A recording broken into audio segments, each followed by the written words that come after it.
rank where the view is nothing less than phenomenal. For how I express and project from my abdominal. The only view better, both my daddy and my mama know.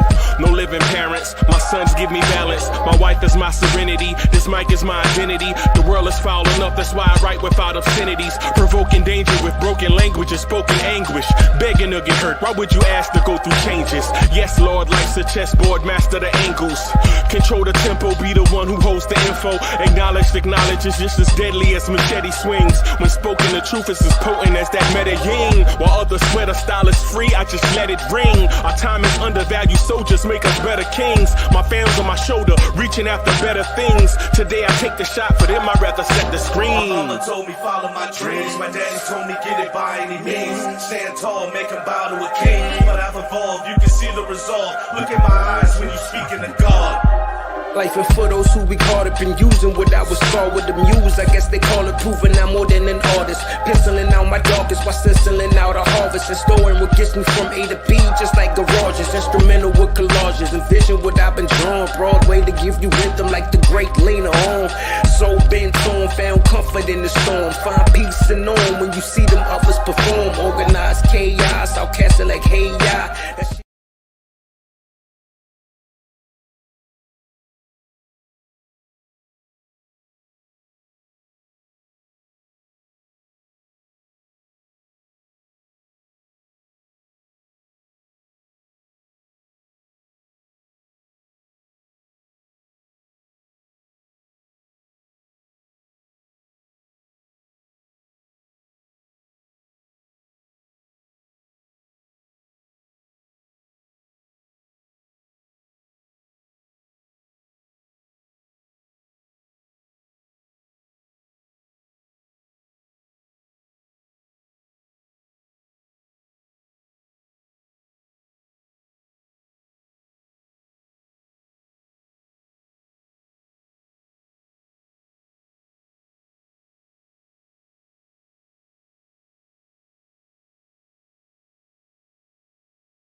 Yo, there we go. Yo, party people in the place to be. What's good? This is number one Chief Rocket Knicks University main man, Uncle Freezy. And you are now watching the Knicks at Night podcast, the number one Knicks in the Nighttime show. What's good? Everybody, my apologies for being a little bit late. My apologies for being a little bit late, man. My apologies. What's good, everybody? I see y'all. Virtuoso was in the house. Jake in the house. What's good? Hey, Fitzroy is in the building. Okay. Flash is in the building. Justo, what's good? Corey Lee is in the building. What's good? Ivory 10 is in the building. Ivory 10 says, let me be the first to say, yeah. Speak on this channel until he apologized for going there. EG 14,000. Yeah, he all right. Lee in here. Call Mega. What's good? All right. Classic Man is in the building. Okay. Wiz says, stood by my prediction about Deuce while he was dragged through the mud. The Deuce is loose. Next is his inside game and his passing skills. Okay. All right. Wilson Daniels in the building. What's good, man? Ed Winning is in the building. B-baller for real. Trini, what's good, man? I see you. All right. Julie was in the building. DSJ is in the building. Sean Legacy is in the building. What's good, y'all? DSJ says salute to everyone in the chat. Yeah, salute. Salute, y'all. I'm gonna take this thing down because I'm gonna assume that all of y'all saw the game, right? I'm gonna assume that everybody saw the game, right? I'm gonna assume that everybody watched the game. I'm gonna throw this out here, man. I think Tom Thibodeau coached a masterpiece tonight. I'm not gonna give. I want to give the players credit for in due time, right? But first, let me get this bright light out of my. Jeez, I don't know if that's me or.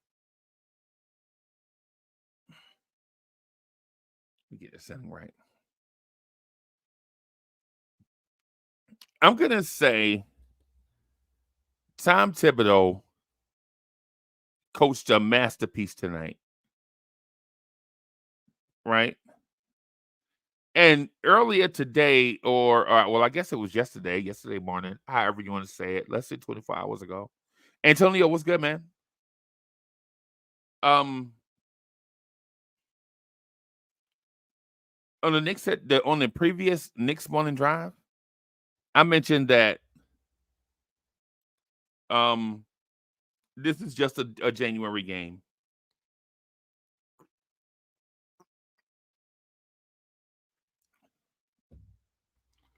I mentioned if we win by 7 to 8, I wouldn't be excited.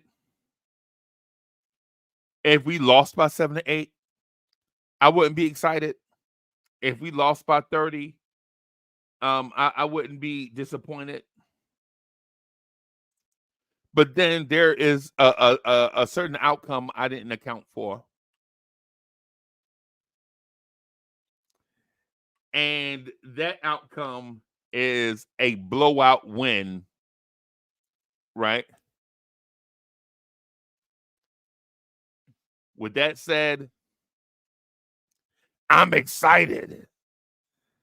I had no idea that the Knicks had this in them, right? I had no idea that the Knicks, this team had this type of win in them. Now I'm super excited. I'm super excited. Right? I'm super excited, man, about what I saw tonight. I can't believe what I saw.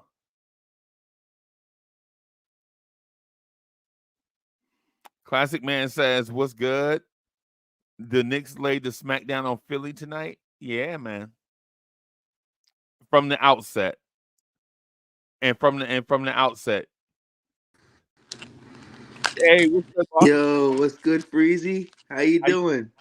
I'm good. Hey, man, I'm fantastic, bro. I'm excited about this. Man, I ain't even gonna lie to you. that was a crazy ass win we That got was there, man. I saw the crazy, whole bro. game, man. Grimes, bro. A That total team double was effort, creeping bro. up. Everybody playing with Yeah. confidence, man. Come They on, were man. comfortable. All of them were comfortable in their Yeah. positions too. Yeah, man. It was Yeah, crazy. man. Credit the Tibbs though, for sure. I want to give, I gotta give Tibbs credit, bro. I gotta give Tibbs credit for this game plan, for having confidence in Deuce McBride and Quentin Grimes, right? Right. For Yeah. for everything, man. That defense looks like a championship level defense, man. Yeah. I Hey, mean, I'm you not gonna lie gotta to you, give bro. them. It takes a process for them to get to where they want to be. So Yeah, and it think takes about it, man. time. If this defense is a work in progress, imagine when they get it to where they like it. Yep, that's the best part. That's the Yeah, beauty of this it. is this is the tip of the iceberg right here, Yeah, it is. right? So It sure is. so chat, think about this. So since the trade, we beat Minnesota, we beat Chicago, and now we've beaten Philadelphia. And then we play Washington tomorrow on a back-to-back. We could win that game too, though. Yeah. That's 4 in a row. Yeah.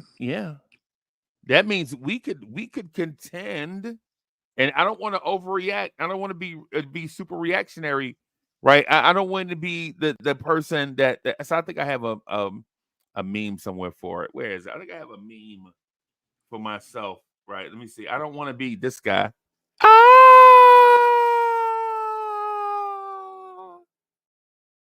All right, so I don't want to be the guy that then that jumps overboard, jumps off a cliff, right? But at the If same something goes time, wrong. yeah, but at the same time though, now that you've beaten the top team in the Western Conference and a top team in the Eastern Conference, why not be hopeful? Why not be Now I have delighted in what you confidence. saw? Yeah, I got pure confidence now in the Knicks. Oh yeah. Yeah, man. I'm excited, man. I'm excited about And what. also, if we do win tomorrow's game, the East looks pretty tight. So if we win this game tomorrow, we'll hit the 4th seed as of right now. If we do beat Washington tomorrow, if you look at the Oh, standings, it shows that the whole 4 teams are in the same record we have. oh, that's dope. I'm gonna bring in Corey Lee real quick. Hold on for just a Sure, second. sure.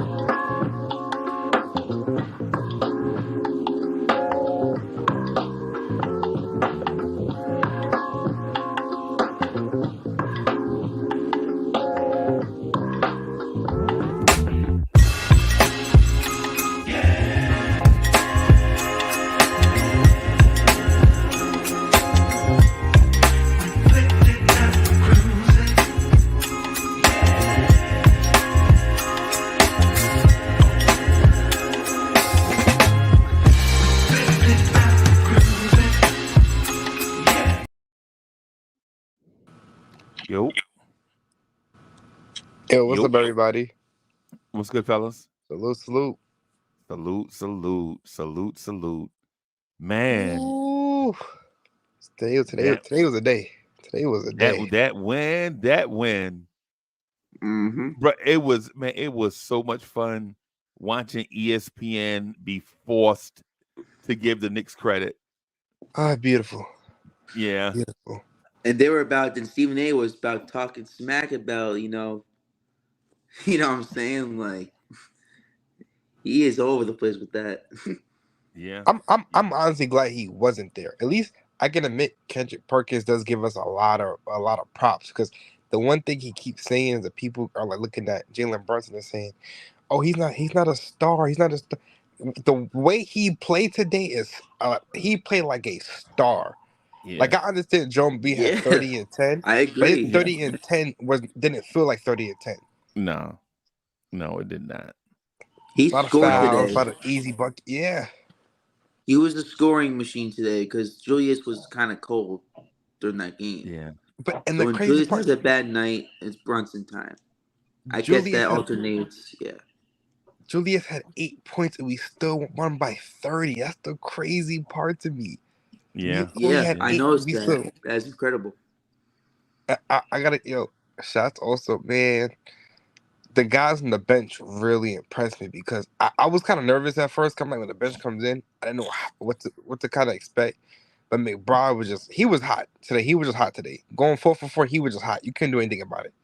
He had it on, and I liked a lot of his confidence, because I could tell him and Grimes look a lot more comfortable. And I guess playing off the bench is helping him, because I like seeing Grimes actually drive to the rim and try to actually go for a layup. I think he tried to layup on Embiid. Embiid blocked it. But I said, I'm at least happy he has the confidence to even try that.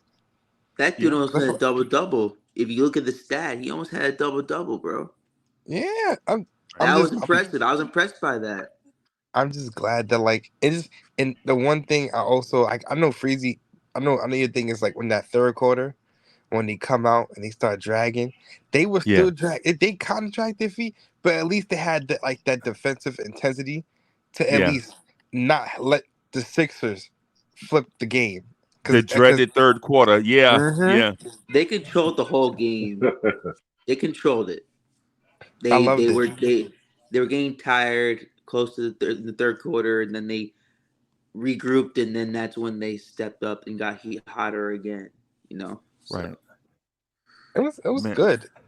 Yeah. I'm excited, man. I'm I excited. honestly thought that would be like a close matchup. I thought it'd be like a close game. I'm not gonna lie to you. I didn't expect it to be a blowout for the Knicks either. So I didn't. It was impressively, in a good way, surprising to me, and that's good. I'm gonna say this. First of all, salute to everybody. I don't know. I had some Salute. AT&T issues. Salute to you, Corey. You know what I'm Salute. saying? My man, Freezy was good, baby. Happy New Year if I didn't get a chance to say that to you. Happy But New check me out. Year. Happy New Year. Happy New Happy Year. New Year. Oh, there you go. There you go, the kid, EG. But anyway, Yeah. I want to say this. You know what I'm saying? This is the things that I peep. Number one, we had a great set of referees out there. They didn't let Joel Embiid go bananas. You gotta And do dead fish out well, flopping all over the place and yeah, yes, go I all saw dead you fish like that you struggling. like You to didn't know do. what to do. yeah. Yeah. Yeah, I want to say big ups to the officiating because that was like major this season. You know, uh, Hartenstein did good. yeah, great play Hartenstein. by Hartenstein. Hartenstein. Hartenstein, Get his name Yeah. Stein. right. Get his name right. It doesn't matter. Hart- It doesn't matter. He's a Nick. Hartenstein. I Sorry. heart. How about that? Yeah. Well, I'm gonna say this. You know what I'm saying? Tremendous defense. You know what I'm saying? Great game. He gave as much as he got to some degree. I'm not gonna jump out the window with these two cats because considering that so we either one trade for Murray or two try to do something for Donovan. These two cats especially need to step up, and that's Grimes and Juice McBride. They played good. I was very happy to see them, Okay. initiate themselves into this game without feeling any type of way. They, no scariness, no nothing.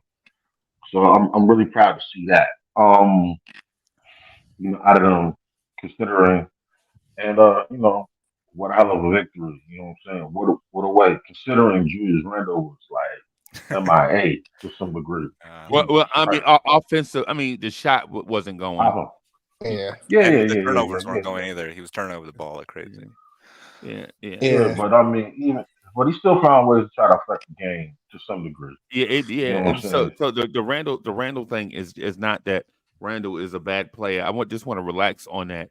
Oh yeah, Clearly, nah. Nick Nurse's goal was to take Julius Randle out of the game, Mhm. right? And for And those he that did. watched the game, early on, you knew their game plan was to stop a red hot Randle. Randle had been red hot coming into this game, and their goal was to cut off Randle and his driving angles. Now, granted, give credit to the other Knicks for stepping up when Randle had an off game, right? You want to Hmm. give everybody else, Hartenstein, all the everybody else because because OG Anunoby didn't have a great shooting game either.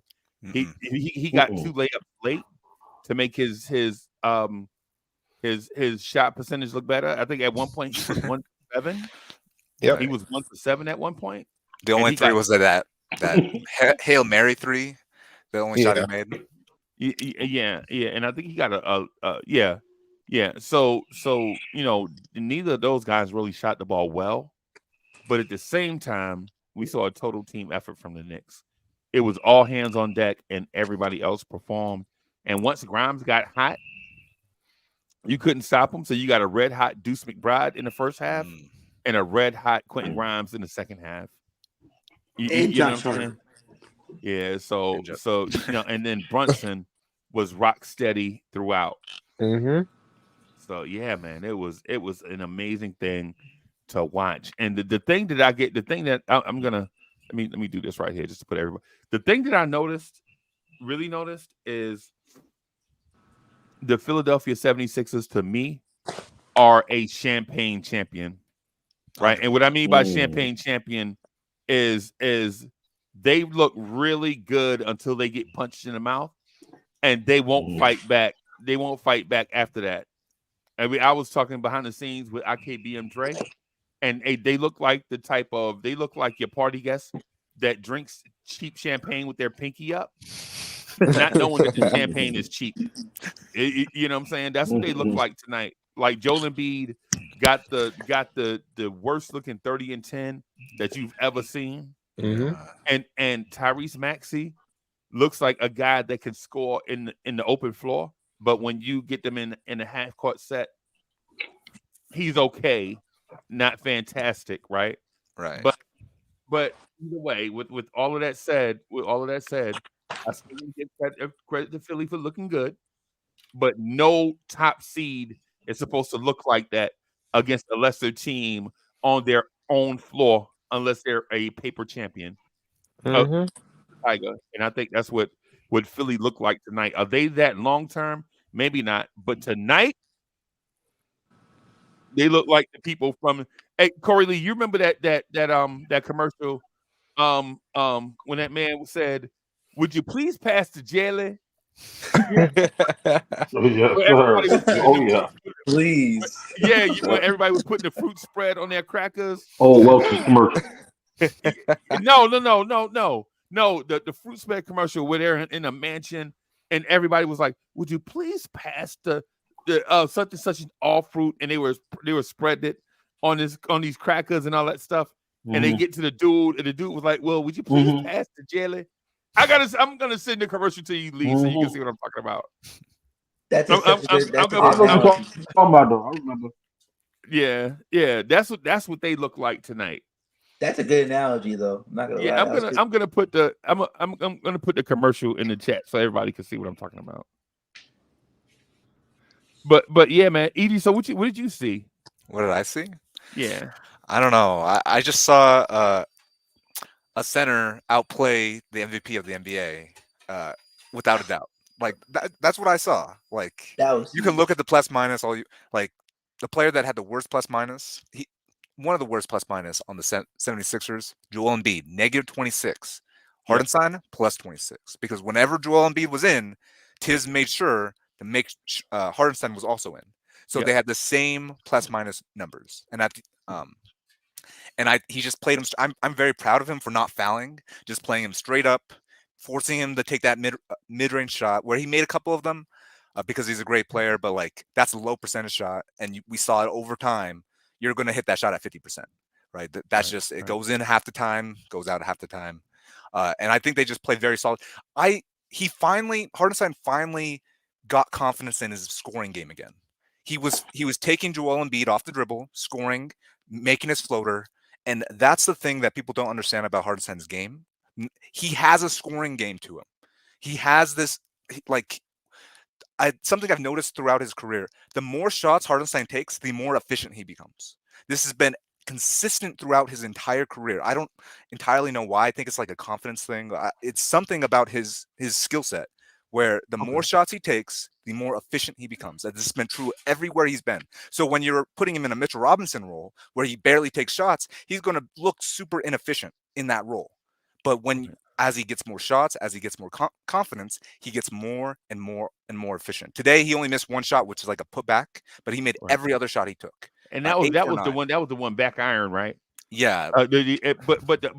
So there were times early on where he passed up a couple of shots where he was right underneath the free throw line and he was looking to pass, and we were like, "Bruh, what are you doing? the rim legit is right there." But what you know something doing? I saw Randle come to Hartenstein when he was in that funk in the third quarter, and I think he told Hartenstein, "Pass me the ball. Give me the ball. I'm going to try to shoot my way out of the shooting slump." So there were a couple times where he could have made the shot. He could have made a floater. He could have made a shot, and he passed it to Randle instead.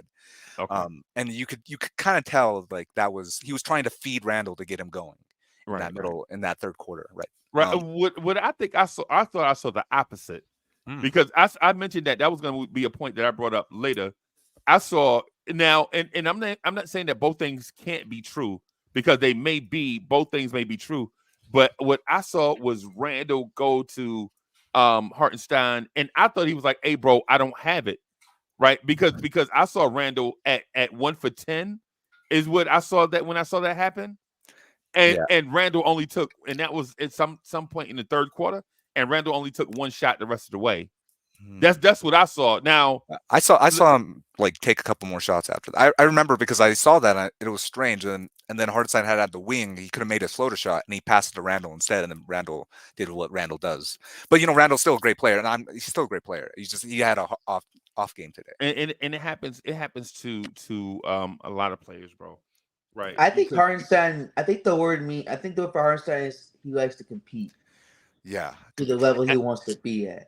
I think that's another word that actually what EG was starting to say. Right. And let me just do this real quick before it becomes the mighty Hartenstein hour. Right. Let's give Deuce McBride some credit. McBride, my God. Let's give Deuce McBride some credit right. for stepping up. He was a fire. People were saying he's not an NBA player. Man, that dude is shot the shine on stage. I'm gonna say, did you guys see the play where I think the Knicks kind of went on like a slight slump, and I think the Sixers were doing like inbounds play, and he ran up to Tyrese Maxey and then hit the ball off him to go out of bounds. Yeah. It's small plays like that like you gotta kind of get your team. All right, guys, we're good. Let's get back into momentum. It was a momentum shift in play because Philly looked like they were prepared to go on a run, and they did what Philly what winning teams normally do when they get hit in the mouth. They start whining to the refs. Right.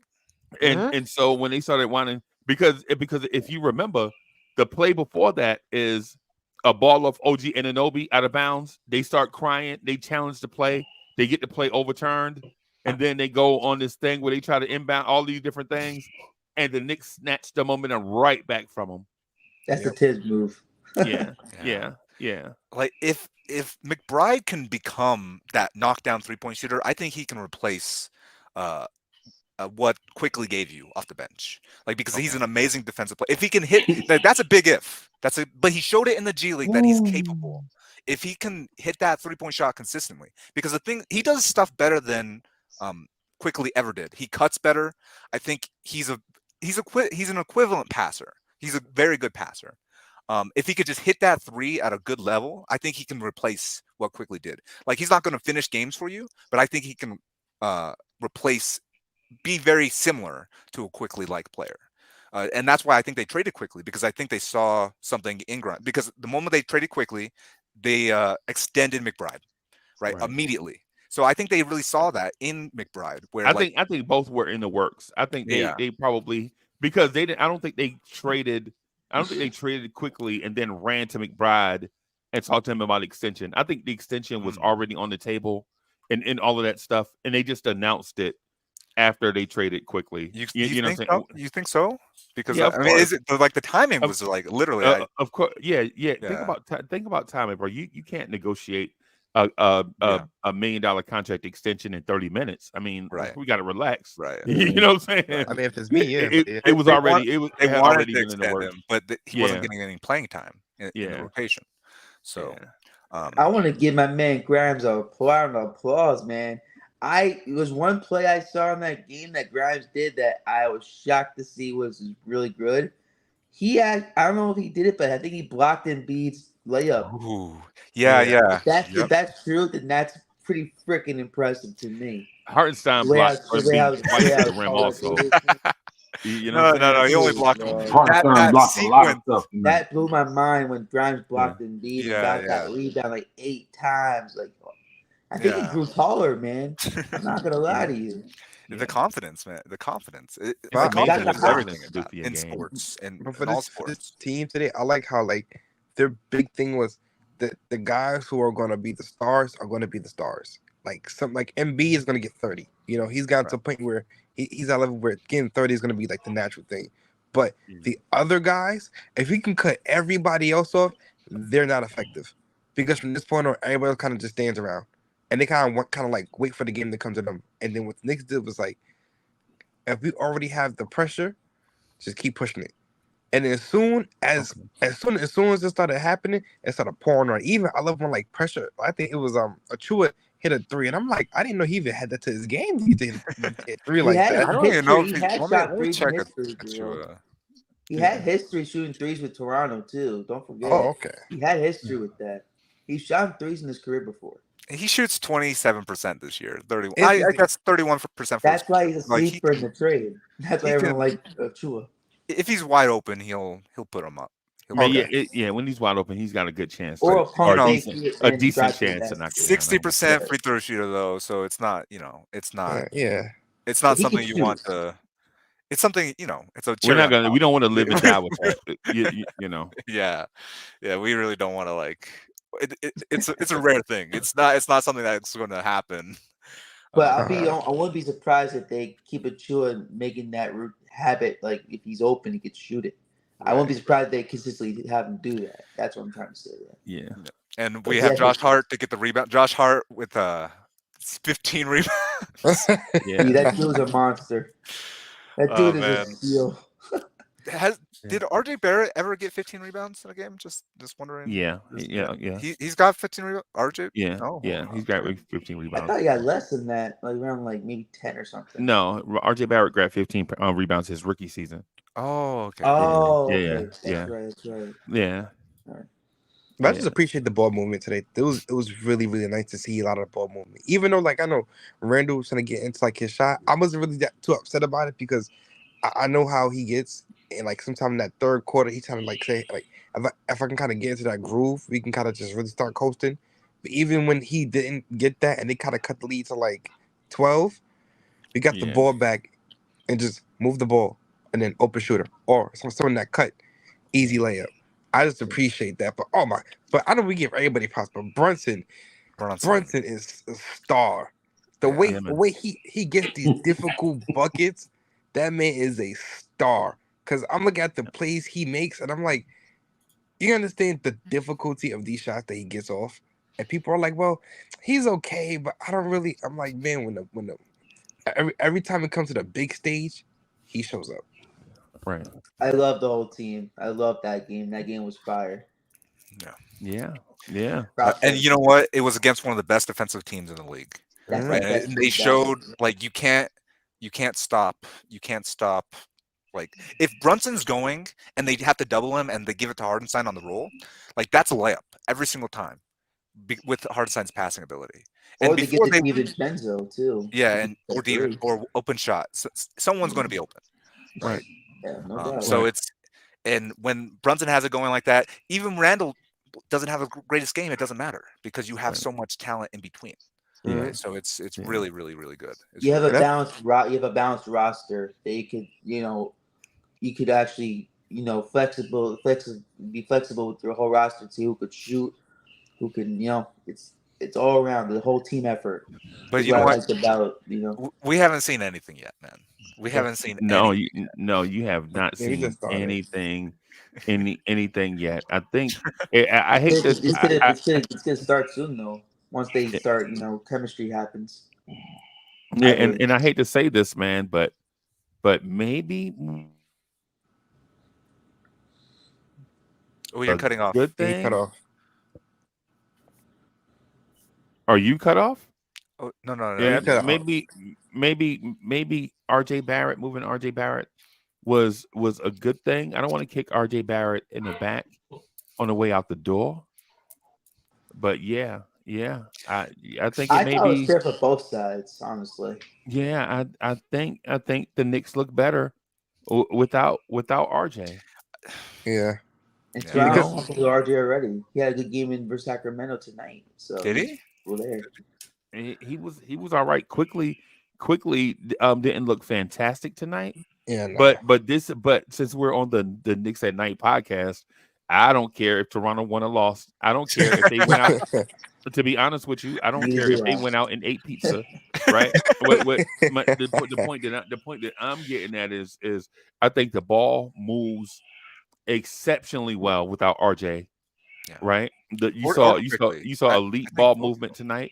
You saw others running and playing for each other. You didn't see a ball stopper. You didn't see a drain stop the water from going down, from flowing, right? It's one of those things where now I think what we can expect is what we saw tonight is the new normal. Right.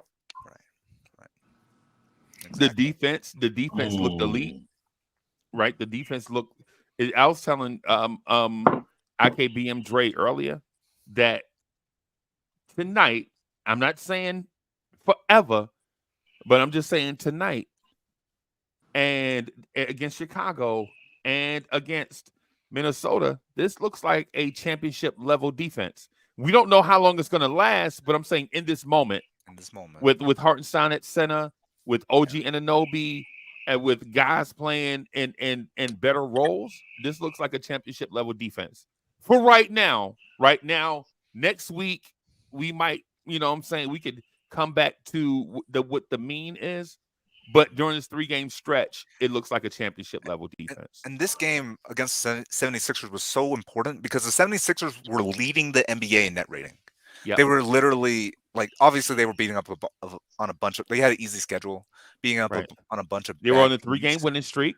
But like this game, beating them by this much, showing how much more impactful like Hartenstein is, this team is, than the 76ers. And it's just one game. It's just one game. But this has been 3 games since the OG trade. Like every single game has been more and more and more impressive. More positive. More positive, right? Right. So, and this was a big worry for me because I was worried Hartenstein getting foul trouble. Like, and instead he found his shot. Instead he went 8 for 9 from the field. Right. He found his rhythm. He found his rhythm. And that was my thing, only because I love Mitch. My only thing that makes me with Mitch that kind of like makes me nervous that whenever we go on offense, the team kind of like just pulls away from Mitch because they already know once he gets the ball, he's super limited to what he can do. Because they know that, like, I remember I think we played against the Hornets, and I think Julius threw the ball to Mitch, and then Mitch looked to throw it right back to Julius. And Julius was like, "No, you take the ball." And then Mitch put it on the floor for a shot and missed it. But I'm like, it's the fact that like he got to kind of give him like, no, you do something. Like you can take the offense. And I'm like, I like the fact that Hartenstein, when he can't find somebody, he goes, I got it. And just take it right to the rim. The fact he was going at Embiid fully and just confident about it, I'm like, I really appreciate the fact that now the defense has to respect him and can't go, all right, we can't just let him, just be on an island. Wait, so I wanted to share something. These are the rim protection stats before the Mitch injury. So these are the rim protection stats before the Mitch injury. So that, like I sent it in the private chat.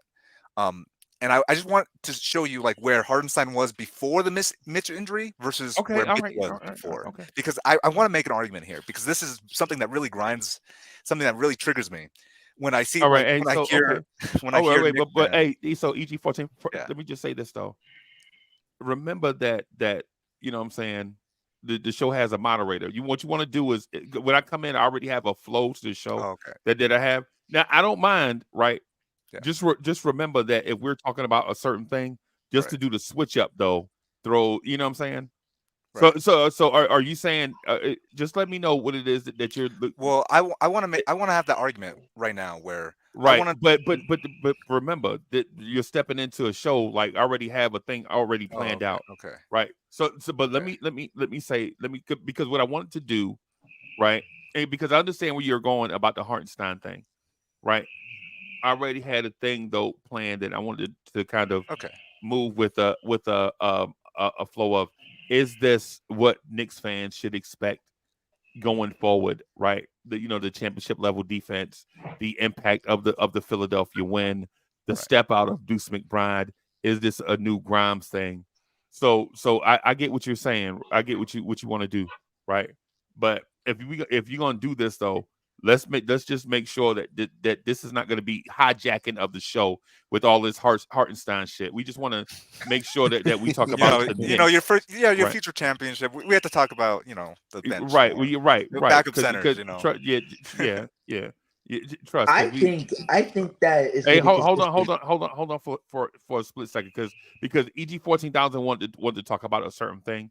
I just want to make sure that we don't go down a rabbit hole of a lot of stuff when there's so much other stuff that we have to cut. And plus, I prepare for the show before I do that.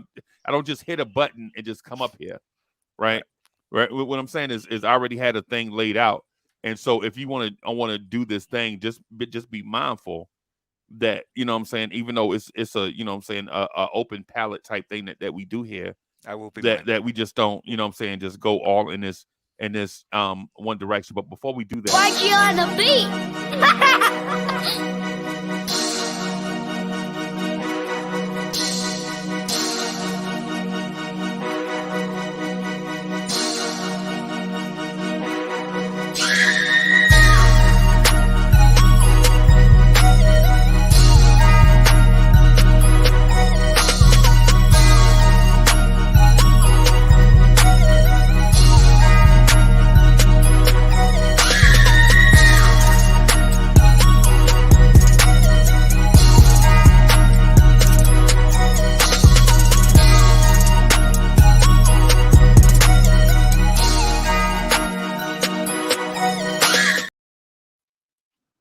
Yo, King Ribby, what's good?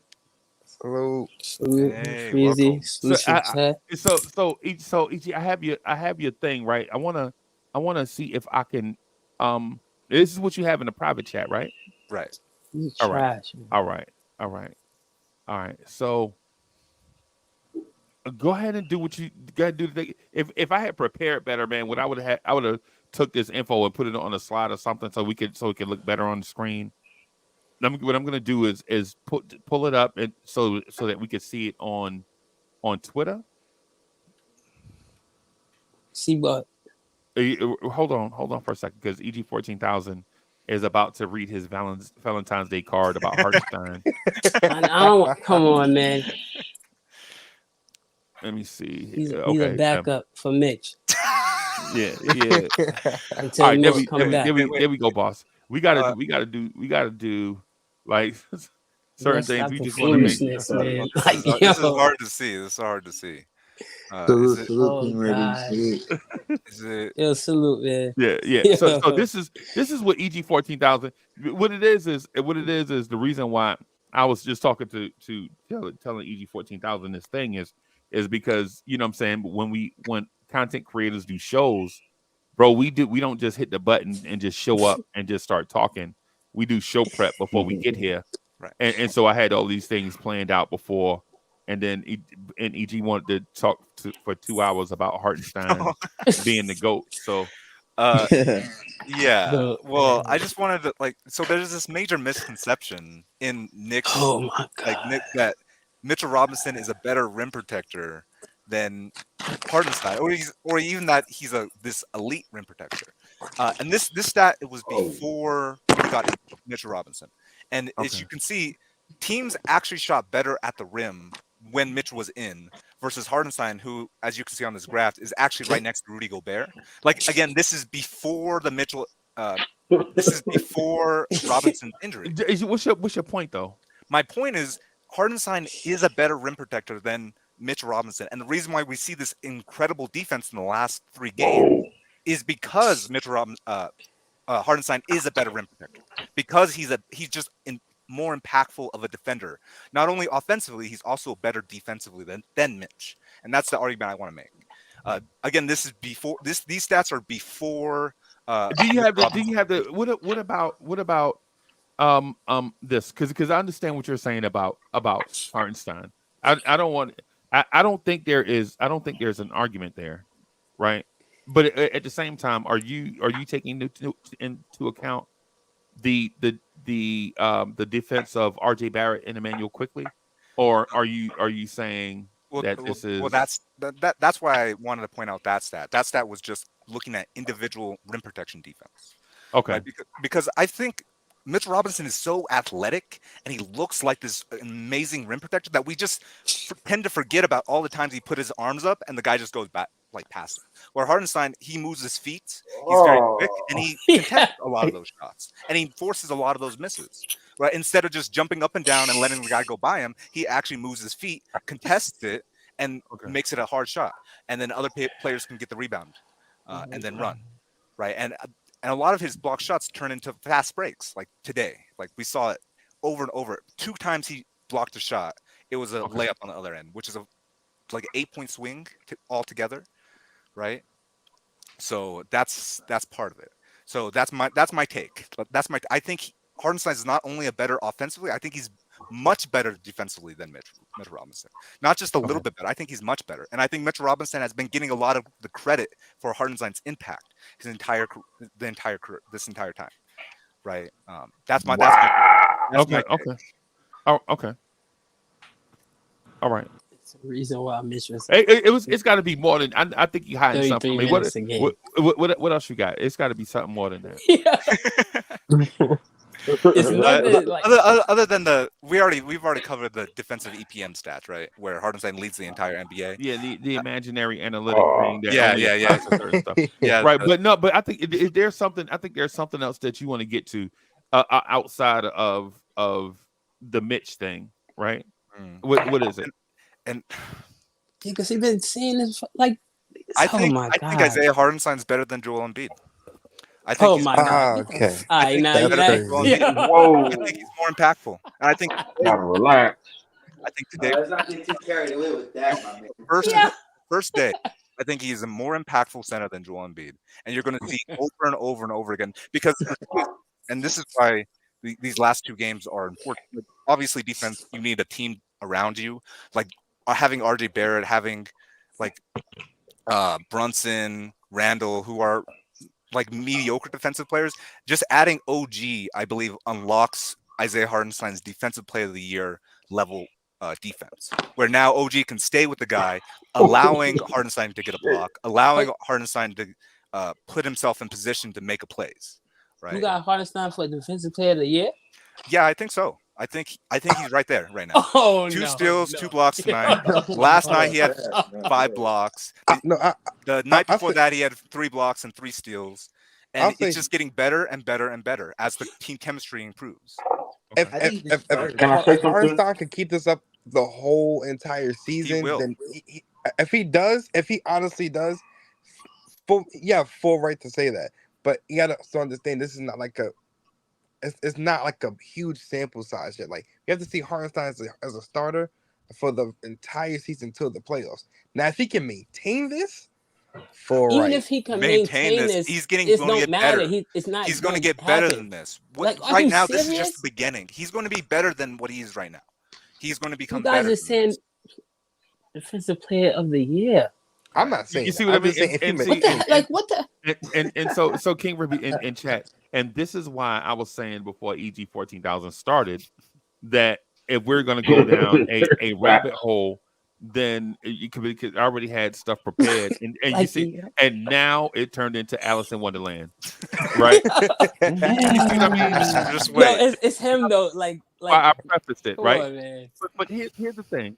Here's the thing. I think he is absolutely right. But the only thing though is after absolutely right in a sense. Let me reel that back in a little bit. I think he's right that Hartenstein is a very very good NBA player, not just center, but an NBA player. And I think he gives you lineup flexibility, right? And he gives you certain things that Knicks fans have never seen before. So when you see it, everything, all the newness that you see, you think that he won't be able to maintain it because you've never seen it before, right? So I'm there with him in a little bit. But what I want to mention though, before we got to Alice in Wonderland and went down this rabbit hole, is that you've seen the Knicks team around Hartenstein make Hartenstein better, right? And you've seen his contribution make others around him better in a symbiotic relationship, right? You see the guys around Hartenstein trust Hartenstein, right?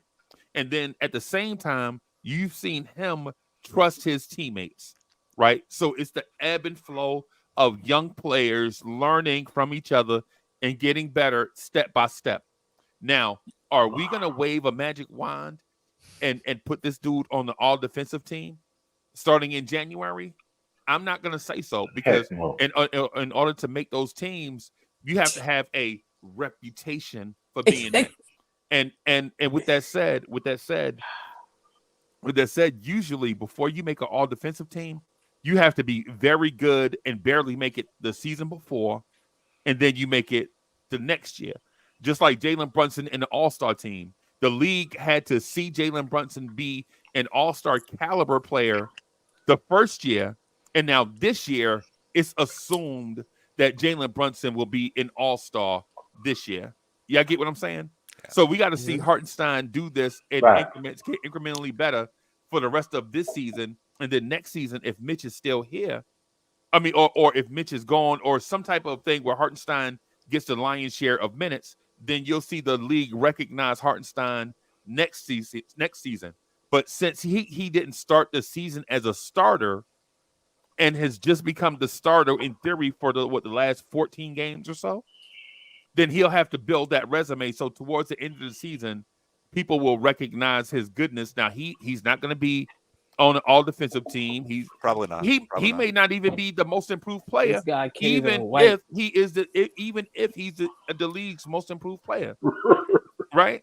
Usually, what happens is people need to see it for a long stretch of time before they acknowledge it, just like you guys. Mr. Yacht. Right, I right, would say he's the most improved defensive player of the week. right. But you Chat.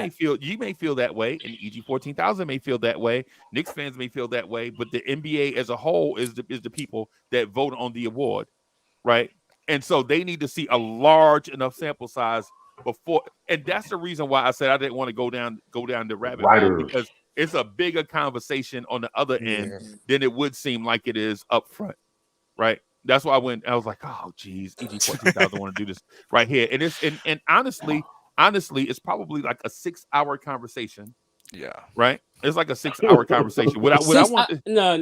Yeah. Come on, man. Yeah, it is. Come on, Freezy. Freezy. EG4. Listen, Talkative. iHeart is a backup, but be honest, he's a bum. Like, let's be like, come on now, like, why you like? And I think Freezy trying to like be like take up for him. Like, come on, like, me. Yes, continue the show. King Ribby, continue the show, bro. Like, see, that just show you that you don't know who I am yet. Because if somebody come up here and they be whack, I'll boot their ass off this damn channel. But he just said if somebody is better than Joel Embiid. More that impactful. is a fault. Like, are you serious? Yeah. Oh, how did it look tonight? Oh my God. Right, and so that's the reason. But King Ribby, you see, you didn't even though listen. they lost, you did. So you didn't listen. That's why I said I didn't want to go down this rabbit hole. Do you remember me saying that? you were listening to me, right? You heard me say that, right? He clearly said that. He clearly said that like 4 or 5 before he times. entered, though. So you relax. If you want to pick relax. stats for who had the best games, just without who lost in any whatever. Hartenstein compared to thing. Who like? Let's be honest, fellas. Like, y'all serious? Hey, let me do this. It's like, too much. Come on. It's too much Brooklyn in here. I got to bring some Queens in here, bro. Hold on. Like, yo.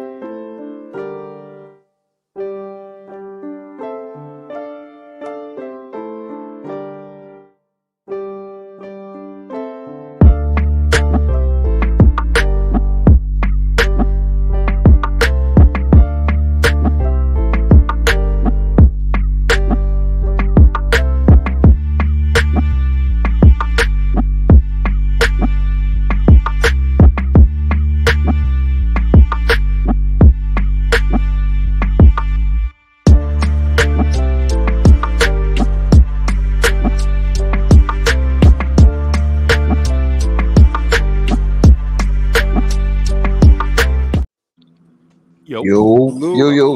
Salute everyone. Salute, I want to say a few things. Isaiah Hartenstein changed my life. Isaiah Hartenstein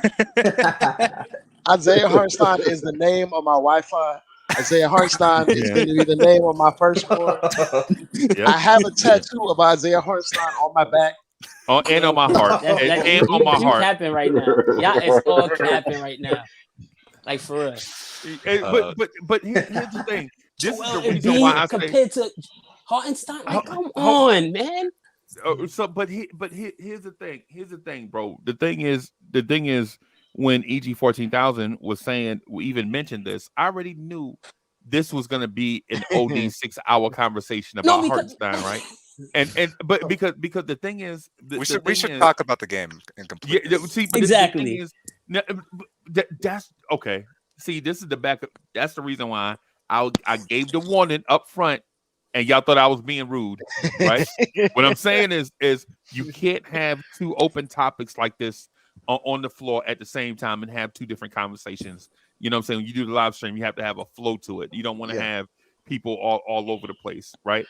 So the thing is, since we're talking about Hartenstein, we got to do it. Y'all want to talk about Hartenstein, so we're going to talk about Hartenstein, right? I'll say one thing.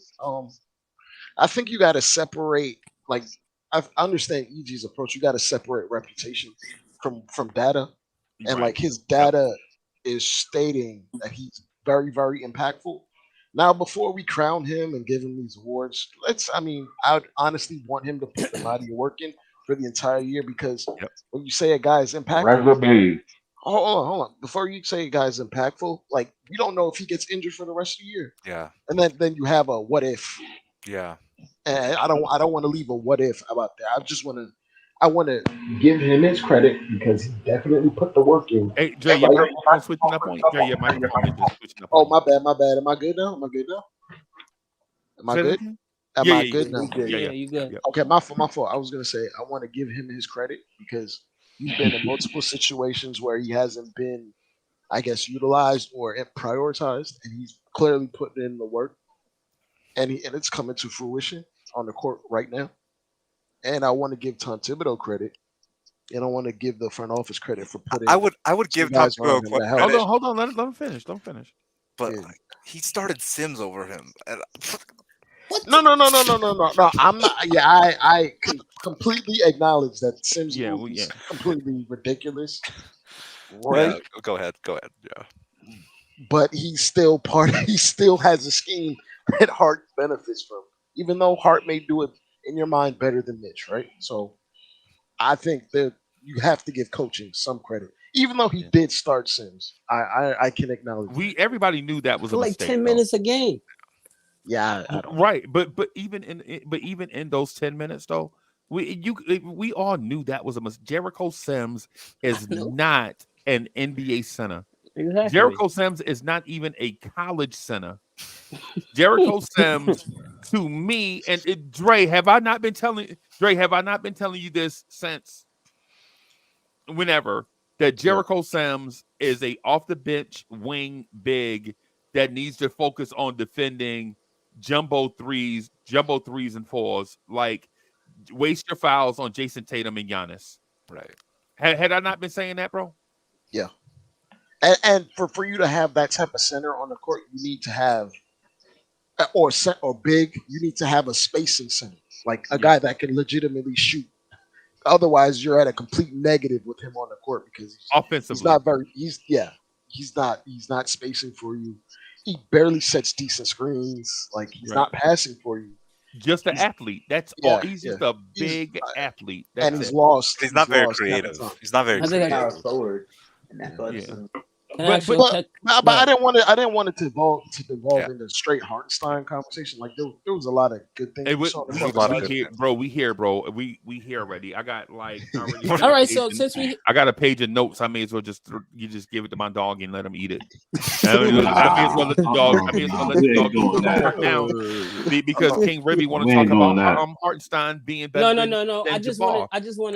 want to ask Dre one simple question, and this is gonna end it all. Is Hartenstein better than Joel Embiid? No, he's not. Not Okay, no. thank you very much.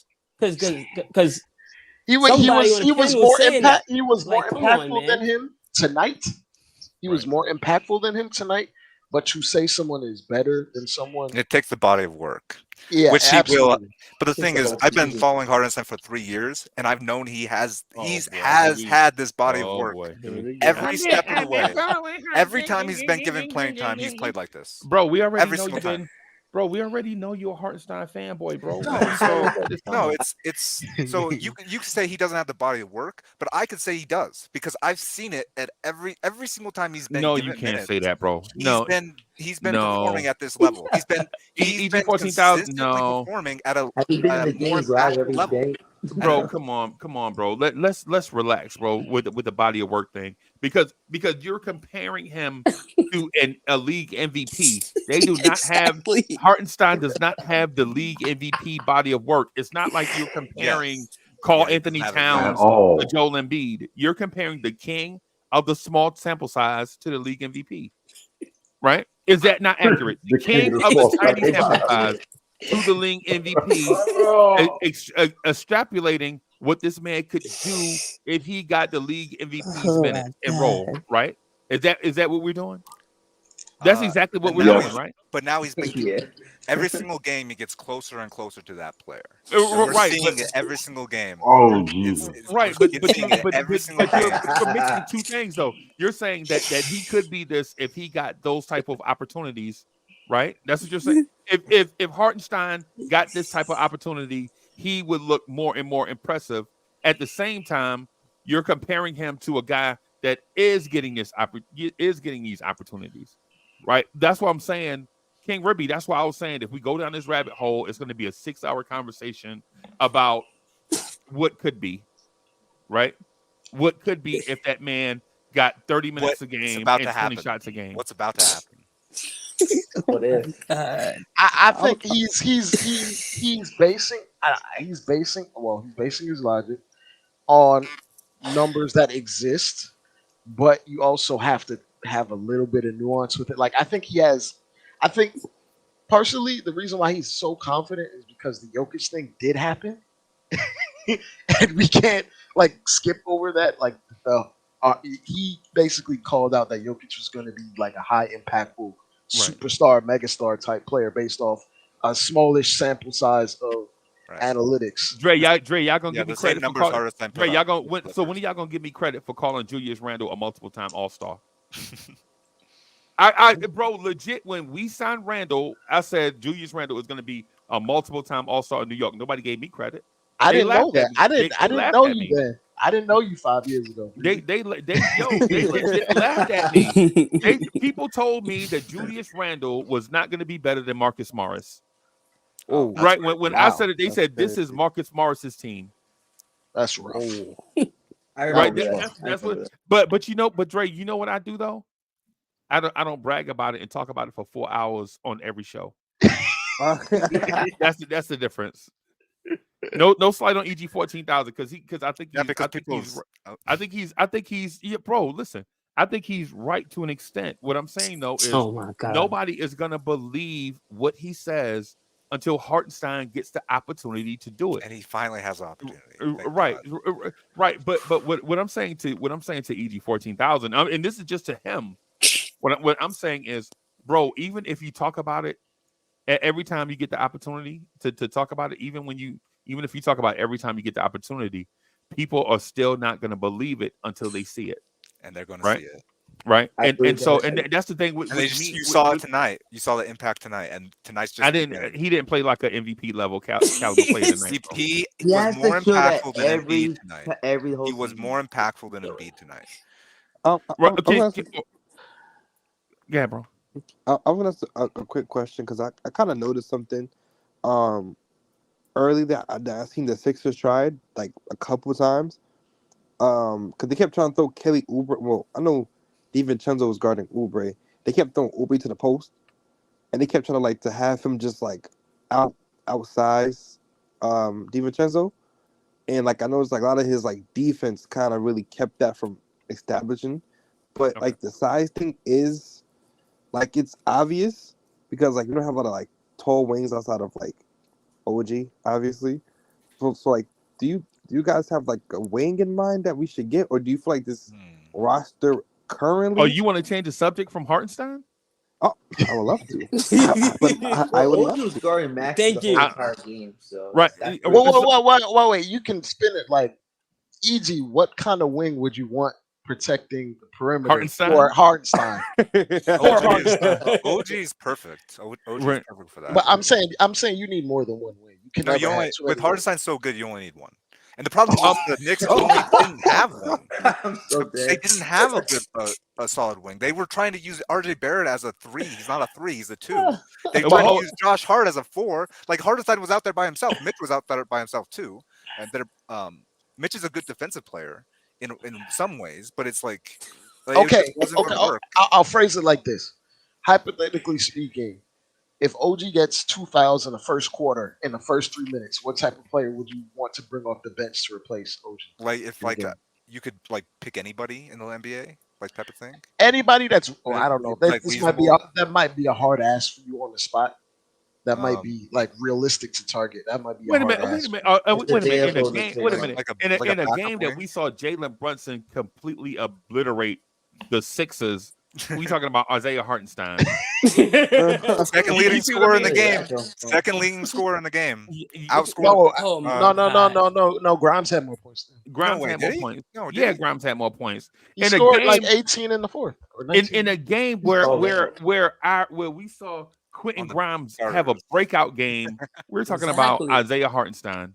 In a game that Yeah. Deuce McBride came out in the first half More and was threes. scorching hot, right? We talking about Isaiah Hartenstein He had more threes in the first quarter than he did all season. Literally. all season, right? It's- Yep.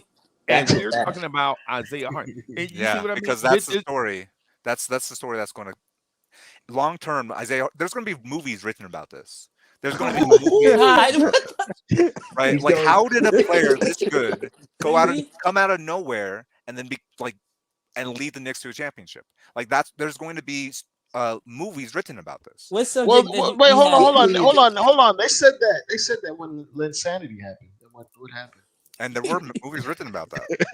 Yeah, Yeah, but they we just didn't get the weren't produced. championship. Yeah, but the thing is, Yeah. like, Hartenstein has a much larger sample size of success, and he's also bigger.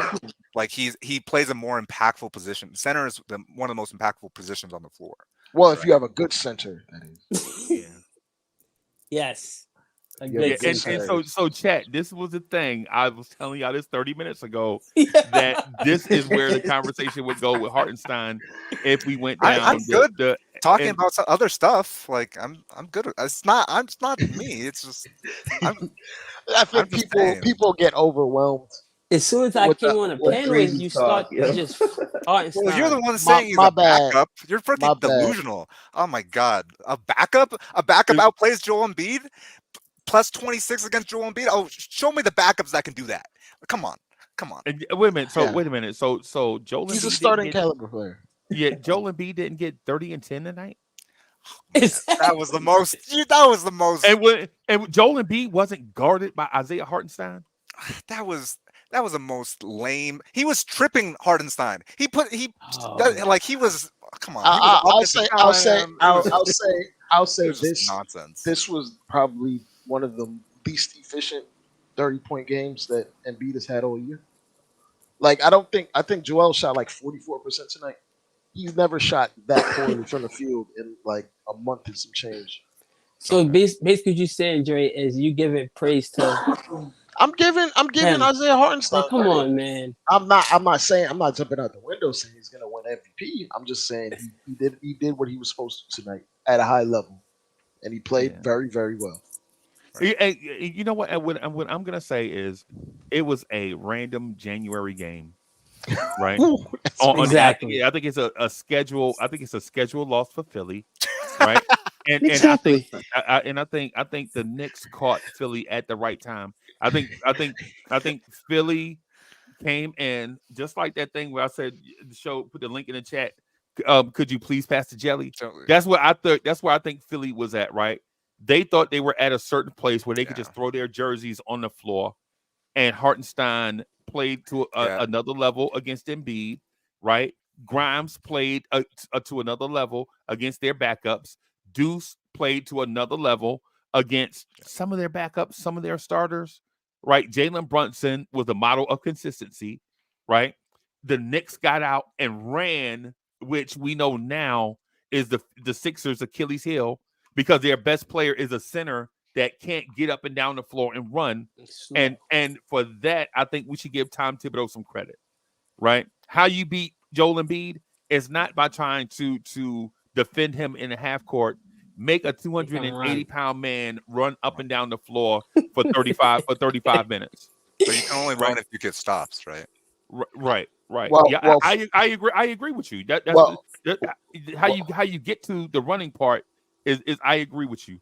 Force him to shoot jumpers, right, and to get him in transition. That's how you be. Now, with that said, Tyrese Maxey looked fairly good in that transition style, but you would rather play to the strength of the second best player as opposed to playing to the strengths of the league's best player. Right. So let's give Tibbs some credit, Hartenstein some credit, Grimes, Deuce McBride, Josh Hart a lot of credit. They picked up slack for Agreed. Randle. They picked up slack for Randle. Like all of them picked up slack for Especially Grimes, man.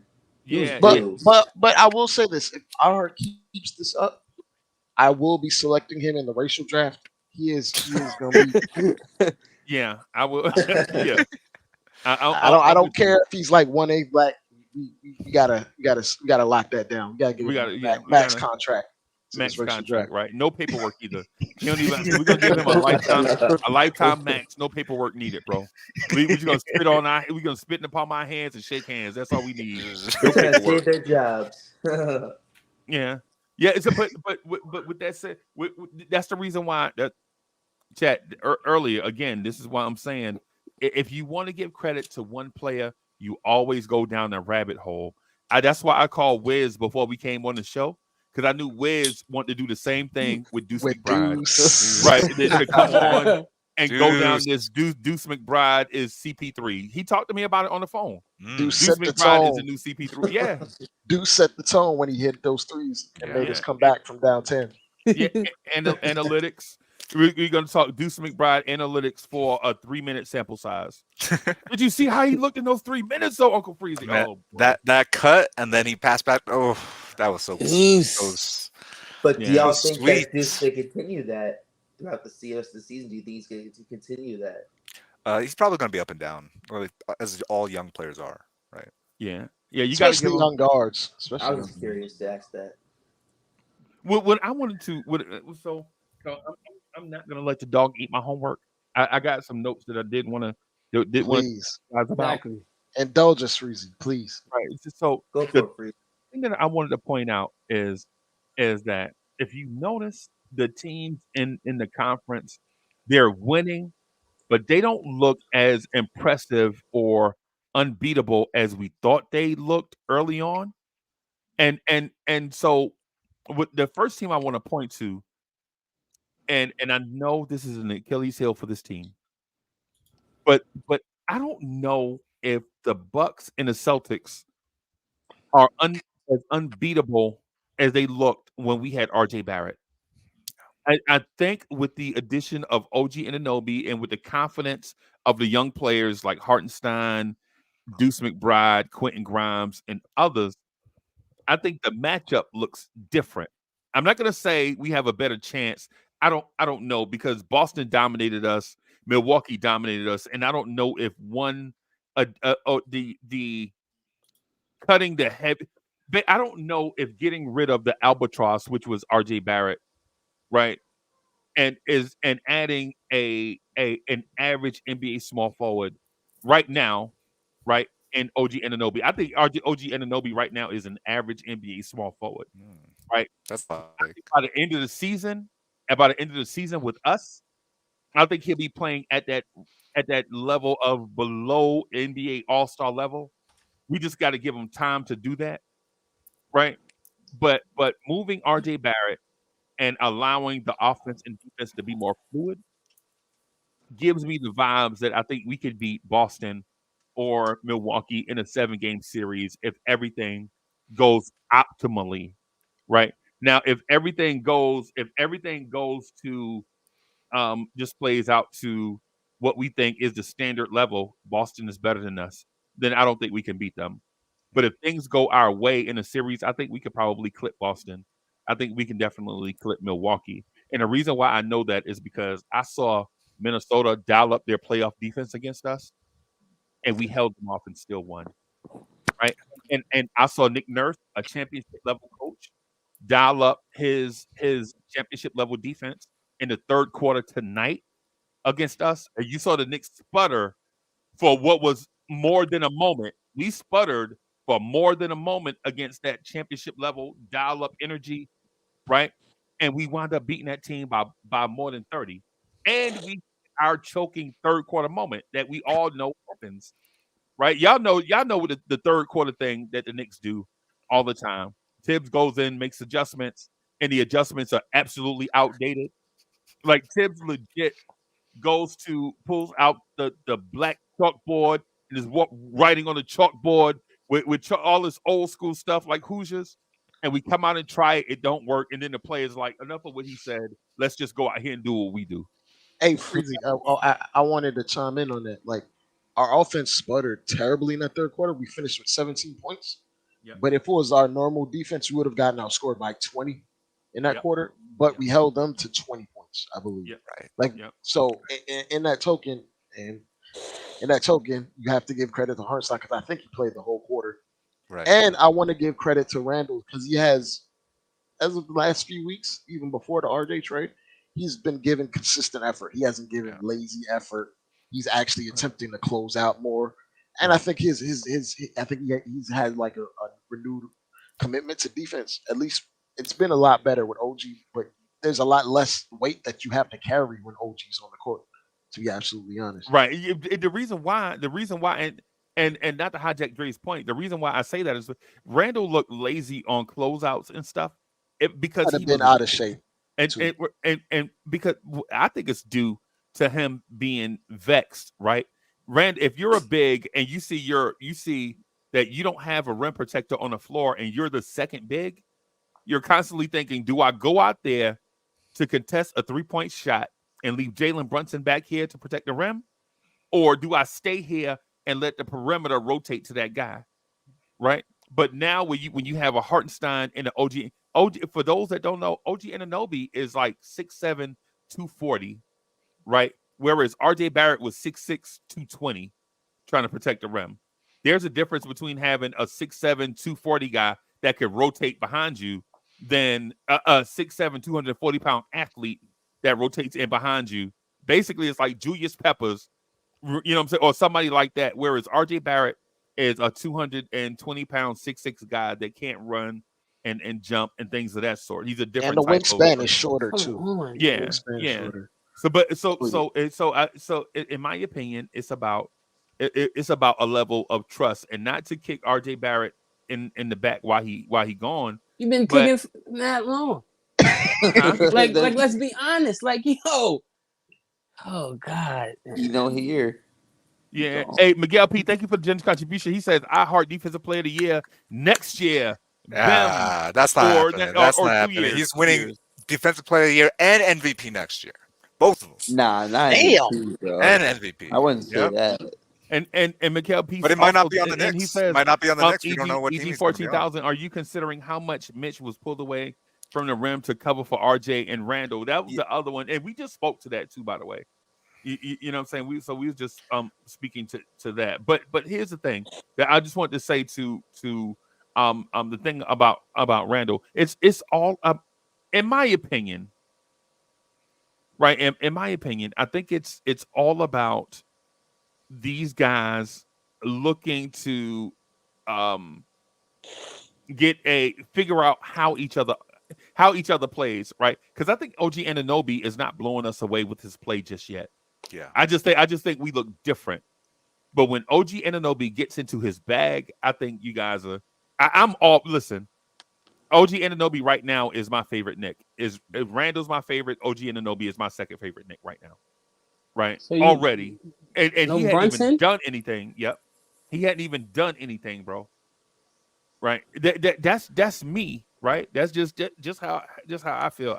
I don't think OG Anunoby has done anything that a regular small forward body would not have done for this Knicks team.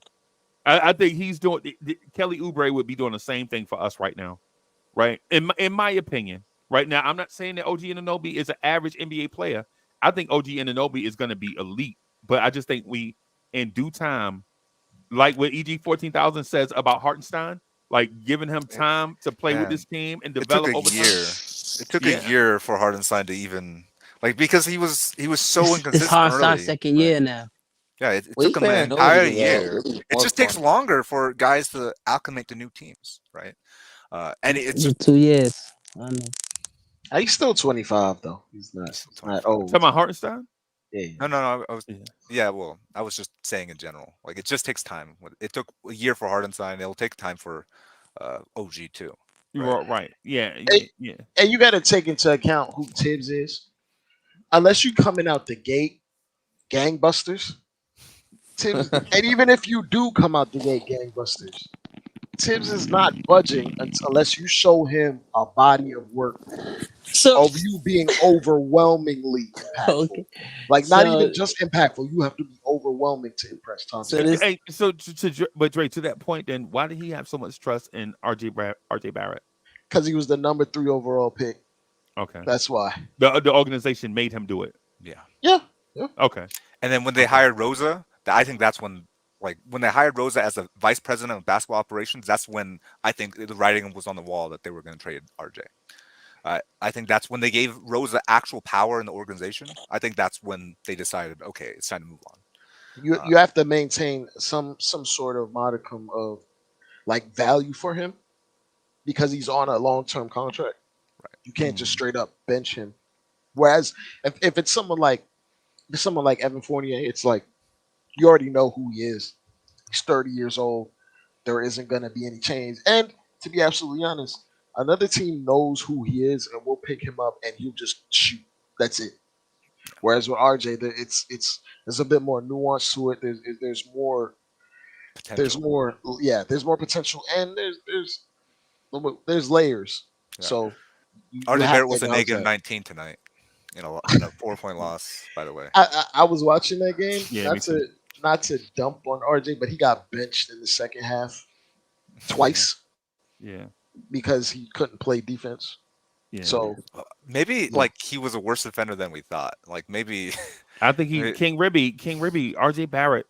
No lie, Yep, bro. my God. The longer, the more we see RJ Barrett away from this team, the more we realize that the ship couldn't sail at full speed because we were dragging an You know, anchor. to be honest, yeah, and we're gonna see about Julius Randle too.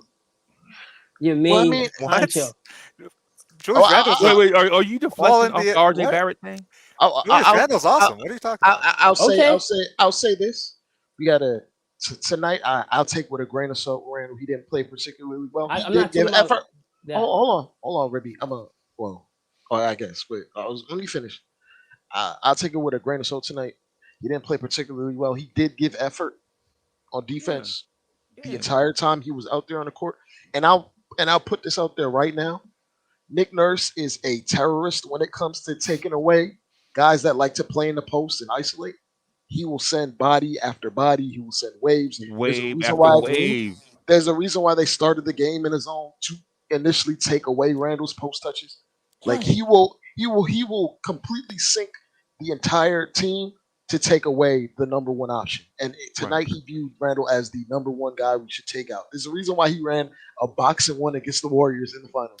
He will he will kamikaze himself to take out Right. the number one option. So it's no mistake that Randall was due for a bad game, and Nick Nurse will take Randall away had one number one game guy. out of 20, and now we're talking about jettisoning I him. didn't say nothing. He got to play for the You but compared now him he got to he got to play for the Montezuma mall workers, bro. Come I on, didn't. bro. I didn't say that though.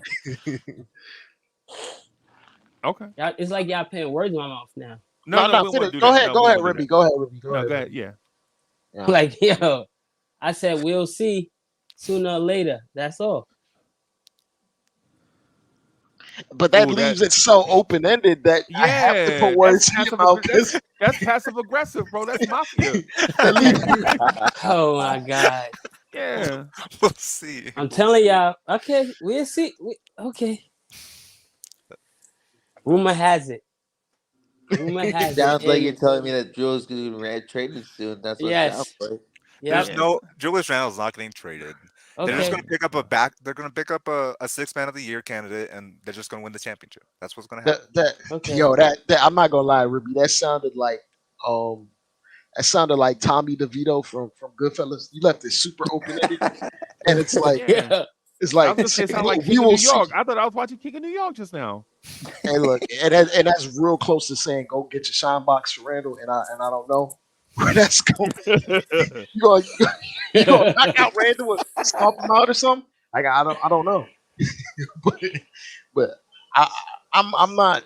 You know what? The way Randall is playing right now, this second, as of like the last 20 games, it looks repeatable or you could replicate it in the playoffs. Like he's playing high efficiency basketball. Like he is taking the easier shot, not the step back three as much as he was taking, or the long two. Like he's playing to his strength. Where that's the reason why he's been shooting damn near 55% over the last 20 games. And if you're playing high efficiency basketball, naturally in the playoffs your efficiency is going to go down. But if he's playing at that 55% level, then it'll go down to 50 in the playoffs, or 48, 47, right? you can live with that. But when we were talking about in prior years, even when Randall was at his most efficient, he was shooting like 45% as a power forward. And then when you get to the playoffs, playing in that super volatile type of way, when the intensity ratchets up, it gets harder. And I think the way that he's playing right now, he's reinvented himself in my mind, at least from his decision making. Tonight was a rough night. He was getting bodies thrown at him, and ultimately he is a power forward. But the way he's been playing is something that I see working in the playoffs, especially if Brunson is there, and we have the requisite spacing around him. Because not everyone And is going to kamikaze themselves to stop him like Nick Nurse is. I'm serious. Like not every team is operating like that. And right, even and plus two, maybe Philadelphia is a bad matchup for Randall. Maybe Philly is just a bad matchup for Randall, but there is only one Philly, right? The Knicks play 28 other teams. Yeah. You and know what even I'm if the saying? rumors, even if the rumors are out there now about Randall, I don't think they're gonna trade Randall, bro. I No, don't Oh, think no, no, that's no, I no, don't no. think that's real. no, that's not real. Nah, man. But the rumors, to King Ribby's point, too, is there are certain people, and I'm just gonna be frank. There are people out there that don't know basketball on the court. They don't know basketball, right? They are keep feeding into the rumor that Carl Anthony Towns is on the way to replace Yeah. Randall, which is the dumbest thing, bro. I just can't, bro. I Even don't when it want was to. brought up earlier, I was like, yo, but then I was looking around the web, the internet, and there are people out here that are pushing that agenda. Like, why would you go get Carl Anthony Towns if you have Hartenstein and Randall? It makes no Exactly. sense. And Wherever you at, Exactly. wherever you at, Robinson too, wherever like you at, Hoodie Kev, shout out to you, Hoodie Kev. Wherever you at, if you listening, shout out to you. Yeah, yeah.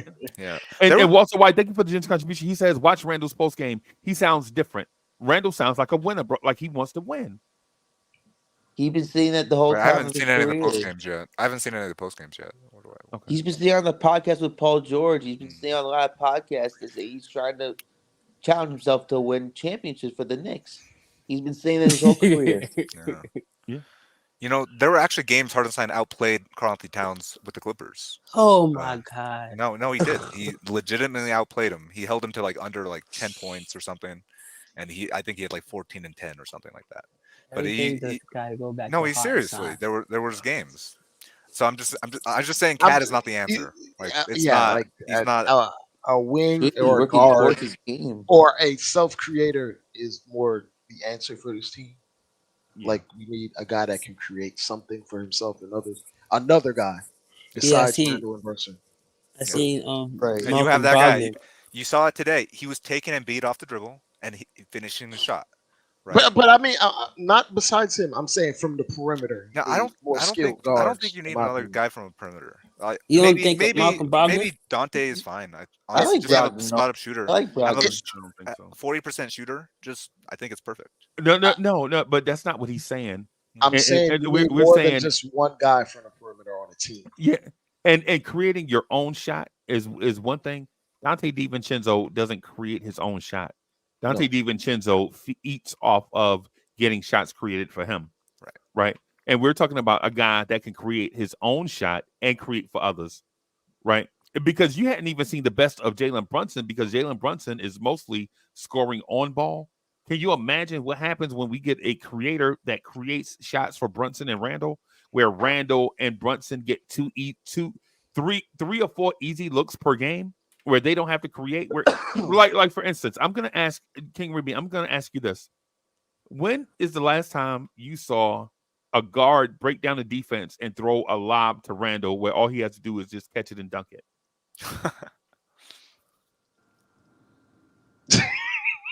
Never. Brunson It's threw it off the glass. When or was it quickly threw it off the glass to Randall last year? Yeah, probably. Yeah, I That think. was last year. Yeah. But Last year.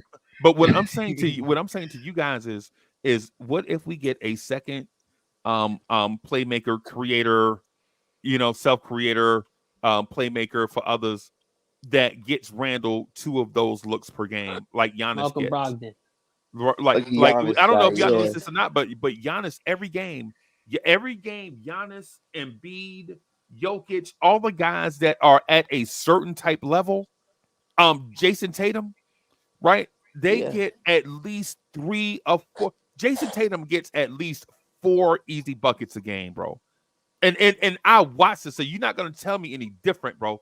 I watch where teams close out on KP because they're scared of the KP3, and Tatum is cutting back door, and a guy, you know what I'm saying, just pass it to Tatum. Tatum's at the rim for a bunny layup. Am I saying that he can't create for himself? No. I'm saying the opposite. I'm saying he's a great self-creator, right? But even self-creators, when they get a shot that's just created for them, just 1 or 2, it gets them going. It builds them momentum, right? It's like with me and Greeny from LI, right? We were like, yo, Hartenstein, and for those that play NBA 2K, we say Hartenstein has the Hall of Fame badge for floaters, the floater badge. Right, Oh, I right. love that game. I love that game. Yeah, so yo, when you just hit Hartenstein in that mid area and he can get to his Hall of Fame floater badge, you know what I'm saying? It gets him going, right? He don't Yeah. need to dunk. If he sees the ball go in, bro, now you're getting him more and more involved in the game. And then now you see a guy that hit 2 of those floaters, and then you look up and you're like, yo, he got 11 rebounds and 5 of them are offensive. Even He's where did taking that over. come from? And then he's taking over. And that Yeah, shows he's yeah. hot. That's what I'm saying. That's what I'm saying about the EG. That's what we're saying. Like DiVincenzo can score the basketball in an up and down game, right? But what I feel like we need, and I think Dre feels like we need too, is that playmaking guard where Brunson doesn't have to carry the playmaking load all game. Randall doesn't have to carry the playmaking load the entire game. I think you should just give it to Hartenstein more Brogdon. often to be that. Hold on. In that Jokic-like role. Like, I think that's the next step, right? I'll paint it like this, EG. In that There are times in the game, Hartenstein can't play the whole game. So even if he's in this realized role where he's fully fleshed out and he's a playmaker, when we go to the bench, at best we have 1 playmaker on the court. And in today's NBA, you need 2. Well, like hypothetically speaking, you get an offensive rebound. Hopefully, Deuce can become that. I think. Hopefully, yeah. We're hoping, but hopefully it's not a strategy though. Hopefully it's not a strategy. He's shown that in the G League that he's capable. Hopefully, I'll cross the street and there are no calls coming. Exactly. but I'm saying like this is the situation. Like even if you have like an idealized situation, there are times during the game. Hypothetically, we go to the bench, we get an offensive rebound, we kick it back out. Who do you trust to get a solid look in 14 seconds? You need. That's why you need the number 1 guy that I trust in that situation. Another guy to not get with him on the bench though. When he's on the bench in 14 minutes, you could just No, run a dribble handoff. In 14 seconds. I wish I You could could see just run a Drummond. dribble handoff with But you can run a dribble handoff, right?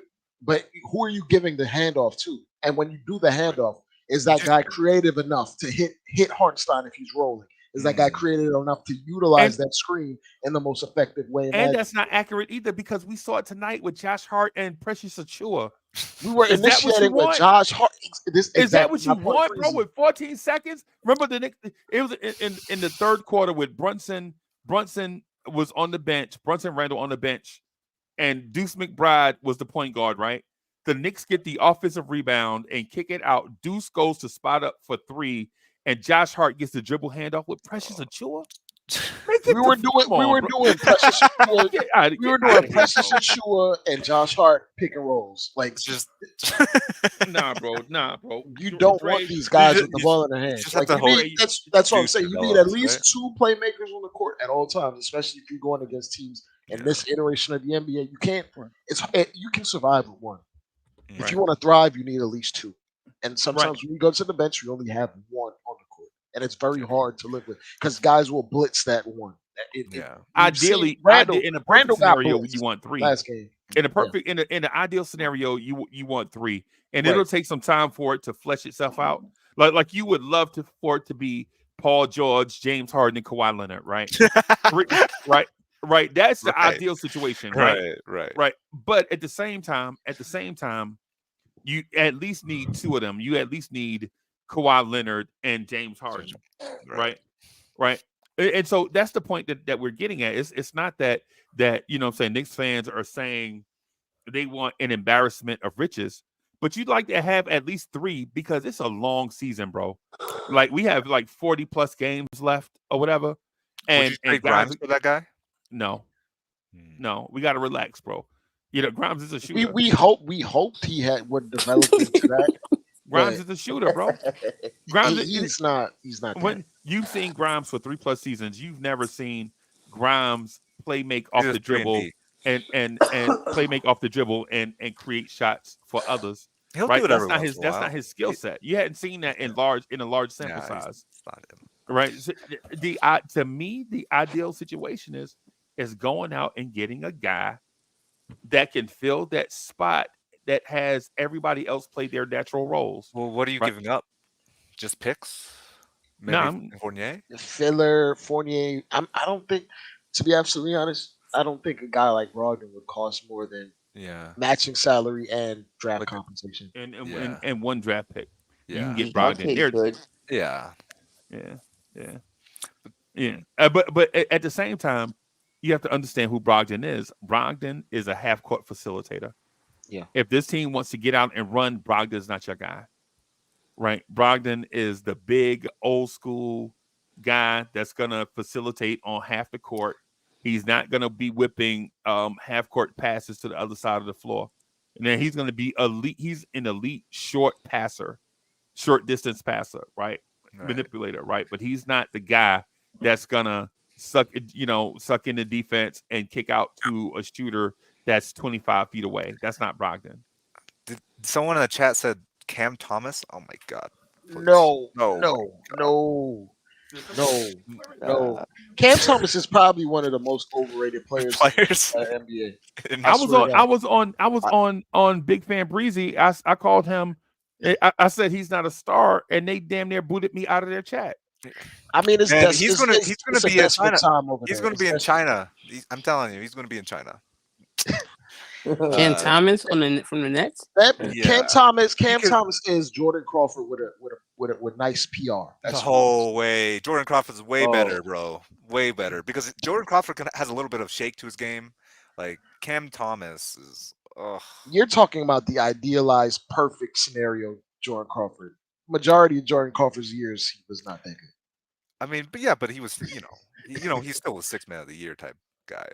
It's just Cam Thomas to me is just a chucker. He's just what the Knicks need though. What so ideally, what do the Knicks need? I think Murray. I think Murray. It makes the most sense to me. DeJounte Murray, agreed. Yeah, I would rather Derek White, bro. You would rather? Oh yeah. That's the most. I would rather Derek White. That bro, consistently, they're not gonna trade away. I think Derek White is a better player than DeJounte Murray. You're not wrong. I agree with you. And I actually had that take. I said it on Reddit like 4 years ago. I had that same take, and people looked at me like I was crazy because Murray was coming off an All-Star year, and when I had that take, that I think White. And we were in love, and during that time that you mentioned, not to cut you off, during that time that you mentioned, NBA fans were in love with triple doubles. You remember the triple double era? Like, I don't care if you score 30, but if you get me 16, 10, and 10, I'm fine. You remember that era? It was like a really brief era, like the triple double era. Yeah. Right. What was Lance Stevenson? Remember him? Yeah. Like he was like the triple double king with like 6 triple doubles. Man, Alfred Payton had like 5 triple doubles. Back to back. You remember he had back to back triple doubles? That trash can had triple doubles. Yeah. But really quickly,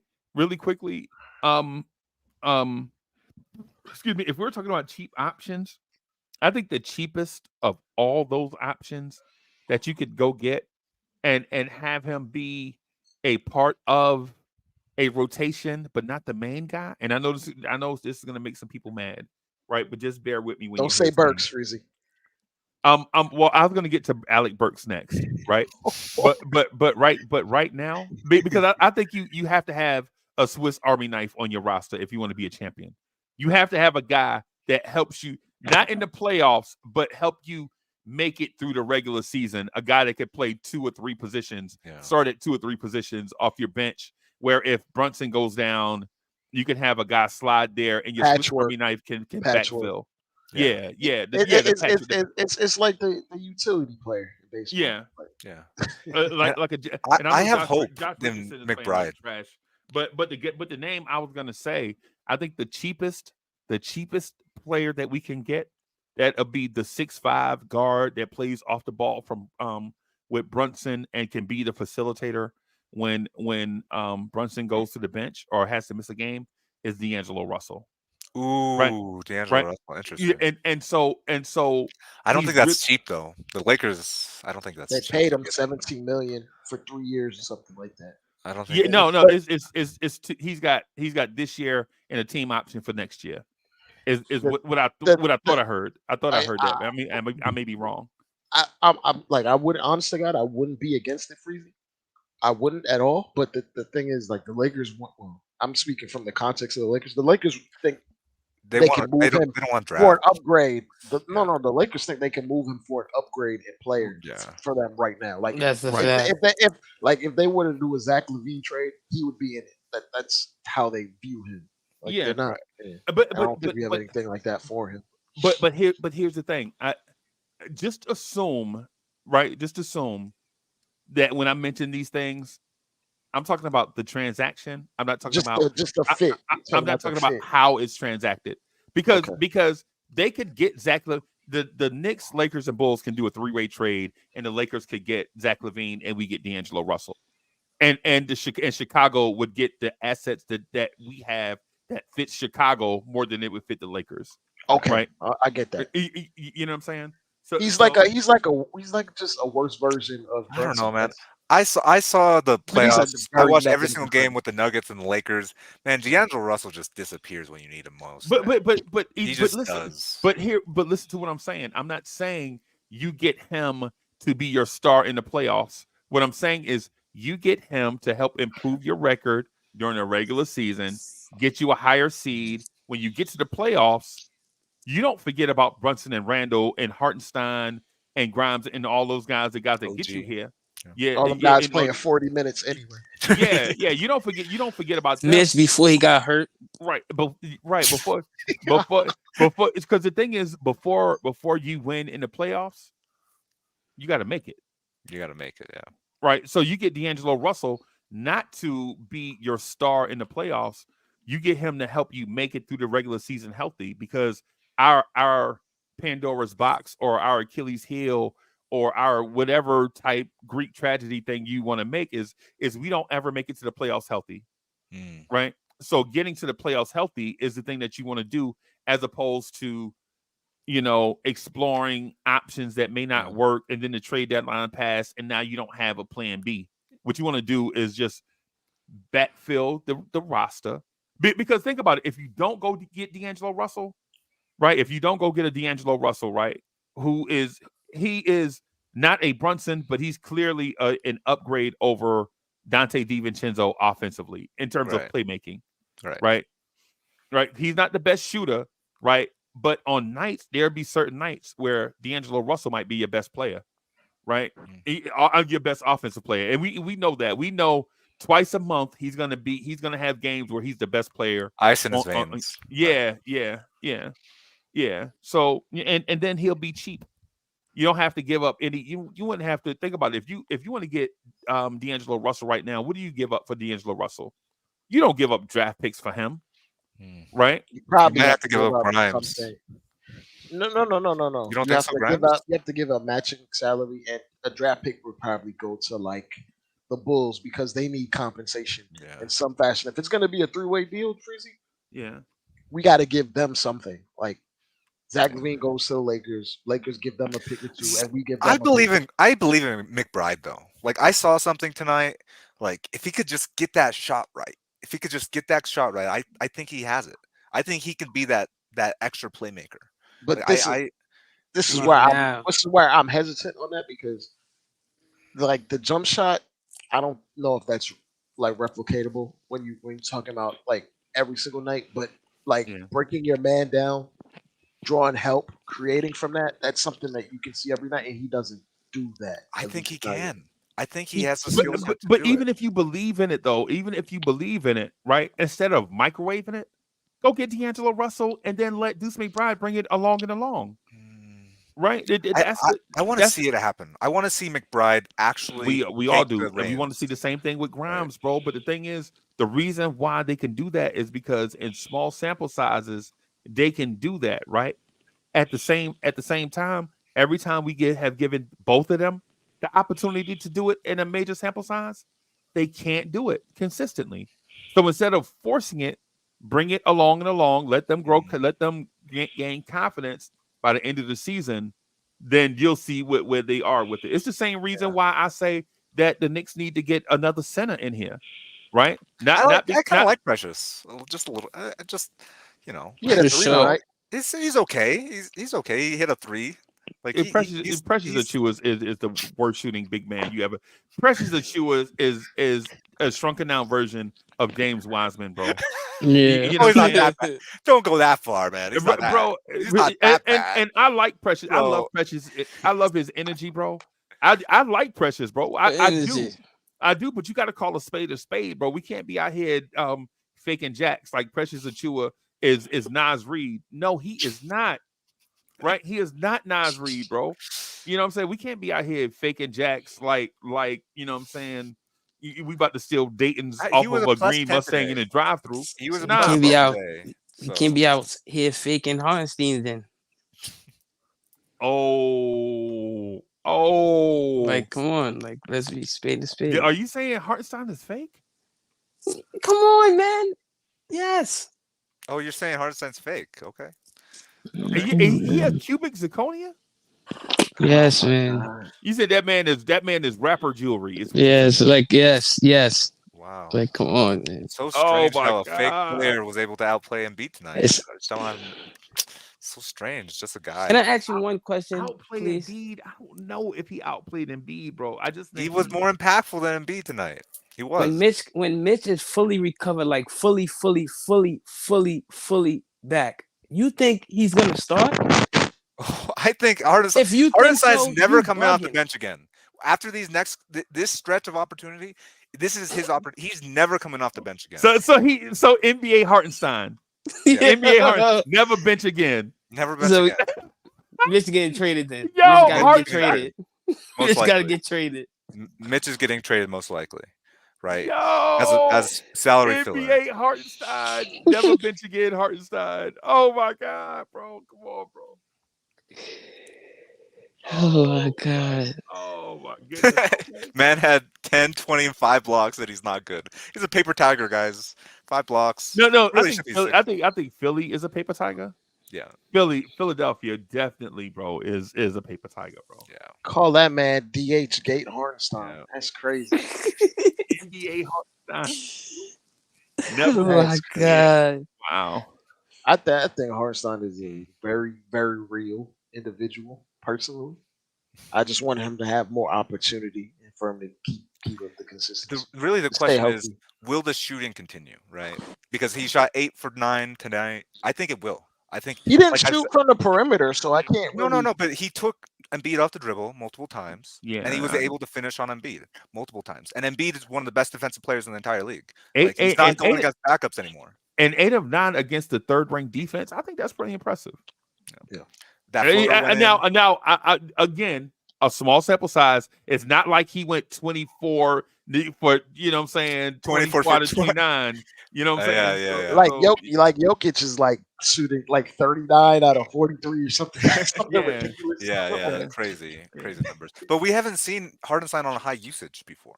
But we have in the G League. In the G League, he was high usage, Finals MVP, hit 8 threes in the finals. You know, And now he comes here and doesn't take any threes. And now he doesn't take any three. And Dre, remember the other day? So I don't know if I don't know if you were here when I said I think that the evolution to his game is getting back to that. I saw a thing like last year over the summer where Hartenstein has a dominant 3-pointer from a certain spot on the floor. I can't remember where it is. I said I think it's the above the break 3. in the Okay. like above the Yeah. break from the wing, I believe. Yeah. The wing corner, yeah. Yeah. Yeah. But Yeah. it's one of those things. Like I think Hartenstein has to improve, right? I think he also needs to be empowered, and he doesn't have to look over his shoulder if he Yeah. makes a mistake. That's part of the thing. Like Tibbs Yeah. legitimately removed parts of his game so he could stay on the court. Yeah. There I was a think game. as he keeps playing, he's gonna keep adding and adding. Yeah, We there was don't. a game earlier this season where Hartenstein took like a three or two, and the moment he took the three, I think it barely went out. He was taken out for Yep. Mitch, I saw it. I saw right? it. I And remember that. it was like a message where no, like we don't want you doing that. We like you, but we don't want you doing that.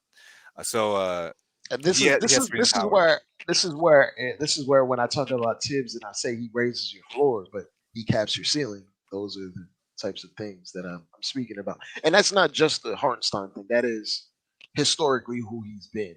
Like he wants to win on his terms, not what the league is dictating is successful. Yeah. I gotta think. I want to get away from the Hartenstein thing, man. I'm getting overwhelmed. I'm getting dizzy Wrap that in the with the Hartenstein garbage. stuff. Yeah. I want to say this. First of all, I think the way the Broncos are doing Russell Wilson is crazy. The Broncos suck. The Broncos suck. Wait, I have a Right. Broncos blanket. It's right Oh here. my Like, God. Really, man? yeah. Come on, bro. Wait, how did Really? you? Wait. It's like, yeah. Really? I'm in Denver, man. I'm in Denver. We got Bronx. Oh my God. All right. So that was random. Right? All right. Here's the thing I want to talk to you guys about, man. I think OG Anunoby right now is playing at like an average small forward with the Knicks. Right? My thing is I don't think the Knicks should have paid the price they paid for a average NBA small forward. Right? Like you don't give up RJ quickly and a second round pick for an average NBA small forward. Right? I think the Knicks think that OG Anunoby can be a star in New York. I don't. Am I wrong thinking that in time OG Anunoby will be the best player on the roster? With Brunson and Randall? And Hartenstein. Oh, hell. Well, when you talk about best, are you speaking from a impact scenario or best in the I can give the ball to him and he'll create offense for me kind of way? I'm saying it in a Because in the NBA, that's how usually guys are viewed. It's either the impact or are you a guy that you can You don't create see offense? neither. Teams You can need OG. focus. Teams need OG like players to win championships. Like the Nuggets don't win a championship without Aaron Gordon. Like it's like these. I think OG is going to be better than Aaron Gordon.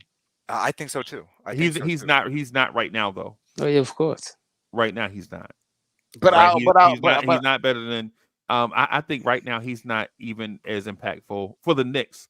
He's not even as impactful as KCP is for Denver. I mean, I'm it's hard gonna- to say but that it's because only- he it's has only a net 3 games. 40. He has a net 40 net rating. But Freezy, this is where You know? I kind of disagree because like yes, he's probably not making shots at a clip that you want, but it's only been 3 games. But Freezy, that defense is by far outweighs. If he's an how average mediocre small his forward, offense then RJ Barrett was a below average. Like it was. Yeah, we agree. Yeah. So you see the point that I'm talking about. I think What he's a I'm little saying bit to you above guys average right now. is RJ Barrett's impact was so negative with the Knicks. And I'm not saying that he's a bad player. I'm saying that he wasn't a fit for us for Tibbs, right? I'm saying he's a bad fit for Tibbs, right? I'm saying RJ Barrett was so odd of a fit for Tom Thibodeau, what Tom Thibodeau wants to do, that if you only remove RJ Barrett, this is the version of the Knicks that you see. Is what I'm saying. And I think RJ Barrett right now, I mean not RJ Barrett, but OG Anunoby is basically playing average NBA small forward right now. And you see this team is looking like a team that can make noise in the playoffs. Yeah, But You know what I like see? when you Yeah. get the full OG Anunoby, when you get the OG Anunoby that we think OG Anunoby is, I think this team might be unbeatable. Yeah. And I know that sounds OD.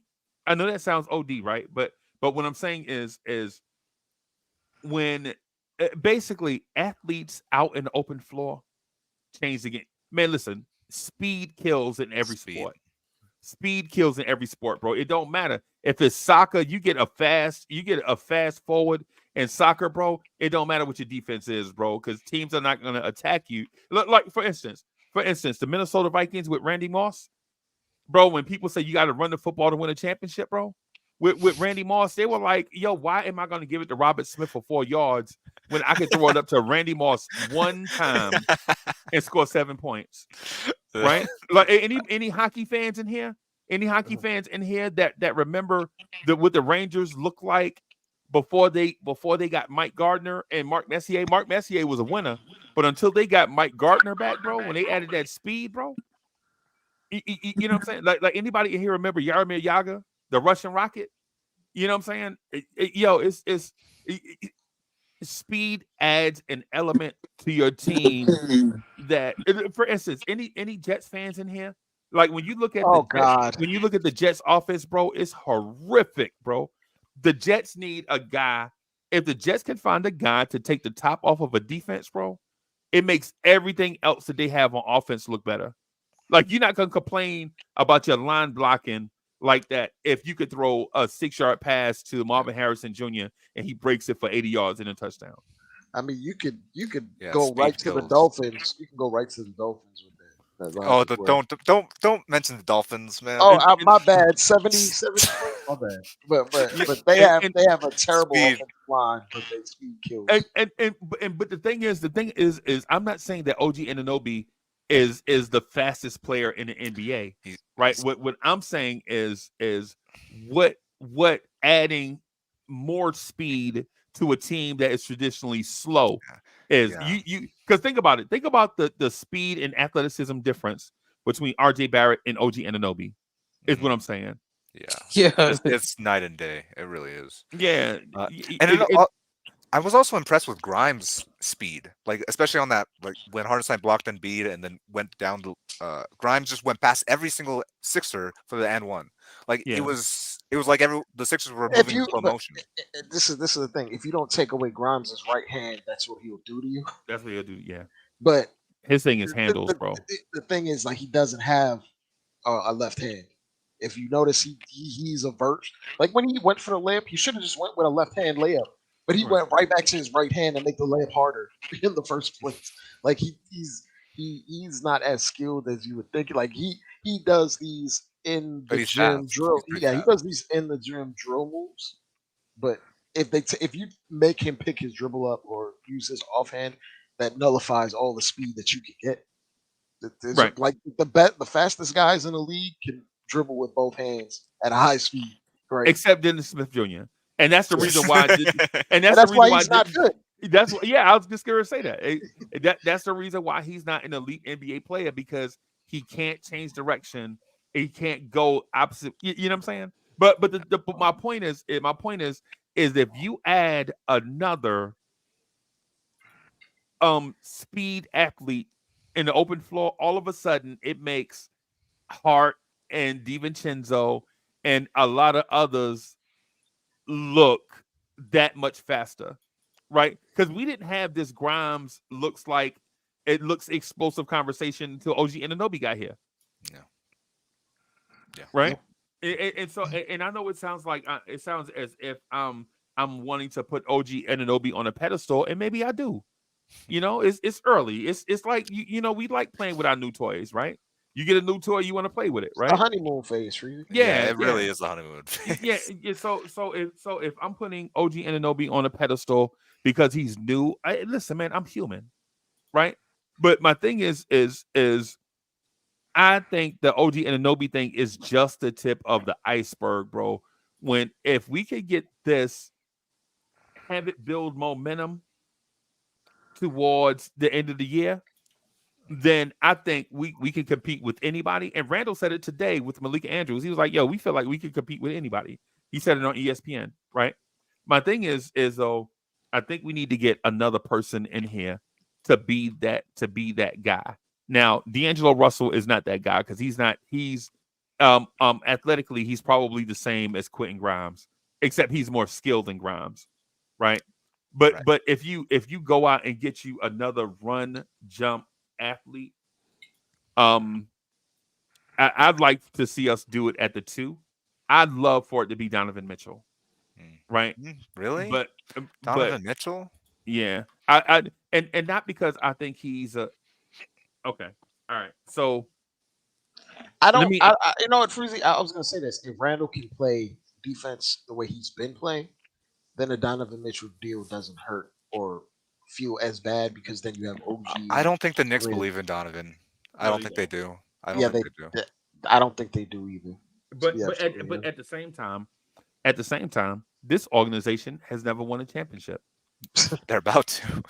They hadn't. This organization has never built this front office has never the one the organization that maybe not view Donovan as a winner is the same one that played RJ Barrett for all these minutes. Right? They're the same ones that signed Evan Fournier. They're the same ones that brought in Austin Rivers.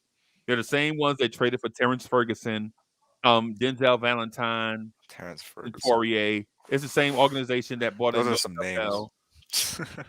They brought in They Noah traded for Moutier. They traded Moutier. Oh, Oh no, not that We- wasn't. we- That oh wasn't no, that them. was another one. That was a different They regime. they Yeah. saved you from Moutier. They Yeah. saved you from. I thank God.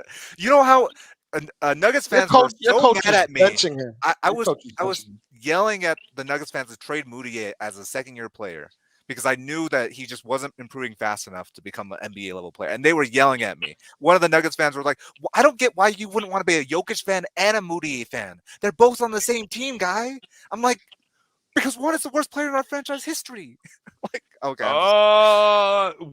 Franchise Worst history. one of the worst players in our franchise. Okay, history. one of okay. One of the Well, Yeah, if you're talking about where he was drafted, where he was drafted. Yeah, Yeah, because Denver it's has not had not Nikola whatever his name was, Nitsevitz. I don't know.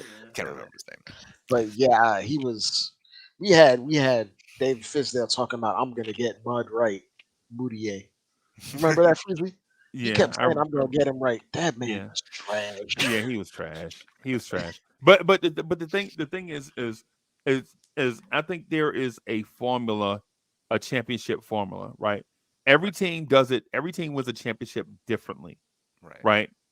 Like the Denver Nuggets don't look like the Golden State Warriors, Mm. who don't look like the LA Lakers, who don't look like the San Antonio Spurs, who don't look like the Miami Heat, right? Who don't look like the Cleveland Cavaliers, I right? could tell you the commonalities though, Freezy, but LeBron James. no. No. The commonalities are they all had forwards that had switchability and bigs that could pass or shoot. All of them Right. did. Oh, Do they all? Yeah. so you stole my point. That's the point I was going to get to. Oh, my bad. I just okay. So that's the point. The point that I was going to get to is having a 3-wing rotation, right? Whether you have one wing start and 2 come off the bench, or 2 great wings start and 1 come off the bench, you have these wings that can do it all and supplement your deficiencies in other areas. I Right. think Josh Hart can be one of those wings. I'm sorry. I think he can be. I know you guys are hating on Josh Hart. I think he can. Joshua was 15 good tonight. rebounds. 15 rebounds. He's not the best. He makes mistakes. He's not the best shooter, but I think he can be that rebound, that wing off the bench. He got to. I think OG pushing Josh Hart down to guys that are at his position allows him to rebound at a higher level because the guys that usually are at Josh Hart's size, they don't box out. If Josh They Hart's don't your know how to forward, you're box not out. gonna They win. don't do it. They're just like averse to it. Right. So yeah. I don't think Josh Hart can be that guy. You I don't think Josh Hart can be Josh Hart in this lane where he is right now is perfect. Right? Just be a scorer when it's time. Right? Like be a Make the right decisions, right? It's There's like a be that guy that when the opportunity is there, score, but when it's not, don't. Right? Be that guy. Be a hustle energy rebounder Glue guy. guy. He's just a Yeah, glue but guy. but but don't Step on try to be toes the in that don't try process. to be the star defender, Josh Hart. You're not the star defender, right? Just be that type. What I'm saying is there are wing play. For instance, I think if we had Jaden McDaniels and OG Ananobi mm, together, I mm. think this roster would probably be championship level, right? I think it already is championship level. But I but think but it is. if you notice, the team Because that has Jaden McDaniels is in championship contention, Right. right? Right. What I'm saying is if you look at um, and I know they didn't win a championship, right? I know they didn't win a championship, but I think this team is probably best suited to follow the Phoenix Suns model with Steve Nash, Mm. right? Where your shooting guards, you rotate in 2 or 3 shooting guards. They all have a role, right? You have Grimes in the Raja Bell role, right? You have our Barbosa, DiVincenzo in the Barbosa role. Then you have OG Ananobi in the Sean Marion role. You have Julius Randle in the Amari Stoudemire role. And then you have guys off the bench that, are they have a specific thing to Right. follow. And I know, and listen, I know the chat want they to kill should me. have won if that crap didn't get pulled Oh on yeah, the there sideline. were 3 seasons where the NBA did something to Phoenix, and it wasn't fair, right? So the San Antonio, not well. I'm not going to get into that. I just want to say this point right here. I think the Knicks, if the Knicks legit don't upgrade the 2, but look to go get bench pieces, Hmm. right?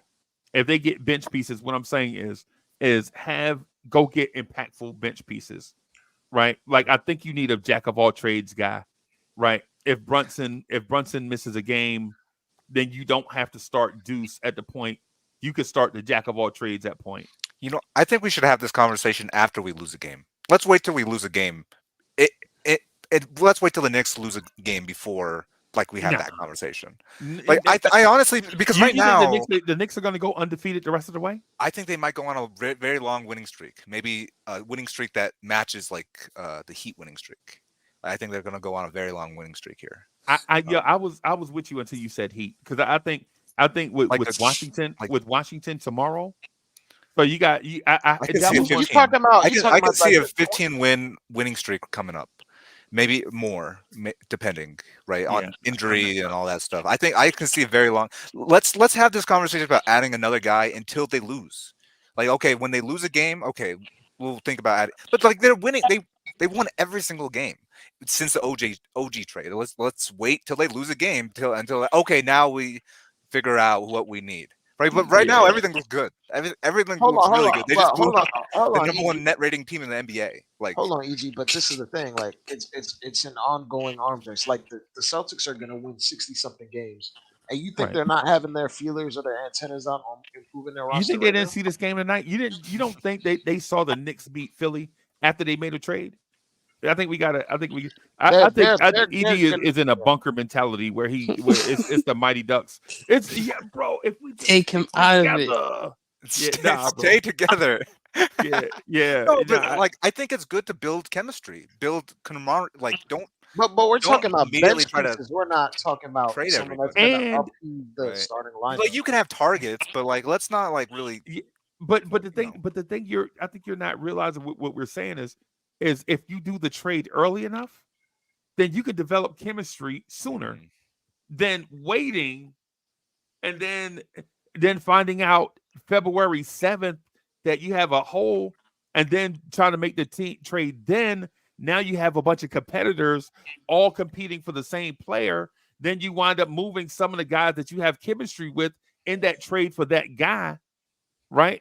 And then you then develop chemistry after that. That's what happened to us last year, right? When we wound up having to overpay for Josh Hart at the last minute. One of the biggest things in history, like the fact that you guys, the Knicks, made it to the second round with RJ Barrett, will go down as one of the best, like one of the most unpredictable things in history. Like I'm telling you, Like it's the fact that the Knicks made the second round last year playing RJ Barrett is absolutely crazy. But this is the thing. Like they didn't like RJ Barrett performed in the playoffs.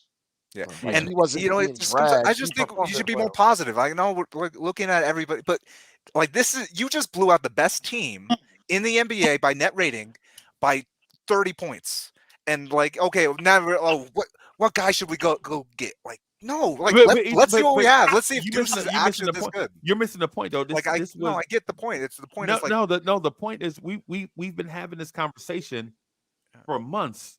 Yeah. Right. So it's not going to stop because of one game. Right. It's just it's one of them things, man, where even the Denver Nuggets made moves. Right. The Denver Nuggets were good before they won a championship, bro. But even they knew they had to add certain pieces. The Denver Nuggets don't win a championship without Bruce Brown. Right. You know what I'm saying? And they made that move in the offseason. They, but they didn't make it at the trade deadline. Yeah, and you know what? Do you know what position Bruce Brown played in college? He played. No, I don't know. I don't know what point guard. Him and Lonnie Baxter. Him and Lonnie Walker IV were backcourt for Miami. Yeah, that was the University of Miami's backcourt. You know what I'm saying? But then he gets to Denver, and Denver asks him to do something else, right? Right. Yeah, that's what I'm saying. I remember he went to Denver because they promised him the opportunity to play on ball because Murray was rehabbing. Remember? Right. Because he didn't want to be the short roll, quasi fake power forward that Josh Hart loves to be. Like right. That the Nets were making him. They were making. But he wound up doing that anyway, right? He had to because he would look. You got. I'm saying you got to get it how you live in the NBA. Once you get there, you got to do what you're told, especially if you're a fringe NBA player, which he was at the time. Then he gets to the Nuggets, and they gave him an opportunity, which he grabbed the bull by the horns, and now he's getting paid $20 million. But my point though, Dre, is Bruce Brown was a Swiss Army knife, right? Absolutely. He did multiple things, right? Yep. So why not have the Knicks go get that guy right now? With the Knicks, I feel already like Josh feel Hart like is that guy. I feel like No, Josh Hart is that guy. I feel like he is. Hold on. He's had a plus 49, like plus 40, Here's minus the thing. 15 rebounds, 6 Here's the thing. assists. Like I feel like he's that guy. No, I don't when feel we, when like we went to the bench, and we started initiating with Josh Hart, what happened? The Sixers started coming back like a Porsche in your rearview mirror, bro. They came back when Josh Hart was off the floor. That's why the plus minus was so high. No, they came back. No. They did not come back with Josh Hart on the floor. The plus minus is so high because in the fourth quarter, Grimes just erupted, and he got basically 20 points to add it to his plus minus. Now, granted, he had a high plus minus before that point, right? It probably was in the 20s, but we outscored the Celtics. We outscored the Sixers by a ton of points in that fourth quarter. Nah. I don't know. I like this Knicks team. I think it's a championship level team, and I think you saw it tonight. I think you saw it tonight. This team is never going to give up. They're going to be gritty every single night, and they're going to continue to develop one of the most underrated player in NBA history in Isaiah Hartenstein. Right? They're going to continue to run through him and develop the most underrated player in NBA history. And they're going to win a championship this year. Or at least make it to the finals. Right? You went from and you see it. I can hear all of that, but the Hartenstein, no. I think he's trying. I think he's trying to manifest. Well, I won't say it's manifest. No. I've been on this for years. He's using the data to extrapolate the future. But I'm saying he used the data for Nikola Jokic, and it still took him 7 years. And there are things that happen along the course. Like, and it took Hartenstein a year before he got his opportunity. It didn't happen overnight. It took him an entire year before he got his opportunity. But now that he has it, he's going to break out immediately. And it's the same thing with the moment Jokic went into the starting lineup, the next month he had. But Jokic until his 7th or 8th year. Once he starts to break out. Can I say something? Go ahead, Yes, you Core. can say Go ahead, something. Core. We are so talking in like Thank the you. what if stage of stuff. You know what I'm saying? I Thank feel like you. we in the Marvel verse universe. You know what I'm saying? Let's just they still gotta play. Number they gotta still play the games. And as much as analytics and numbers look good, bro, you still need some luck and it's still referees out there, third party that can Yeah. control the game. You We'd But have understand the that, rep, right? yeah. But it's very Okay, good for the NBA for the Knicks to win hold on the a second, hold on a championship, second. right? But I love your Ferber. You know what I'm saying? And as much as I'm a Knicks fan, tranquilo, bro, tranquilo a little bit. You know what I'm saying? With Hartenstein, I he's like him. using he's using the numbers, and the Right. data does not All lie. right, yeah, Uh, geometry is great. Geometry is great when you're trying to build a house, but it doesn't mean that the house is going to be soundproof. You understand what I'm yeah, saying, it bro? means you blow out the 76ers by 30. Uh, I'm that's what telling you, man. Hey, and the clock's right twice a day. You know what I'm saying? and half Two, the a dead clock. But here's the thing: we won by 30, and Josh Hart had a plus 46. Do you think Josh Hart was the best player on the court? I think he helped a lot. Hell no. I think he helped a lot, but no, Hell he wasn't the best no. player. Hell no. If it I think was, hell no. Let me tell you something. Let's break this down and make it very simple. Deuce McBride played one of his best games of his NBA career, and Grimes knocked down some big shots in the fourth quarter. Grimes had That put 18 them points in the beat fourth them. quarter. right, Yeah, exactly. and That that's why it beat was a them to blowout. sleep. But I think the reason why they And won hold on a was second, hold on a second. But that's what broke the back of this team. Philly does not have an adequate bench. You know what I'm saying? To compete with a team like ours. You understand what I'm saying? but the game was You won with know, the that's just starters. Like Embiid was a negative 26. Like Hold on, what, Hartenstein was hold what on, starters hold on, because hold on. Julius Randle was a no show yeah, offensively. Randall was a no show, right? I'll say But this, but the thing is, like, we got 30 points out of two guys that average like 3 points. Thank you. Like With Grimes Randle, doesn't average that many points, and Deuce does averages damn near nothing. And then you thank got you. 30 Which points which combined which out of which tonight. which would be the points that Randle would score on a normal night. Yeah. yeah, So that kind So of that was the counterbalance, I guess. But that's still that's still a good thing. Like, we made their role players luck. not exist, and they're when still Exactly. When put up Hartenstein numbers. has his 2025 game, 20 points, 20 Oh my rebounds, god. 5 blocks, maybe 5 assists, 5 blocks around there. When he has that game, just remember who told you Yo, first. Jerry. Remember who told you Okay, first. okay. And also, let me say something real quick, Ricky. Hey, man. Now that you said that, do not end up on a milk box carton. All right. Exactly. God forbid if it don't happen. Oh man. We I will mean, have to that's see what you happened again. last year. But Hartenstein was dealing with that injury last year. No, Where no, we not. No, yeah, he no, no, no, was. He no, no, always no, no, gonna All be He year had no, a that. hand long. strain. no, He no, had no. a I'm gonna be real. He did have an injury. like Like, he he was took his trash for like 3 months straight, like he and then was we figured he that got All out. year long. He was trash no, for like three it was years. not the entire year long. He got He healthy It at was the end of around the year. no, no. He got healthy. I want to say around mid February, Yeah, right when he had that game-winning block against the Cleveland Cavaliers. but Okay. he was actually battling through injury a lot of the year, like it was Yeah. documented. He has a sore Achilles. That's why he couldn't really jump much. That's why his rim protection stats didn't look as good as it did with the Clippers. With the Clippers, he was the best rim protector in the entire NBA. But he was also fouling everyone, so he wasn't allowing Yeah, guys to actually finish at the rim. No. So I think what he's doing now is more impressive than what he was doing with the Clippers, because with the Clippers it was limited minutes, so he could afford to just throw away 3 or 4 fouls. right. When you're going against Joel Embiid, you cannot give away fouls. Yeah, You At simply cannot. all.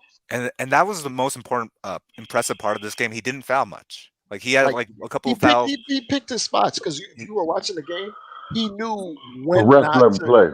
No. Hold on, Core. Like, even when you were watching the game, he knew when to pick his spots or harder challenge Embiid. Like, he didn't go overzealous and try to block everything. He just did what he Right, could, put his hand up, right, and then let him do his moves, because a lot of his moves are foul baiting. right. So he knew, okay, like, you're at this point, you talking about someone that is the MVP. Even when you foul him, you're probably not going to stop him. So just play as hard as you can without being overzealous, without doing too much. and he did a solid enough job, and he made his life a little bit You know. difficult. I will say at the beginning of the game, he was grimacing. If you remember, they called it out. Yeah, he's always hurt, man. Are you gonna Excuses. He's so soft. Oh man. Hold on. Are you gonna say Embiid had the hardest time? The referees will let them play. The referees let them play today The too. refs let them play. That was very important. That's what helped us. Because if it was any other time, it didn't help Randle tonight though. It didn't help Randle. Well, anyway, we're not gonna argue. It never helps Randle. You know what I'm saying? They were beating him the hell up. I'm not gonna lie. They were beating him of course. And they don't never blow the whistle for him. It's like he gotta, you know what I'm saying, go into Super Saiyan mode and about to fight somebody or choke him out. But even at the playoffs, recognize him. The playoffs, they don't blow the whistle, and that's why like these foul baiting players like Harden and Embiid, they all disappear in the playoffs because they don't blow the whistle in the playoffs. That's why you have to show. That's why Randle struggles in the playoffs because they don't blow the whistle in the playoffs, right? You have to put the ball in the basket. But this is why I'm like the way Randle is playing right now is replicatable because he's not relying as much on like perimeter drawing fouls from the mid-range jumper or drawing fouls from the three-point line. If he's getting a foul call, it's directly at the front of the rim for the most part right now, and he's shooting a very high percentage at the rim as of the last 25 games or so. So that's why I'm. But tonight was just a rough night. I don't want to say that's the rule, but it's something to monitor. But I think a lot of the things that he's been doing, at least offensively, it replicates. Like it can be replicatable in the playoffs, in my mind, at least. He's not living and dying on long 2-pointers and threes. Like he's living in the paint. I agree with right that. now. Yeah. But I think you guys should just enjoy this because it's going to get even better than this. Like as good as Hartenstein's playing right now. Oh my God! He's going to hold on. How about this? The team. Since it's about Hartenstein, why don't we get more players to make Hartenstein better? Well, the thing is, if you take Hartenstein off this team, there's nothing. You have nothing. Oh my God! I'm serious. I'm serious. It's like I don't even know if you make the playoffs. If you take Hartenstein off the team, I don't know if you make the playoffs. Whoa, hold on. Oh, come on, dude. Stop it, man. You just told me. Hold on a second. Because we saw it with Sims. We saw him start Sims. They were a -16 with the exact same roster. Core, I'll say this. Core. He's not wrong in this aspect because we're not gonna get this team is not. This team doesn't have like 8 superstars. Mitchell Robinson, God forbid, in the first part of the season, Mitchell Robinson was we were not saying going down. Exactly. Can I say what I gotta say, bro? Y'all done talking like crazy. Listen, you trying to say in the beginning of the season we were not when he was healthy and he's getting these 20 rebound games and 10 offensive rebounds and you know what I'm saying, games and 2 steals a game that he was trash. He had the lowest. He had the putting lowest everything PER on of his career, back. the lowest true shooting percentage of his career, lowest everything. Man, like all the advanced stats say the team was better when he was off the floor. Let me ask you a question. EG, real quick. Do they got Target up there in Denver or LensCrafter? Because you need to get your prescription changed. Because you ain't been watching Mitchell Robinson, bro. You've been bugging. And I'm not saying, listen, I'm not saying that, and I ain't trying to really dish you, but what I'm really trying to say is that Mitchell Robinson is not trash. And he was the anchor of our defense until he got hurt. Exactly. You know what I'm saying? And I promise you this, and if he didn't go down, we probably would have tried to still held on to RJ quickly just a little bit longer. But since all that happened, that set up a domino effect of what we're going through now, right now. And of course, the guy is playing great basketball. You know what I'm saying? Absolutely. And I'm happy and I'm grateful for it. You know what I'm saying? But just let's not just thought this cloud of like it's all S and G's when it comes to Hartenstein. Are you serious now? Come on now. He's a great backup. I think he's possible starter on a bum team. I won't do him like that.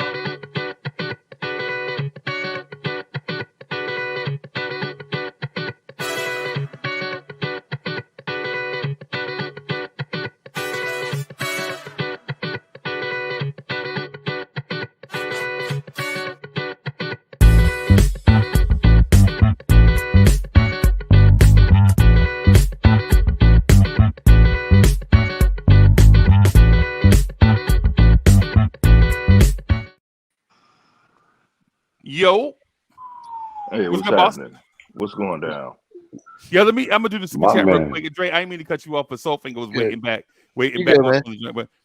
But make it make sense. Thank you for the generous contribution. Make it make sense. Says EG 14,000. Stop drinking the Kool-Aid, I already read that. please. Yeah, man. Soulfinger, what's Let's good, send a bro? paper on this. Let's send a paper Hartenstein on could this average vote. a triple double on Mitch and people would think Mitch would do it too. Yeah, of course. Man, I want to get Soul Thinker's take on the game. I'm not gonna lie. Yes. Oh, On the what? I'm The sorry. game. On the Okay. victory. Okay. from what I saw, it was a hell of a game. You know, I was really pleased to see what it was, and it was. This is the thing, you know. I've been listening in and out. You know, it seemed like the conversation is been about Mitch versus Hartenstein. But we kind of overlooking, and I don't know, if, you know, because I had to do a little run around, but we're kind of overlooking how this team won. Right. I don't know if it was brought up, but do you realize we won without having to rely on Randle? Randle didn't have to work. You had a team, and the thing about it is, Mitch played. You know, his defense. He was the anchor of the defense, but he was caught out there in bad positions because of lack of defense from other players. I'm not dumping on RJ or whatever, but this team runs better without RJ. It's addition through subtraction. Bringing in OG Anunoby, who fits the need or he fits the system, works.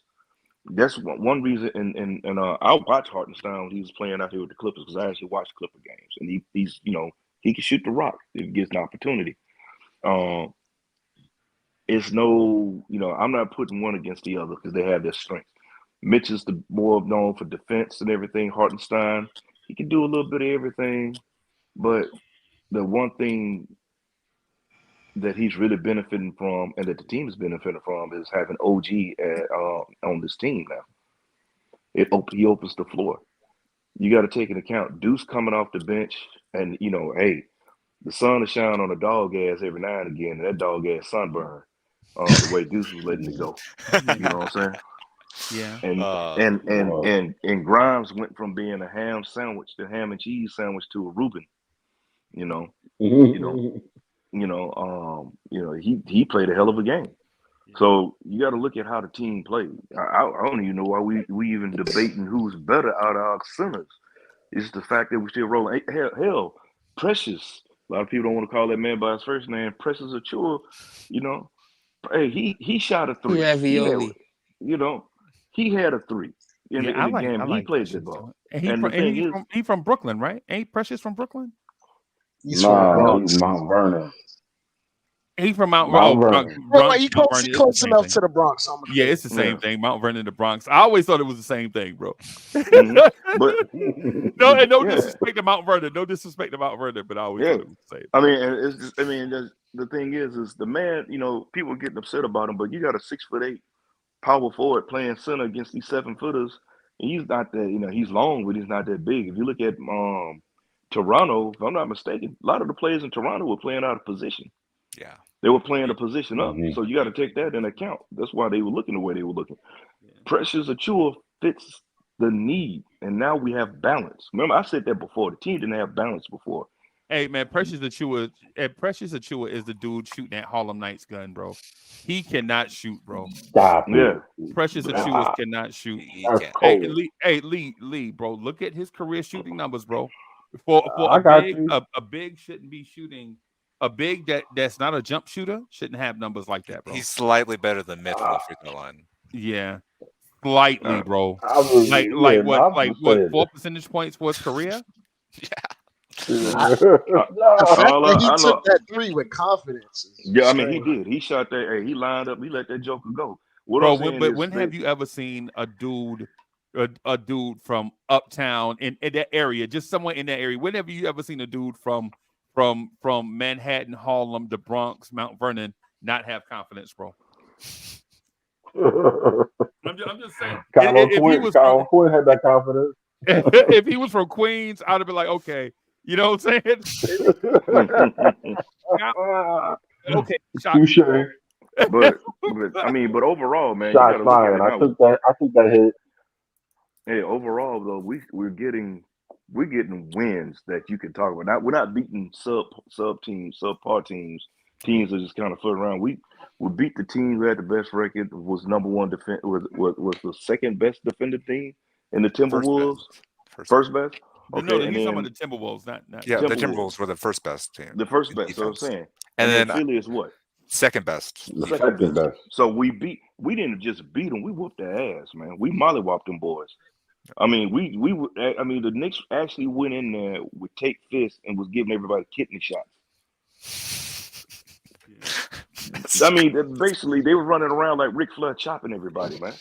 Right. It was from end to end. The Knicks didn't give up the lead. It was once they got in front, they didn't look back. They didn't. So this is hey, Sophie, let me ask you this though, just as a side, because I want to hear you continue, right? But I want to ask, do you remember that commercial? Can you please pass the jelly? Yeah. When the people were eating the all fruit on those expensive crackers, and then they get to the dude, and he like, would you please pass the jelly? Remember that? Yeah, the old country cat. Yeah, had the big old 14-gallon hat. Can you please pass the jelly? And then the woman passed out. The lady passed out. Yeah, I remember that commercial. Oh, that's what I think the Sixers were. I think the Sixers were that crowd of they think they all distinguished and all that stuff, putting the expensive ass jelly on expensive crackers. That's what I think they were, bro. Well, They the people legit that come to your party and drink the cheap champagne with their pinky up. That's Philadelphia in my mind. Well, let me ask you this: Did anybody talk about the fast break points? Did anybody bring that up? Nah, because we took them in that. Oh, that's what I'm saying. Nobody. We didn't talk about. You got to look at how we beat them. Nah, because we had to talk 2 hours about Hartenstein, bro. Well, that's why they got the fast break point, right? Like whenever he got a block, out and running, right? And whenever they got a stop. That was Josh Hart. That was Josh Hart grabbing the 15 rebounds. It was everybody. It was that transition. It was the team. No, it was him starting. Yeah, but it was him starting that transition. Nah, it was Hartenstein, bro. It was all Hartenstein, bro. So you must be passing it around too now. Right. But the Knicks legit had 33 fast break points. 33 fast break points. And it all came off Hartenstein's 2 blocks. But this is Hey, to build a statue for him. Yeah, man. This is my question. This is my question to everybody. When the last time you seen the Knicks had that many points like that on fast breaks? When was the last time? Since the 70s. I want to say, wasn't it around that time we had Clyde Frazier. Spreewell. During Spreewell, because Spreewell made the team run. Yeah. But since then, we didn't see it. So for you know what I think? I think we don't understand who OG Anunoby is, and I have a player comp. I think he's the perfect player comp for us, right? And people may not remember this name, right?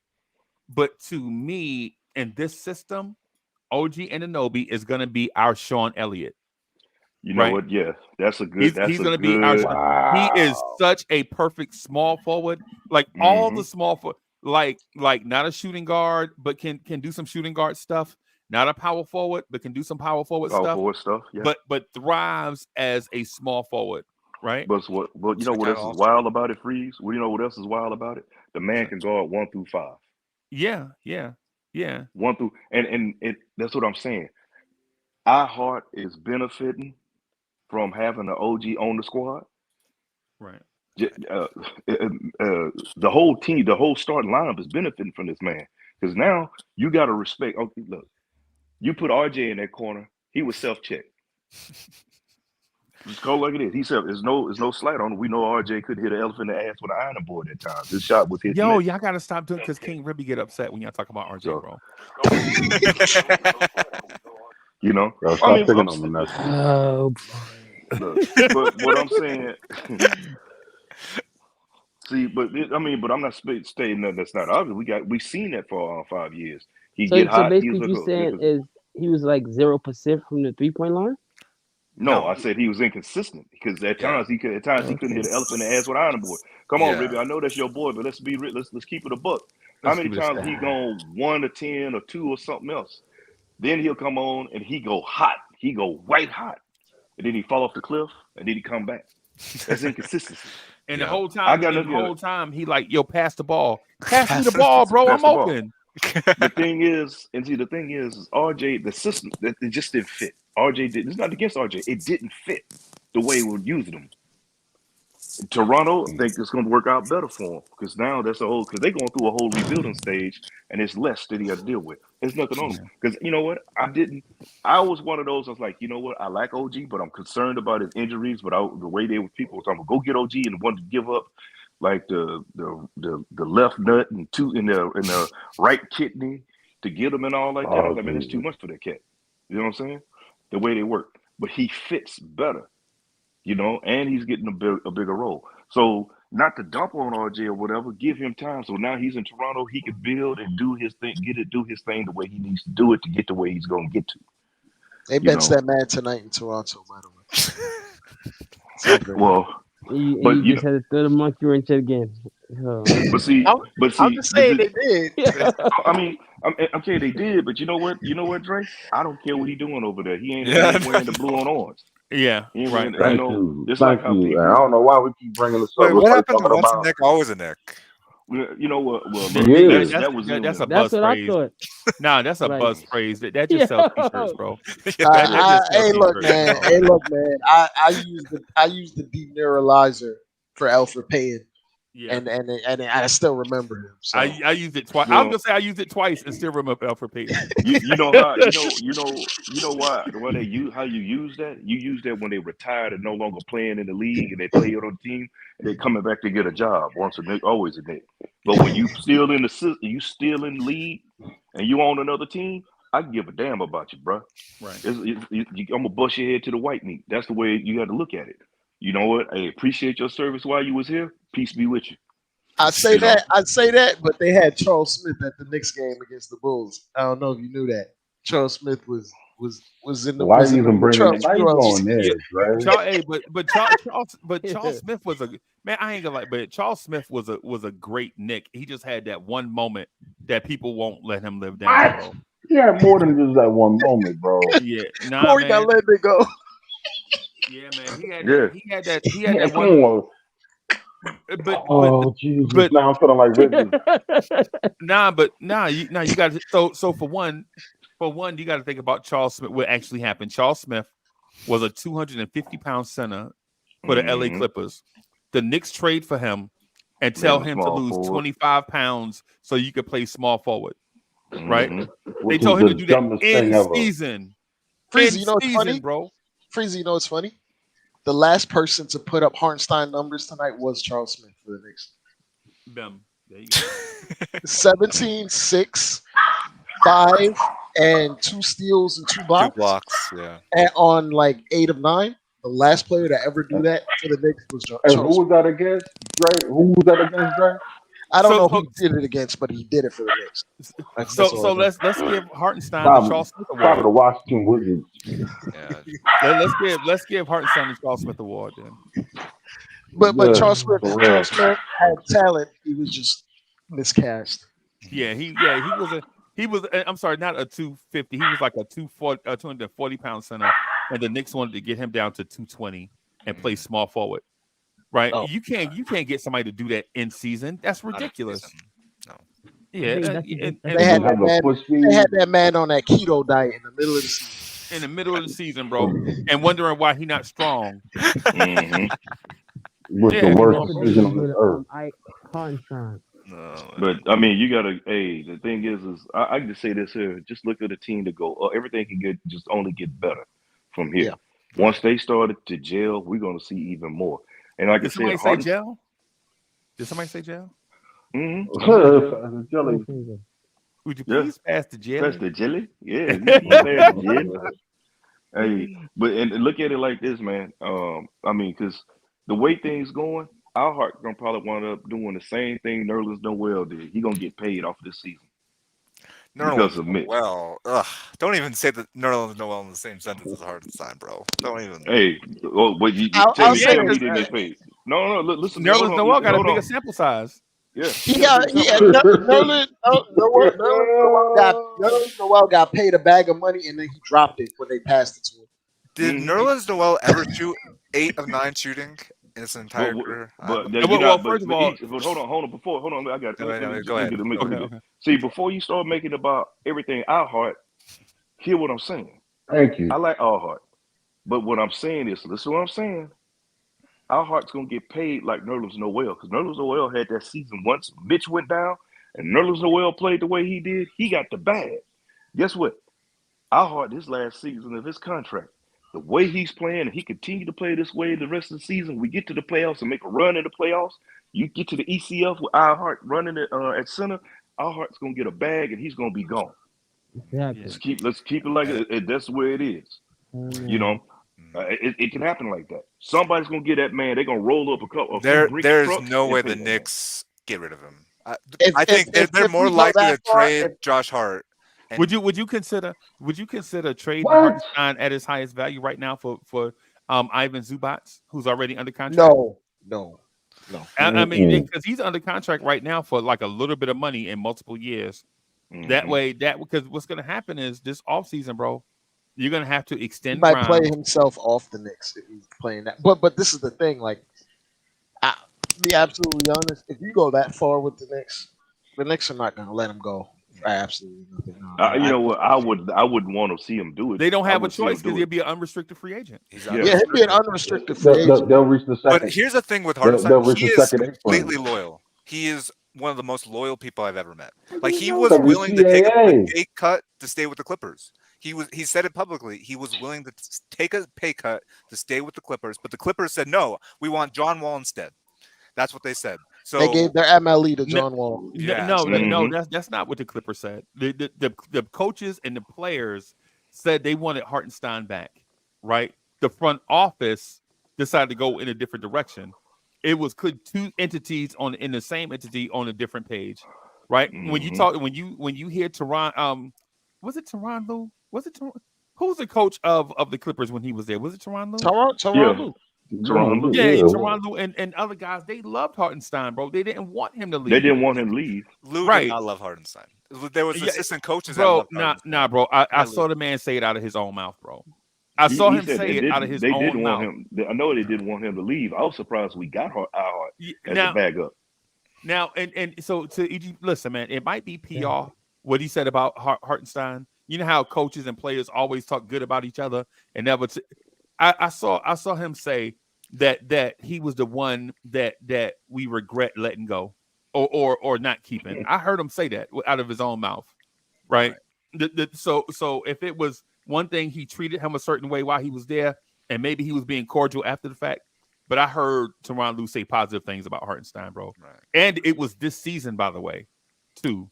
So it wasn't like They've been chasing replacing Hartenstein with like a Mason Plumlee. Yeah. Was it Mhm. Mason Plumlee? Mason And Plumlee, you're right. then they got Daniel Tice because Plumlee got hurt. Yeah. Like Mhm. they're trying to get all the white centers. cleared, All of but except Hartenstein is, well, they want white centers that can pass a little bit. And see, that's the thing. And see, that's the thing with him, with iHeart. He's nobody really, unless you really watching him before. I know he can attest to this when I say this about his passing. iHeart is a damn good passer for a big man. He broke it down before, like over the summer, about his passing. I think he's a good man, passer in general, not even for a big man to be absolutely. Yeah, no, he is. I'm just saying, I but think he's probably top 2 passer for a big man in this league, right? Yeah, right. But in terms of overall in the league, I think he's a very good. Is he a better passer than Josh Hart? Definitely. Yes, absolutely. Come on. Definitely, right. And so just is he the second? Is he the second best passer on the Knicks? I think he's the best passer on the Knicks. Best passer. Yep. If we're talking about skill, I mean we're talking about skill relative to position. He's the best passer on the team.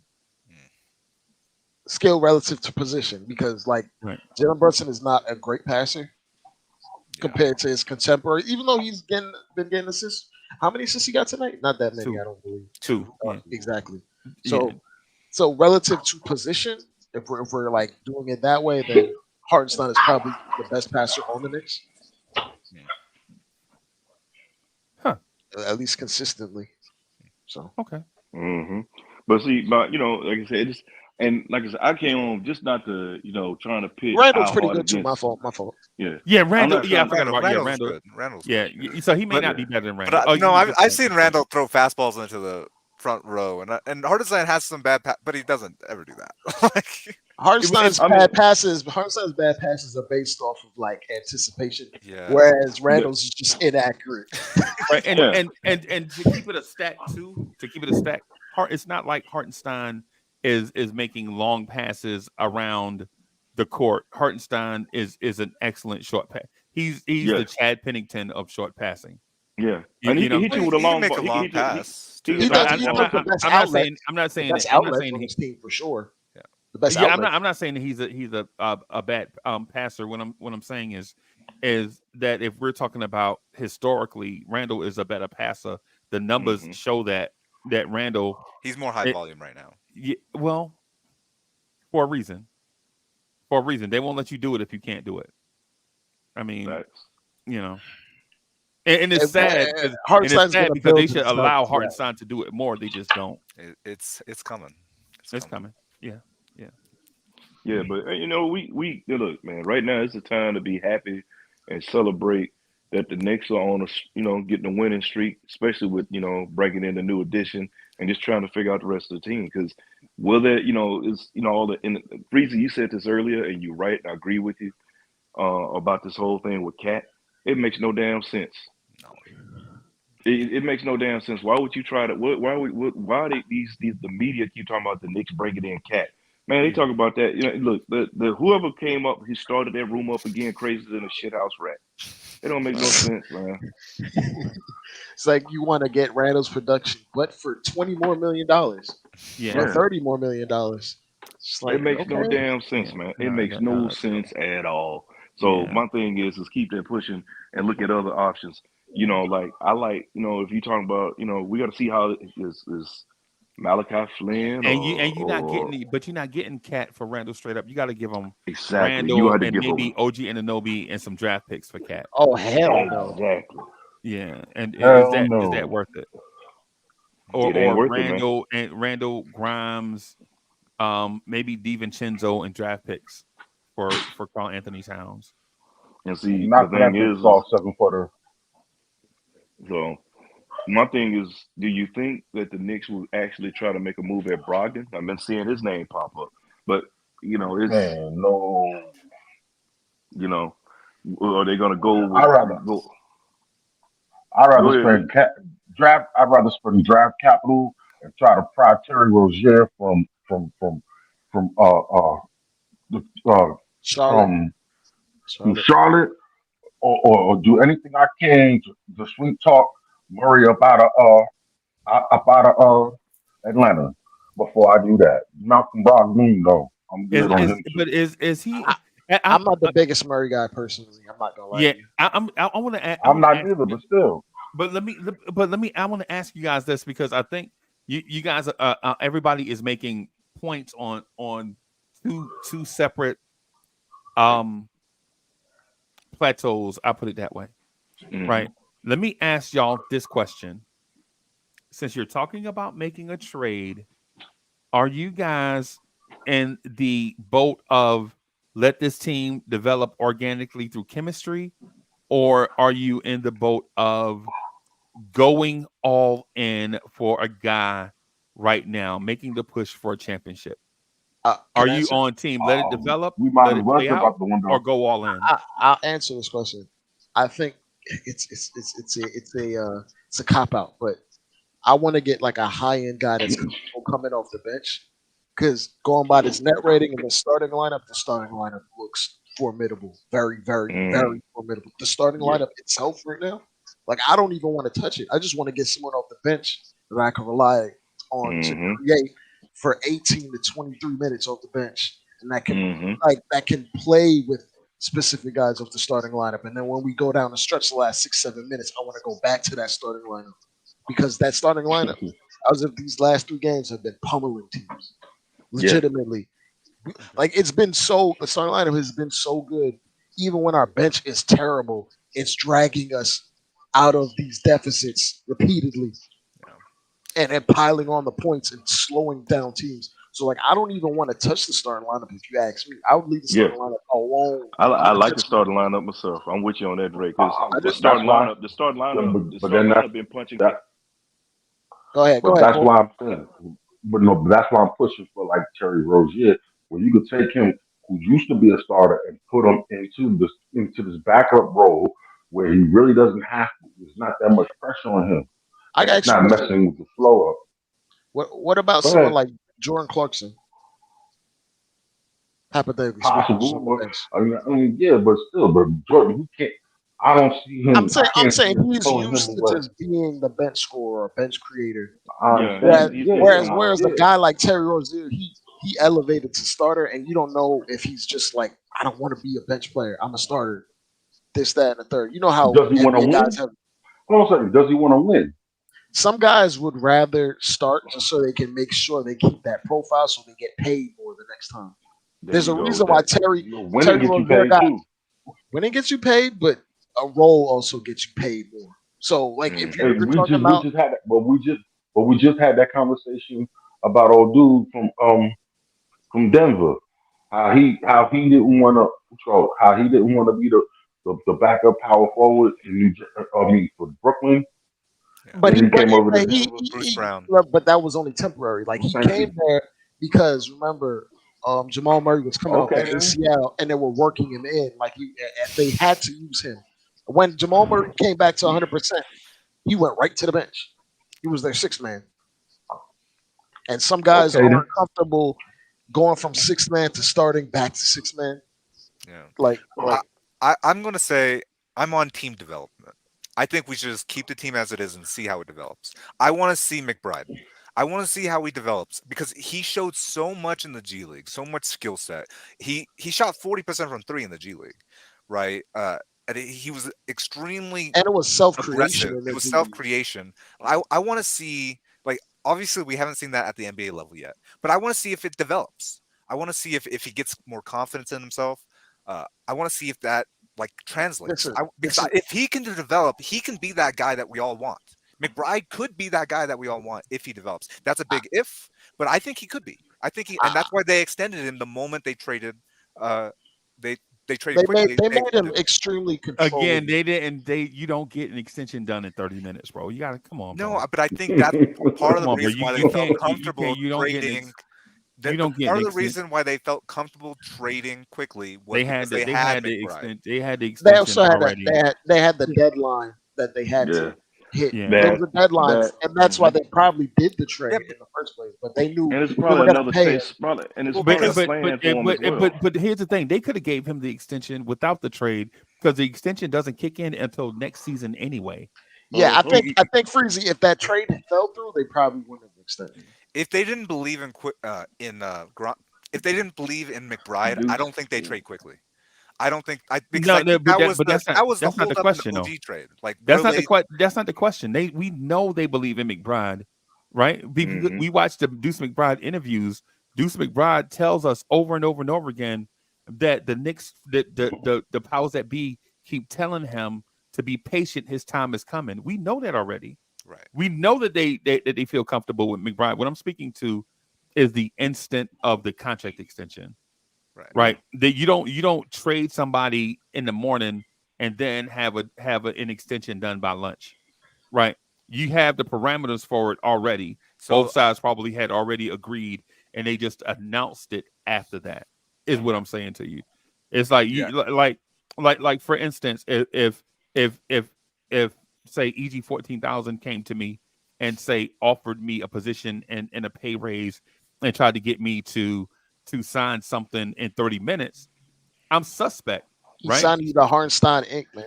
Yeah. You trying to get me on a 360 deal? You trying to get me to do 7 albums and I only make $1,000? No, bro. Nah, I'm saying they had a framework already, bro. Yeah. and then they Yep. just I think the announcement of it is the timing of the because the Knicks do that. I don't know, EG. I don't know if you know this or not, but the Knicks like to stick news together, right? Like if you remember when the Knicks were out on Donovan Mitchell, right after that you heard about the RJ Barrett extension. Yeah. Mm-hmm. Yep. Yeah. So Walter White, thank you for the Jen's Right. contribution. Walter But White says, I that make was in the music, works. y'all That was in spitting the works. bars, and I'm stealing. Don't go Cat Williams on me. And Ron, thank you for the Jen's contribution. He says, iHeart is becoming A leader. the leader on the floor. Bem.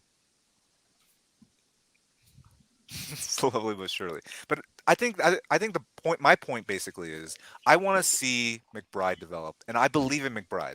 I think he has a skill set to be the guy that you all want him to be, and I think he showed it tonight. He's been struggling a little bit, but if he can become that guy, he could. If Brunson goes down with an injury or something really bad happens, I think he could step in and be that guy for you. But this is where I push back. Wow. Like our Those are offense, big shoes to fill. our offense is based on read and react. And if you're not an aggressive guard, like going downhill at any point, It's not going to work. you're going to be very Thank you. predictable and easy to stop. And this is Mhm. why, Mike, when I talk about Deuce McBride's game, I know he has a perimeter game, but my problem is he doesn't have a pivot from that at this level when the athleticism, when he does not attack the rim, period. He does not go towards the rim. He does not and even to that point, Quickly didn't really attack the rim, but he had the in between game. He had the that floater. He Yeah, was crafty with he had a crafty game to get where he went to certain spots on the floor in the mid in that mid. He never really attacked all the time, but he could. yeah. And it's Yeah, like I'm if you're not not, trying to see your thing, Dre. Go ahead. yeah, you're good, but it's like if you're not applying pressure in a read and react offense, you're just reading. You're not reacting. You're just floating around the perimeter, which is why that's our why offense is For tight. the we same should give him some reason time to Grimes develop didn't do well in the starting that read lineup. and react, right? We should Go give ahead. him time to develop the read and react. It's just because it takes time to develop. You don't just have that immediately. He had that in the G League. He can read and react very, very quickly in the G League. But there's a different level of athletes and at I the think- rim. Yeah. There's Exactly, a different level but of athletes checking you as There are well. players that go to the G League and don't have that, even in the G True. League level. That's true. Right. So we want to let's see At if least he he can has develop the that. G League. Right. He has history of showing that he's capable in a lower league, but he still has history. So if we can develop that, and he could become that guy. So I'm on team chemistry. I build that chemistry. Let's see what we have. And I'll then say if- that. I'll and say then this. I think you still make a move that for a serviceable guy. think If so? it doesn't So work, would you work, would you? I don't think you can trade McBride because of the extension. But no, would no, you no, no, no, no, no, trade- not trade McBride. I'm saying like you trade for a guy that can also but be that's complementary basically with saying McBride. if you trade for a guy, that's basically saying I don't believe in you, McBride. No, no, no, Like, no, that's no. basically what it's saying because you're saying who are you gonna like? Hold on. you're gonna trade him for Grimes? I'll Like, preface it like this. I want it to be a guy that can play with McBride and with not him. So yes, you would like play like him a over big like a Grimes? combo or a big two guard that can create like a 6'3", 6'4", 6'5" ish combo guard. I don't want it to be someone that's exactly like McBride. Like I want some versatility with this guy at least. So like when I mention like a guy like Jordan there's- Clarkson, hypothetically speaking, Jordan Clarkson plays alongside a point guard off the bench. And he doesn't step on his toes. He's just aggressive. Like you need the aggressive. Yeah, but factor like off the Tibbs bench. is going to only play a 9-man rotation, right? So you're only going to get 4 guys off the bench, and you already have Josh Hart. You have the center. If you get Akua or whatever the center is, you Achua. replace them. You have the center, and then you have 2 more guys. Right now it's Grimes and Grimes and McBride, but like. If you get another guy, you're taking McBride out. If you get another guy, you're basically saying we don't believe in you, McBride.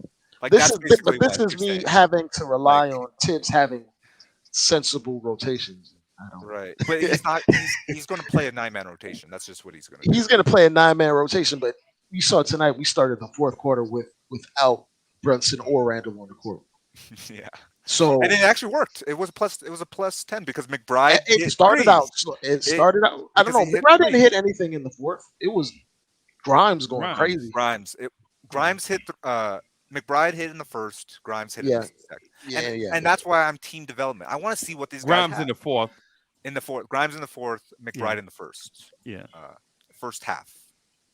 Yeah, First quarter, just really Third quickly, quarter, man. really. Just really quickly, man. I don't think. Hey, Will Salkin, thank you for the generous contribution. Will Salkin looking out for us on Cash App, man. Thank you to Will Salkin. Thanks, man. All right, y'all go ahead, bro. Man, I think we're gonna make a trade, but in the same token, we're probably gonna give Deuce about 10 games to figure it out. In that process, he'll either show us he has it for this season or not. If he If doesn't, he has then it, you don't make a trade. I think. okay, that's fair. I think Now that's a fair compromise. relax. The Knicks are gonna make a trade, bro. I don't think that- It's think to so? what degree they have to It- add yeah, bench to depth, what? bro. To So what they- degree? So you would Yeah. trade Grimes then? Yeah, because no. What I'm saying is the team needs something, and y'all know it, right? But we don't know to what extent of what they need. We know they need a playmaker, right? Like for instance, throughout the entire conversation, y'all just discarded Malachi Flynn as if he's a nobody. That man Malachi Flynn shoots 36% from the field. Right. That's one of the Malachi points. Flynn. But Okay. one of the points I'm getting at is this. The Knicks have seen Deuce McBride for 2 years in practice. For one, the G League, I think the G League point is a lane point, bro. Nobody cares. No, Thank I you. think it No, is. nobody cares about If the G you- League stuff. No, Thank that's- you. Because matters. if that was the case, Charlie Brown would be playing. Charlie Brown and Brandon Well- Godwin would be playing right now. Brandon Jalen Godwin Martin? was the best. Yeah, man. But I just wanted to say this though. I think the reason why they gave him an extension is not because of G League, but because what they saw in practice. I think if we're listen, and this is for Dre too, right? Because I know that others have a point, but I just want to speak to what they were talking about.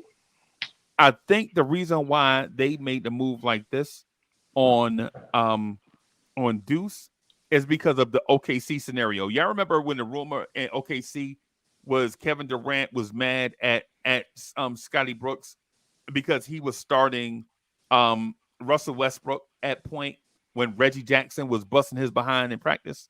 Anybody remember that? Yeah. And then the rumors started coming out when Klay Thompson had that big game 6 against against OKC, and Russell Westbrook kept going under the screen against Klay and Reggie Jackson, and I think Reggie Jackson was on the. I think it's that scenario right there where you have you have Russell Westbrook, Eric Maynard, Reggie Jackson, all wanting to play, right?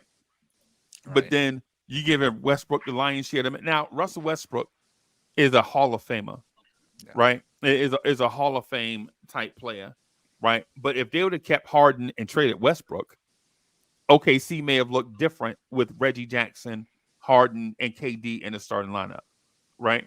And for those that dismiss Reggie Jackson in the early years was a dog in the early years, Dope. right? He's So still pretty good now. So the point that I'm getting at is if that's the case, that Deuce was busting up RJ and IQ in practice, then that might be the reason why both of them got traded or whatever. But what I'm saying is ultimately the G League stuff can't be the unit of measure. And he shot 48% from 3 in the G League, man. That's insane. Man, so what? That shows skill set. That shows he hit you know what skill set? Was he shooting in the NBA? Not that good, but that's why you develop him. That's why you develop him. But he showed the ability to do it, right? It's all about showing flashes. Bro, I was one of the best high school players you ever saw in your life, bro. But it didn't get me to college. I would die for a loose ball. Pause. right, bro. What I'm saying is one from one level to everybody that thrives. Yo, if that was the case, Jimmer Fredette should be in the Hall of Fame. What? Facts. No. Yeah, man. Yeah, that's all I'm saying. If Jimmer Fredette could defend like Deuce McBride, then he should be in the Hall of Fame. Right. Yeah. If Jimmer Fredette could defend like this, he'd probably still be in the league. Yeah, man. Instead of him signing with the Singapore Sea Slugs. Yeah. Yeah. You know, I feel like that's a real team, but I don't know. He out here starting that playing for the Massapequa Moccasins, right? I'm telling And you, we out man. here for and we real. out here thinking that he gonna For convert. real. Nah, man. Deuce is a good young player. He's got holes in his game that he needs to shore up. Let's just look at him like that, bro. Okay, what are his holes? He doesn't know how to put pressure on the rim. He doesn't have an in between game. He settles for the jumper a lot. He picks up his dribble a lot. He does. Yeah. Do that. When And when he his gets major pressured by NBA guards with athleticism, you see that he's See, lacking the I would explosion. argue a lot of that is just a lack of confidence, like picking up the no, dribble. EG, Like hey, so I think he has the skill Wow. set. I In think it's 3 the lack of years? confidence. nah, his major flaw, and no disrespect to Deuce, his major flaw is that he is too old of a prospect for us to be having this conversation. That's How his. old is he? That How old yeah, is he? 23? he's 23. He's 23. He'll be 24 Yeah. next year. He's only And he's we're young. banking on the development of a 23-year-old bench player, right? Yeah. If he was 20, then we could have this conversation, right? No Yeah, he played disrespect. 3 years in college. So. Yes, and no disrespect to Deuce, right? No disrespect to Deuce, but at the same time, Bob Huggins does not develop point guards, Yeah. right? Right. What we're looking at, if Deuce hits his ceiling, he's Javon Carter. You think Another. that's Wow. Yep. no. I'm Yep. gonna quote that. That's ridiculous. That's not Yep. Deuce's ceiling. Not at all. If That you is drop not his Javon ceiling. Carter in the G League right now, he'd kill the G League. I'm He'd being be dead serious. murdering the G League right now. If That he was is in the G not. League. That is not. Oh, Deuce is a okay. lot So better I'm than gonna name point guards that played under Bob Huggins, and you tell me which one of them is a Kenny Anderson type point guard. I think Bob Huggins. That's a great point, but I think Deuce has more upside. His skill set has more upside than any of the other players that he's He played don't with. have. He don't has ha- upside. No, this is the Frank Ntilikina argument, bro. You're telling me give Deuce McBride 7 more years and he'll be Javon Carter. No, I don't want to wait 7 years for Javon Carter, bro. It's the same thing with RJ Barrett. It's like, yo, give RJ Barrett 4 more years so he could be Stanley Johnson. Young players. I don't want to wait 4 more years for Stanley Johnson, bro. I think he can shoot. Stanley I think Johnson, McBride can yo. shoot. I think he hasn't shown it at the NBA level, but I think he can shoot. I think that But going but 4 this is for the 4 thing. from 3 and being a microwave scorer, I think he could do that at the But NBA the, level. but the thing, like when you talk Without about him going bringing the for defense. him going 4 for 4, those shots were created by other players on the court, which is why I'm like, yo, get another creator out there and let Deuce just be a Sick'em type defense and be in the corner ready to hit the three. And let him He wasn't develop. He wasn't creating any of those shots. Yeah, and let No, him he wasn't. develop. Just let him develop slowly, bro. You don't have to microwave him, bro. Let him grow organically. That's the point that I'm getting at. But if you get somebody else, you're basically saying we don't believe in you. Dude. No. Yeah, that's If what you, you're saying. no. If you get somebody No, else, we're saying we need it now. if you get somebody else that can create shots, Deuce You're McBride saying no. I'm saying, I trust me. I can talk for myself. I'm good at it, bro. Yeah, What let I'm him saying get is, his point out. is if you get another playmaker, a creator, to go with Deuce McBride, you get more of those looks that Deuce McBride got tonight. But you're benching Deuce. If you're getting another guy, you're benching Deuce. No, Like, that's what you're doing. How are you benching a dude that's already on the bench? He said You're taking him out of the rotation completely because he Tibbs said is Tibbs gonna only run run a 9-man rotation. He's only So going to what? play nine men, and you're playing Josh Hart. You're going to play Grimes hypothetically, unless you put Grimes in the trade, which I don't think anyone wants to. He would have to go for Why something. not? Well, it depends on the caliber of player. That's what it is. Yeah. Like, would you trade Grimes for Jordan Clarkson? No. No, exactly. So you would trade Jordan Clarkson to take Deuce's in job. that case, I would personally. And that's what you're saying. You're saying I don't believe in you, Deuce. No, right? And that's not development. No, that's not what I'm saying. I would do the Jordan Clarkson for Grimes thing, because while we saw Grimes, right, these last 2 games kind of break out of his shell, Jordan Clarkson is never in a shell. Yeah. You know what I'm saying? There's a difference. Yeah. But he's so good defensively, Grimes. I'm sticking with Deuce and Grimes, and I'm just hoping that they develop together. And I'm not But, you know, trading for anybody else because I'm going to say I believe in those guys. I'm You going to say don't I hope, trust but those guys. I'm not. hopes and dreams And get hopes in and order dreams for get people to cowards, get develop, you people have to fired. trust them. You have to, in order for young players to develop, you have to trust them. You can't trade for another guy Hope to is take their hope minutes. is not a strategy. No, And it and is. and, there and, you It go. and is. hope is not a a strategy, bro. strategy. Hope is not It- is not a strategy, putting bro. hope- I remember, bro. I remember being I was in the military. I was in a place things were going crazy, and I was like, yo, I hope this thing will stop, right? And then dude's like, man, you can't. You got to go out and force. You got to what? You got to make it stop. Yeah, you got to make it stop, bro. You know what I'm saying? The point You that I'm getting develop. at It's development. is this: would I trade Precious Achua for Nas Reed right now? Yes. In a heartbeat. Hell Of course you yeah. would. That's Yes. that's a completely different thing. No, it's not that. No, listen to what I'm saying. Listen to what I'm saying. If we're talking about because the point that we're making is making upgrades on the bench to the 4 guys that are going to be in Tibbs' 9-man rotation. Right. Right. My thing is if you want Deuce to be better, right, then you have to make the environment around him better. You have to Right, believe in him. because he has proven You have to play in that on his own he can't make it, bro. He has not proven that. He hasn't proven that. He Bro, hasn't I've been proven wa- anything because he Yes, hasn't he played much. has. Bro, I've been watching this dude for 3 years, bro. You can't fool me, bro. I'm a Knicks He fan. hasn't proven anything yet. He hasn't played enough. Like bro. he showed in practice that he has bro, a shot. you gotta relax, bro. We watched every summer league game with Deuce against bad competition, and he looks exactly the same. We watched it together. Me and Yeah. Corey Lee watched the summer league game against Portland. Yep. Lee, remember that? Remember the summer They league did game? they did watch alongs. They did watch Yeah. alongs. Yeah, Yes. we Yes, broke down and got everything that he did, mollywop. bro. And Portland was out there with a bunch Him of dudes and that ain't Grimes. even in the league. And They had, Quentin, they had a couple guys that were actually NBA athletes, and they made him so uncomfortable. Trendon Watford and a couple of other guys, right? They had that point guard, I believe, forgot his name. He's not even on that team anymore. But He like not he even- was athletic. I think he was drafted in the lottery, but he was super athletic, and that made Deuce so uncomfortable bringing Yeah. the ball up. Like, And- maybe it is some of it is a confidence thing, but I think some of it is like his skill set just isn't. That, what I'm at trying to least. tell him is he's not ready, and it's not the Knicks' fault. That's basically what I'm saying. He's not ready, and it's not the Knicks' fault, bro. The Knicks have given this dude ample opportunities. Like they set quickly out during the preseason. You're Oh, telling me Deuce the game that Deuce it hit 4 threes, played amazing the entire game. Like you're saying he's not ready. Like he just played on a great game. This was Like, that his makes no best sense. game. As a all pro. That was his best Matter game. of fact, that was his best game in the last 2 years. Yeah. Because I remember and now in his and you're rookie year, saying he had he's like not ready right after his best game. Let's wait till maybe he struggles.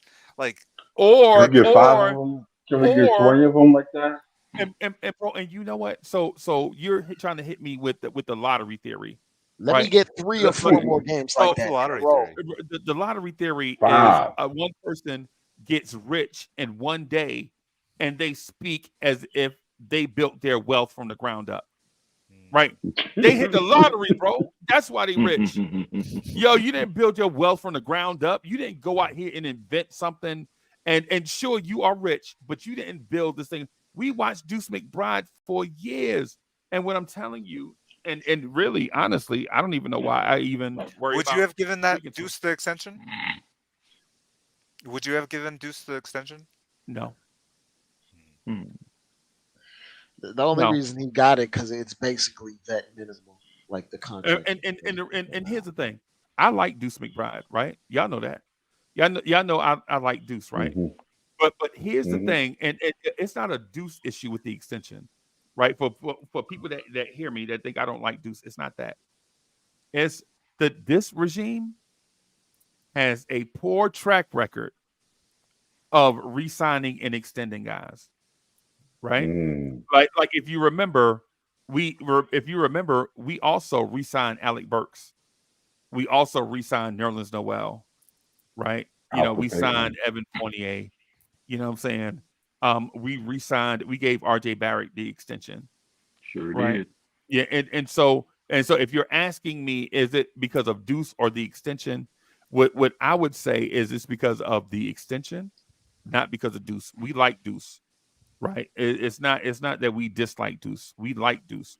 I shout Deuce McBride out in every live stream that we do, right? Right. But here's the thing. Here's the thing for EG 14,000, right? Would you have re-signed Mitchell Robinson knowing that you already had Isaiah Hartenstein? No.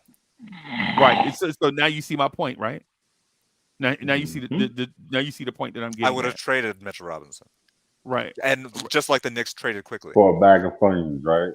Right. What I'm saying is for Deuce because I think ultimately we signed Deuce at his lowest point. Exactly. Right. Right. So you lock that dude in a 360 deal because he hadn't proven anything. Right. But if you let Deuce play this thing out, get better and better, and you re-sign him now you during have the an summer, amazing player on your bench for 3 years.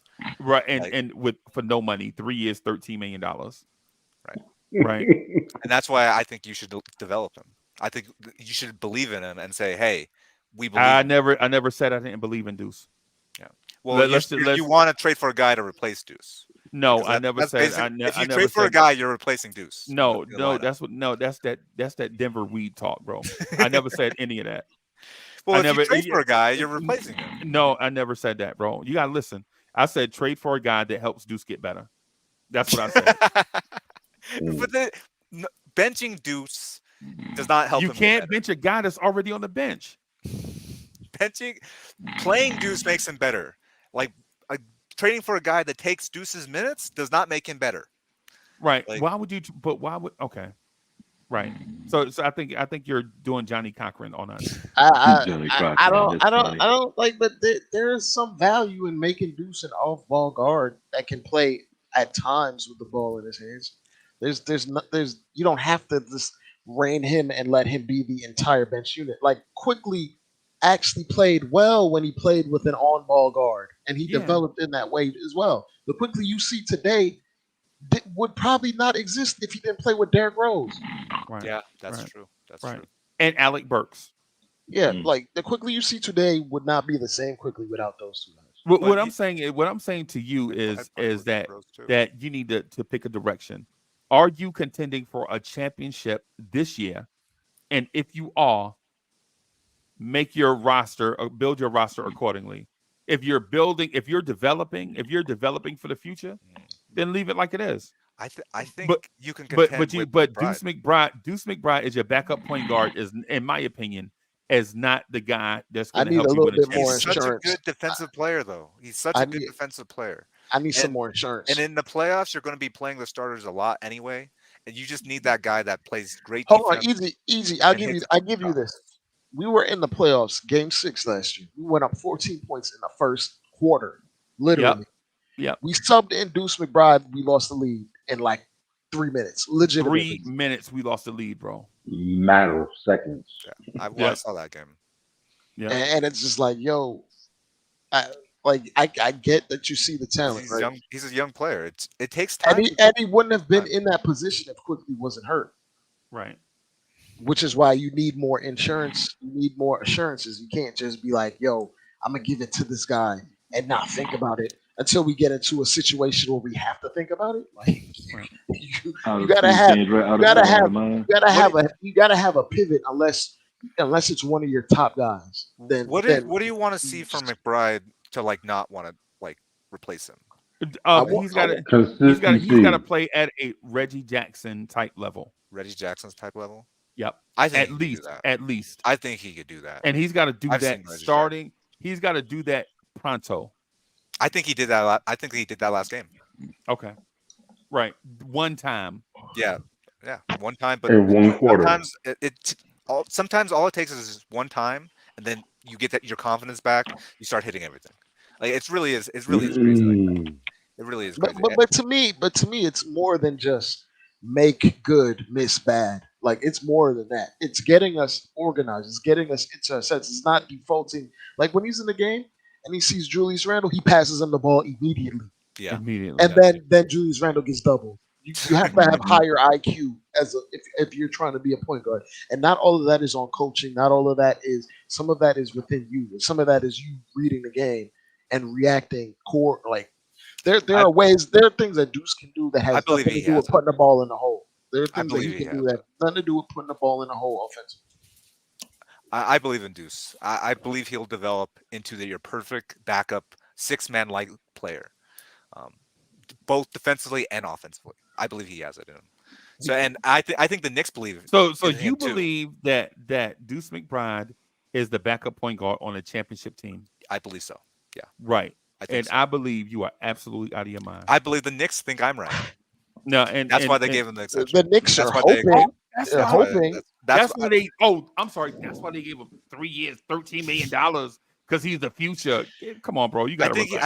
I think they're going to see if he's the future, and if The he Knicks think he's bombs, the future. $13 if million over 3 years. if Oh he my God. bombs, then they trade for a guy. But if he shows something in the next 10 games or so, something that he showed tonight, then I think they keep him for the backup point guard for the Shout out playoffs. to Do Deuce. you know why Malachi Flynn is here?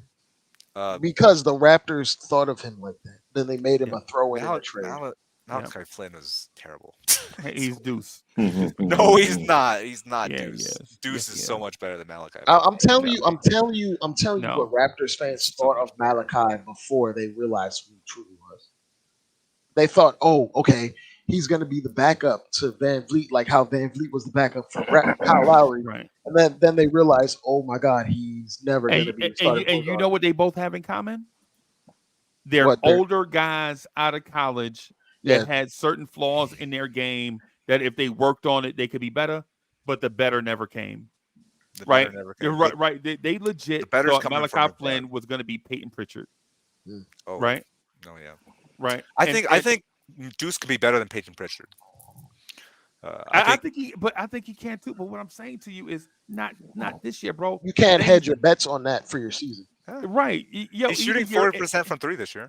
If you're in win now mode, bro, you can't take development chances, bro. But like this is what I'm saying. It's not just the shot going in being good, shot miss it, shot like I'm gonna put it this way. That just because you hit 40% from 3 doesn't mean you're a positive player. There's a lot of guys that shoot well from 3 that. But he's so good defensively too. He's so good. He is very good defensively, and we would want to see it come through to fruition. Because like if he could just get us into our sets and have us running cohesive offense with the defense, then I would have nothing to complain about. Because I'm not thinking when Deuce is in the game, I'm not hoping for him to get 12 points. I would legitimately accept 5 points and 4 assists. Can you just hold it down? Yeah, hold it down. I think he can give you 12 points consistently. But I don't even want the 12 points. I just want 5. I just want 5 points, 3 Can you assists. just hold it down so Brunson can take a break? Can Brunson go to the bench and take a sip of water? Right? Can Brunson just put his warm-up shirt on for a few minutes without being rushed back to the table? Without everything falling apart. Yeah. Can you leave Deuce McBride in the game and tell him, do not open the door for strangers, don't answer the phone? Right. Right. Just hold it down. I think there's going to be games where Deuce closes with Brunson. Oh, nah. Hell I no. think he's going to close over, like, because You must not know who our coach is. That's number one. I think he's going to see the defense. I think he's going to close over.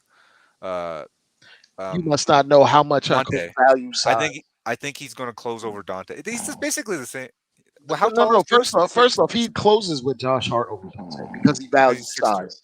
Yeah, he does value size. So like, he's not gonna put 2 5'11" guards on. Like he didn't even want to put Quickly in there, and he was actually a good defender. I think Deuce is a better defender than Quickly. But Quickly played defense and offense, and he still didn't put him in there. Right. And here's the thing too, right? Here's the thing. If Deuce McBride had this much promise, why didn't Toronto want Deuce in the trade? Toronto's not the smartest front office. Who won a championship more recently, the Knicks or the Raptors? Maybe because the Knicks wanted to keep Deuce. Like they only wanted to give up a second round. They just wanted to keep. Maybe that was part of the negotiations. Maybe they wanted Deuce, but they couldn't get. I don't know. I don't know exactly why, but it's. I I I'm think keeping it I real think with the you. Knicks believe in McBride. They're going to see if he develops, and I think he will. I think he's going to become a very good player. Honestly, Deuce is my second favorite player on the Knicks right now. I think He must be an analytics darling. And he No, really he must be your Yeah. cousin. he must be. He is. Bro, He is. He's because really. the mere fact that people are out He's a here good saying passer. you could trade for DeJounte Murray, and you're like, no, don't trade for DeJounte Murray. Give Deuce a chance. Give Deuce a chance. Okay, I'm fine with Jesus Christ. getting Murray if you're going to like trade, let's say Grind. I don't know, but I'm fine with getting Murray in general because Murray's pretty good. I don't know, he's okay, but I would rather just give. I would rather give McBride a chance. I think he deserved it, and I think it's going to work out for the Knicks. That Yeah, no, extension is going to look like a steal. he don't deserve nothing, bro. Why are you so in negative? sports, You're so negative. No, bro. Sports is one of the last places where it's a I'm meritocracy. negative to this pie in the sky point. I'm super positive on the win now. If you don't want to win now, then I sound negative. I think so. I think If you Deuce think is a I win sound now negative, player. then I think y'all Deuce are is a on that win now thing where player. you don't want to win. I'm telling you, if you want to win now, you're not waiting on a second round pick to develop into Reggie Jackson. I think he's better than Reggie Jackson. But you talking to the He's wrong. better You than talking? Reggie Jackson. Hold on, Fools. You talking to the wrong guy about second round picks, man. Bro. You talking to the absolute worst guy about second round picks. But you know what, picks though? have value, man. I should be speaking to the right person because that second round pick that turned into the league MVP showed that he was a good player since day one, and he didn't have to put up fake G League numbers. But right? he was so close. He only got playing time because Nurkic was hurt. Do you want to? He only got playing time because Nurkic was hurt. Do you want to win now, or do you want to wait? Do you want to win now, or do you want to wait? Hartenstein was good the day he played. The first game he played, started minutes, he had 17 and 15 with 5 blocks and 2 steals. Hartenstein was good the moment he got started. Bro, wait a minute. So wait a minute. So but the next game he got cut. What does Hartenstein have to do with Deuce McBride? No. He said Jokic was good the moment he got started minutes. But Hartenstein was good the moment he got starting minutes. From the beginning. What I'm saying to you is, if this sounds negative, you want to wait. You want to wait. I don't want to. 50 I think damn he's years. Ready. I think he's ready. I think he showed develop. it today. For people that want to win now, we don't care about. Deuce is a win now player. Deuce McBride is Frank Ntilikina. No, he's not. You're comparing him to a completely different caliber. He's a better passer. Their defense is similar. Keelan is a bigger player. Do you want to win now or no? I think he's a better shooter. Do you want to win now or no? I think Deuce McBride is a win now player. Do you want to win now or no? I think he can develop. Do you want to win now or no? I think he's a winning. I think he's Do you want to win now or no? You're going to win now. You're going to win now no matter what. You got a hostile witness on the stand. Right. And so the thing is, if you want to win now, why are you talking about waiting on a dude to develop? But he's here now. He just hit four threes. Just right, like he's developing good. Evan Fournier scored. He's a good cutter. Evan Fournier is the Boston Strangler, and guess what he's and he's a great defensive player. He's a dog. No, Fournier's not a. No, I'm talking about Deuce. Deuce is a great defensive player. He's a dog. He's a win now player. Deuce McBride is a win now player, and I want to give him the opportunity to prove it. I want to give him the opportunity to prove it. Like, you can say development all you want. To me, I think he just needs an opportunity to prove himself, and I think he will over this next stretch of games. So instead of getting Donovan Mitchell, you want to wait till Deuce McBride. Well, we're not talking about Donovan Mitchell. We're talking about getting Jordan Clarkson. We're talking about giving up on Deuce McBride for Jordan Clarkson, not Donovan Mitchell. No. Like, we're talking about making a trade to go get an impact player, and if that and I think Deuce McBride is that impact player. I think he is. So Deuce McBride over Donovan Mitchell. That's not what I'm saying. You're saying Tibbs is only going to play 9 guys, right? He's only playing 9 guys, right? And if you go get Donovan Mitchell, no, I'd say if you're going to get Jordan Clarkson, or you're going to get like a bench. Do you want to win now or no? That's the point. That's the point. I think Deuce McBride is a win now player. That's my point. That's my point. Right. And let me and I'm asking you, right? I'm asking you this because you know basketball, right? When have you ever seen a Bob Huggins point guard be that player that you mentioned? Name him. I don't know, man. Name them. I don't know. All I know is that Deuce McBride has talent. He has the skill set to do it. I Name think them, bro. he's a good Just shooter. name one. If I you think he's a good name one defensive guy player. that's close to Reggie Jackson, I'll concede the point. Name one Bob Huggins point guard that's close to Reggie Jackson, and I'll let it go. I think everybody's different, man. Everybody has a different path. No, I think you're true. I think it's true what you're saying about Bobby Huggins, and I think that's limited him. I think playing with Bobby Huggins has limited Deuce McBride to make him slow start in his NBA career. I think he has. It's like the Duke small forward. When have you ever seen a Duke small forward that doesn't like to shoot? Name a Duke small forward that doesn't like to shoot the basketball, bro. Oh man, name one. Name one. Dante Jones. Yeah, Dante Jones played the 4 at Duke. I'm saying, but when he got to the league, they forced him. Dante Jones. Remember, Dante Jones was a St. John's transfer to Duke, and when he got to Duke, they had him playing the 3 and the 4, right? Even though he was undersized, I think he was there right before John Shire. Bro, trust I know, bro. I know. Bro, I had to reach real hard for that one. I thought Robert Bricky, Antonio Lang, Grant Hill. Trust I know. I know college basketball, bro. You know what I'm saying? Bob Huggins point guards are built a certain way. It's not he don't just get them and make them that way. He recruits the Deuce McBride archetype. The dudes that only gonna be solid in this one thing. It's the reason why he was in college for so long. And I like Deuce McBride, bro. But I'm not waiting 3 years for him to become Javon Carter. I think he's ready. I think he's a win now player right now. And I think you're about to see it over this stretch. And I think he's been showing it in practice. And I think that's why they felt comfortable trading. Quickly, because they knew Miles McBride could fill in at that scoring role. I think that's why. And that's why they locked him down on that contract. No, bro, this conversation, this whole point to me is the dumbest shit I ever heard in my damn life. I think you trolling us, and I think you get your rocks off by trying to get the chat to rock with you on this ridiculous point. Wait, you don't? I still don't get okay. You don't think he's that good because of his college coach? That's basically what you're saying. You don't think he's that good because what I'm saying is you are what your resume says you are. All right. Bam. But except you ignore all the resumes that aren't outside of the NBA. You ignore the resume that he had in the G League.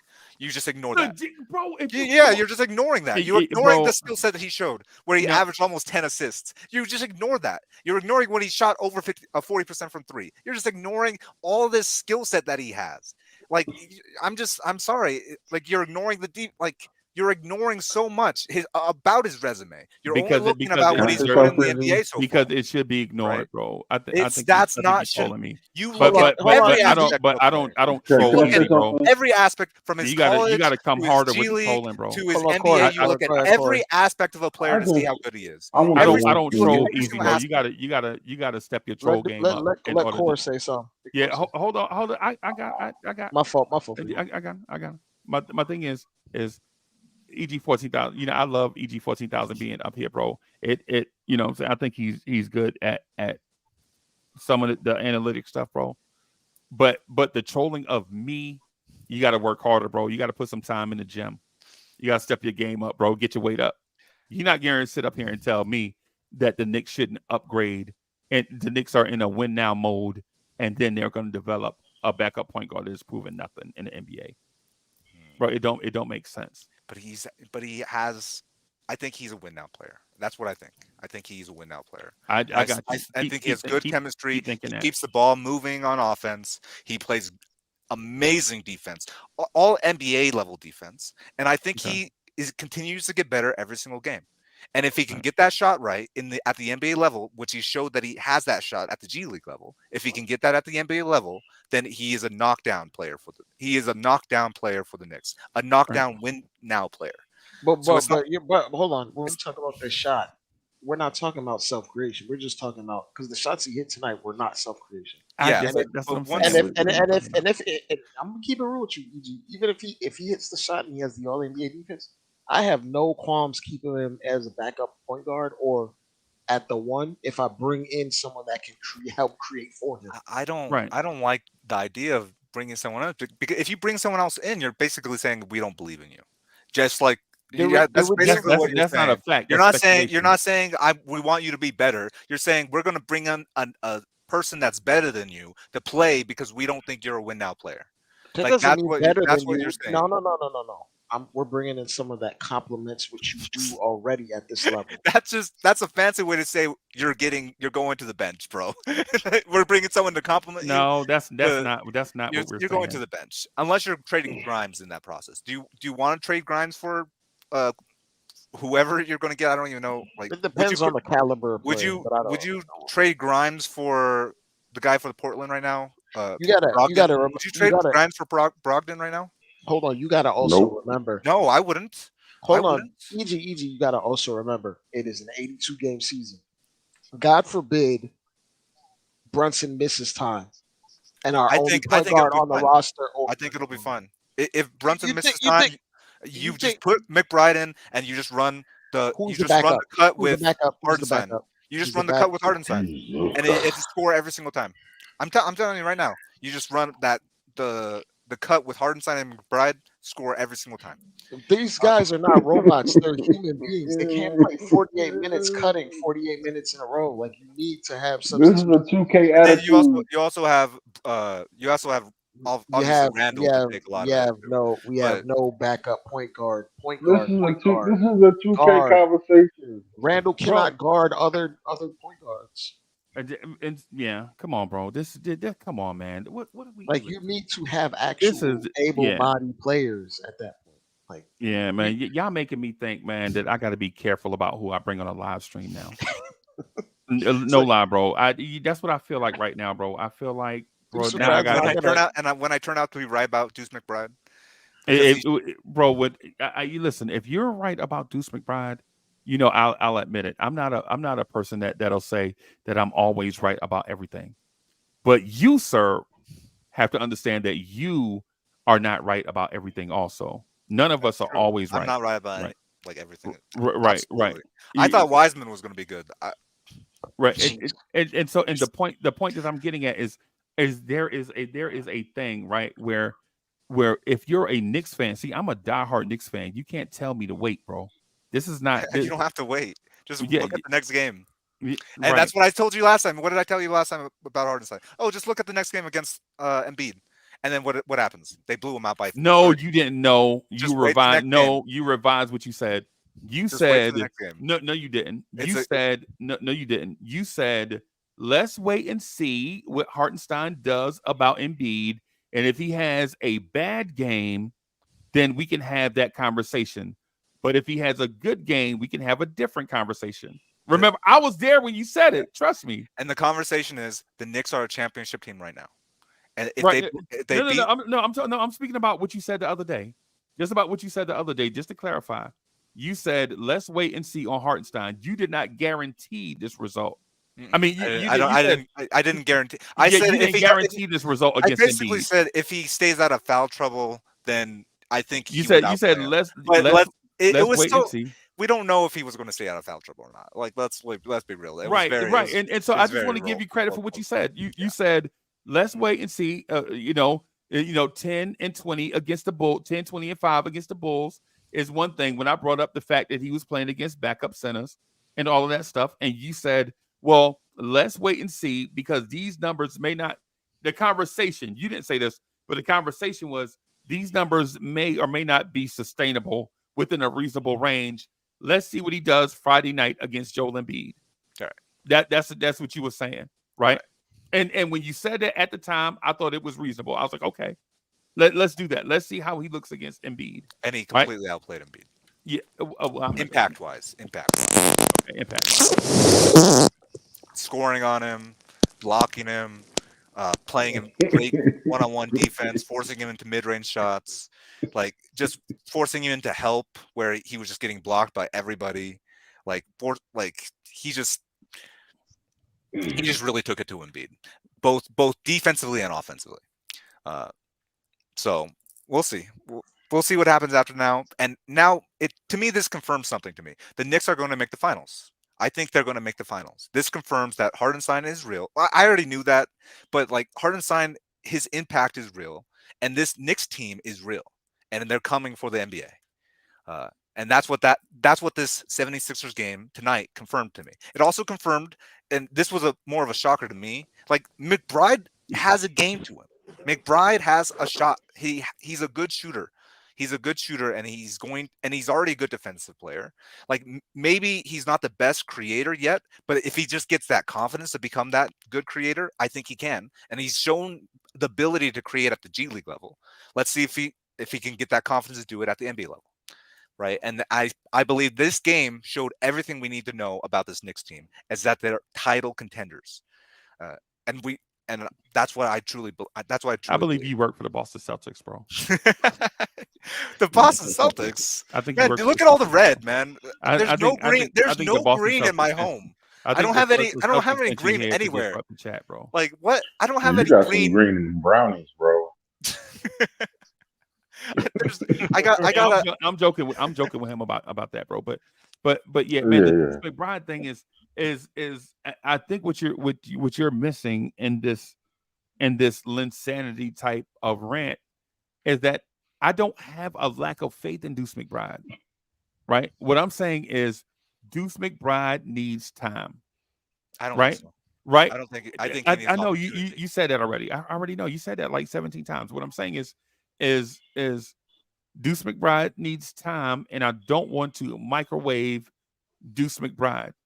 Man, listen, Quickly just left, right? Quickly just left. Quickly's only been gone 6 days.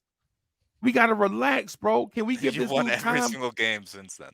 Yeah, but you got to get right, and it's because of Deuce McBride and OG, obviously. Right.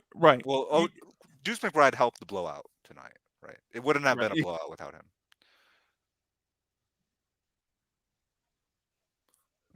Are you muted? Yeah, Breezy, you muted yourself. Okay. Yeah. What I'm saying is I'm not gonna turn down or not look for a trade to upgrade the roster because I'm putting all my eggs in a Deuce McBride basket. You're just putting your backup point guard eggs in Deuce McBride. Right. No, it's not that big of a deal. It's a backup point guard. You're putting 15 minutes a game. Eggs in a Deuce McBride basket. It's 15. You're not asking him to be a starter. You're asking him to be the backup point guard. No, the roster upgrade is getting a starter. That's okay. Hypothetically speaking, if Deuce McBride gets hurt, then what? Then you play your third. You're gonna play Brunson 40, and we don't have. I guess you. Right now. Okay, let's say if Deuce gets hurt, you probably play Fournier. Malachi Flynn. Serious? No. Being serious? No point there. Are you being serious? I'm just thinking if yeah, it would be very bad if Deuce. You have to remember we're not already in the playoffs. You got to get to Ryan Arkin-Jacano. Oh, he's trash. Come on, man. He's trash. And think about the backup point guards on the right.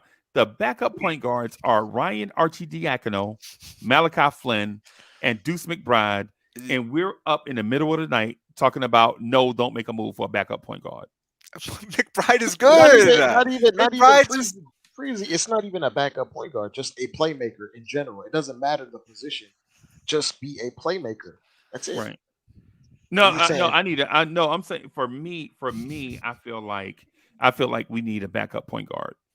That's my opinion. Now, y'all may differ, but it's up to y'all.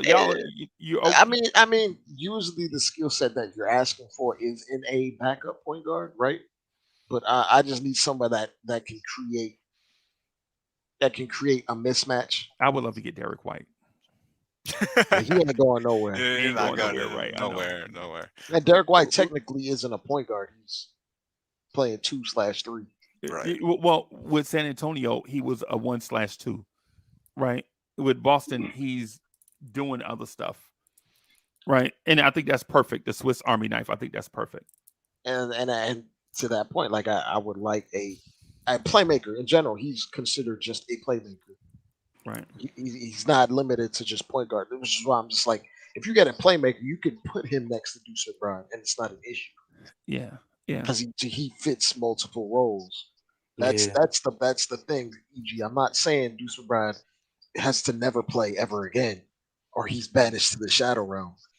I just want to bring someone in that is complementary and can help Deuce in the same Yeah. process. Like when we had Quickly, I mentioned it before. The idea of Quickly doesn't come to fruition if Derrick Rose wasn't here. Yeah, but McBride played under Derrick Rose too, right? He learned from Derrick Rose too. He never played on the court with him. Rarely, Yeah. Very rarely. very Yeah. very rarely. Like he definitely wasn't ready as a rookie when we had that. Yeah, he wasn't ready for the rookie, but I think he's ready now. I think he's ready now, and I think that's why they're going to give him his opportunity, and he's going to prove that he's ready. First couple games were got shaky about for him. First couple games were We got shaky. about 7 more Tonight games. he hit his We got shots. 7 more games. Yeah, and we're gonna see what happens. But I think he's good enough. I think he's good enough. Well, we play the Wizards tomorrow, so Oh, okay. today. This should be a blowout. This should be a blowout. But you never know with these teams. I think Randall's going to get his points back from last night tonight. Yeah, I could see that. He's going to go for 35. Just 35. Come on, man.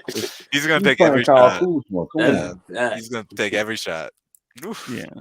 Yeah. Well, the thing I want to mention is I don't want it to be to sound like a why. And so the numbers jumped up. Did something happen? Did the Knicks make a trade? I don't believe so. The viewers took a big jump. like the viewers maybe another Knicks podcast ended and they wanted more Knicks talk. Yeah, right? but yeah, something like so. But yeah, man. Yo, I think maybe Dre. Let me ask this, Dre. Are you in win now mode, or are you on the path to development? It's cop out. Might be a cop out. Well, it's not win now mode or path. I asked Dre. Yeah, Respectfully. it might be a cop out to me, but I think you could do both reasonably. If you make the right additions to this team, you bring in guys that are complementary, not to step on other guys' toes, or you just bring in guys to make these guys shine even better than what they already are. I think, and to be honest, us playing will answer that question for us. Like, to be absolutely honest, like the next. So if you're the decision maker, what you're saying is you're not ready to make a move just yet. No. I'm gonna make a move. I'm just not gonna overpay. Like I'm gonna make a additional move. Ideally, what move do you want to make? Maybe the Brogdon move or something like that. Or just what's wrong with Brogdon? No one can tell me what's wrong with Brogdon. He gets injured. He's off. He's 97 years old. There was an injury that that stopped when he was going to get traded to the Clippers, and they found something. Yeah, with his injury. I think it was his elbow or something like that. Yeah, it's always something. I think they knew about that though. I think Boston. I think trying to sell off broken goods like they did with that center they sold off Robert Williams. They always trying to ship off broken goods like they shipped off Isaiah Thomas with the hip. Yeah. Yeah. Lee, what do you have against Malcolm Brogdon? I don't feel like he's the right piece for us. I think he's a little too old. I think it's just a half court type of thing that he brings. He's not open court. What we've been doing as far as with the bench, and I just don't see him getting a bucket like that. I think he struggles for baskets, and he doesn't make things better for nobody else. That's just me personally. And he's 97 years old. He's not. So,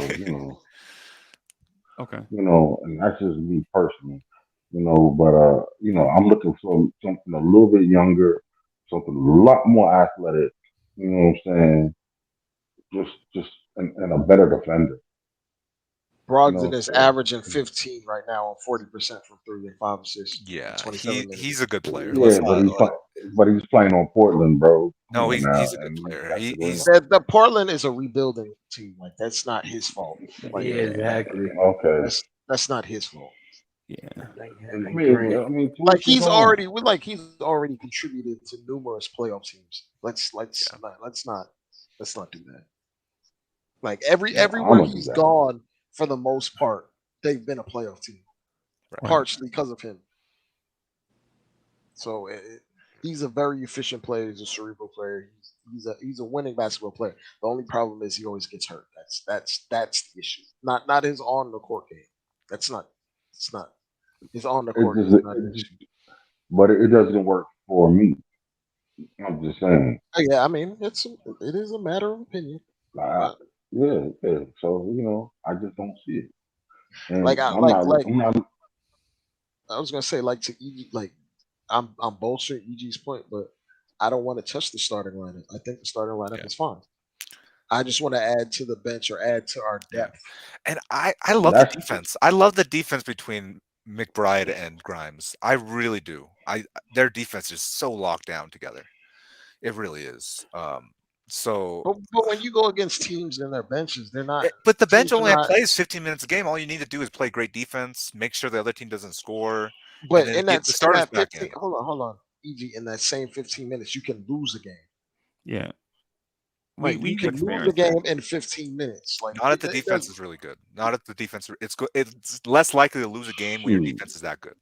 Like you don't have to be a world beater offensively. You just need to have really good defense, right? And how many teams have on the elite? bench? But how many teams have elite defensive units as their second unit? I think McBride and Grimes are like the best two defensive players off the bench. Most like off of this bench in the NBA. I think in the NBA, I think it's wow. Like I think that the two best defensive wing, like 1-2 pair in the NBA. I'm trying to think of, like a lot of them use like other teams use like scorers, but if you can have players that limit the other team's bench scorers, I think that's wonderful. I think that's perfect. And then you have transition, so you limit the trend. That's why Achua was positive today. Like Achua is not a positive center, but he was a positive 10 today because Grimes and McBride made the other team's bench look terrible, right? So are we saying that I don't want to ignore one game is the example? No, I'm saying that's like just an example. It's not like example. It's not I don't want to ignore. I don't want to ignore the other 25 games that Grimes played when he was just lost. Yeah, but he's really good defensively. Grimes is really good defensively. Absolutely. Let's not mistaken that. Like, and him and McBride together are insane defensive 1-2 punch. It really is. It really is a solid 1-2. Nobody is questioning that part. What we're questioning is sides to the court. Yeah. That's like saying Jalen Brunson is insane offensively. Nobody's questioning that part. We already know. The way the game is shifting, it's like, yo, you can live with solid defense if you have a top tier offense. It's kind of hard as of the last 20 something years. There's no. You can live with amazing defense on your bench. Like you can live with amazing. You don't need to have a great scorer off your bench. Like it's good to have, but you don't need it if you have great defense. It's just 15 minutes a game, right? You just want to survive those 15 minutes. You just use defense mostly, and that's not to say I think Grimes can. I think McBride and Grimes can give offense too. I think you're actually wrong with that because first off, if Grimes and McBride all of a sudden is. Did this dude just come in here and not even speak to anybody?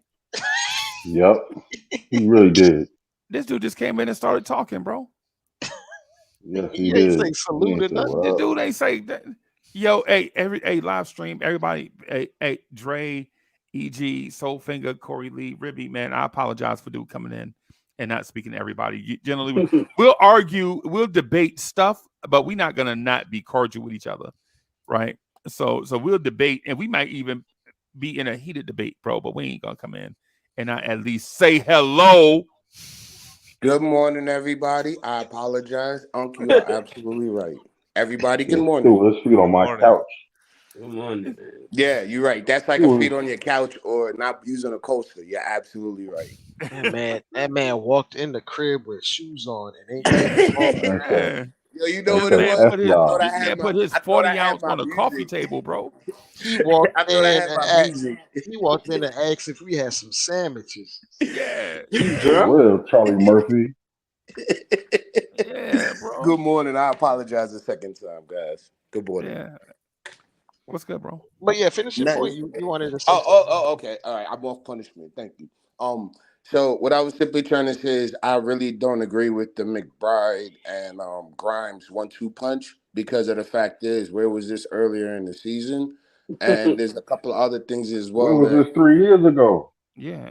Yeah. you could even say that. But what I'm saying is it's just not just the fact of them being a good 1-2 punch. And there's a lot of things too that I've heard you say about Hartenstein that I also don't kind of agree with because there's things that Hartenstein can do well, but he's not better than Mitch because if he was better than Mitch, he would have been done one the position from Mitch. So Right, but we not about to have I know we're not that going into that. conversation. I'm No, Talking we're not. about not We gonna Kanye get don't. into references. that.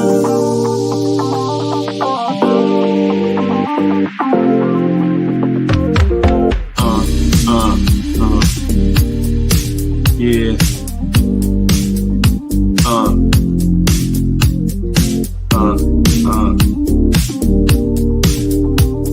Yeah, ladies and gentlemen, put them drinks down and get on your feet. Put your hands together for the R&B sensation, DSJ. Ladies and gentlemen, DSJ.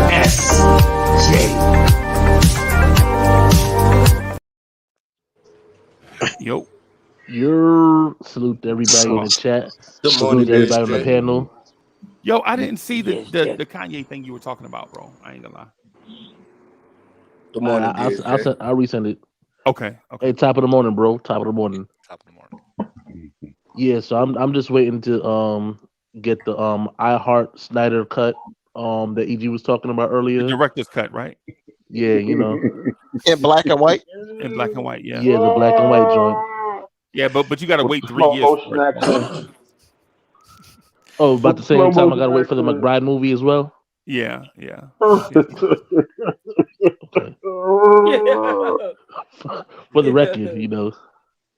Yeah. Oh God. So Tyus Jones for the win, right? Tyus Jones, man. I mean, Tyus Jones is good, I guess, but McBride could be a Tyus Jones level player, 100%. Yeah, I'd love to see his assist to turnover ratio in recent memory, but I would have to look at the G League for that as opposed to what was done in last season.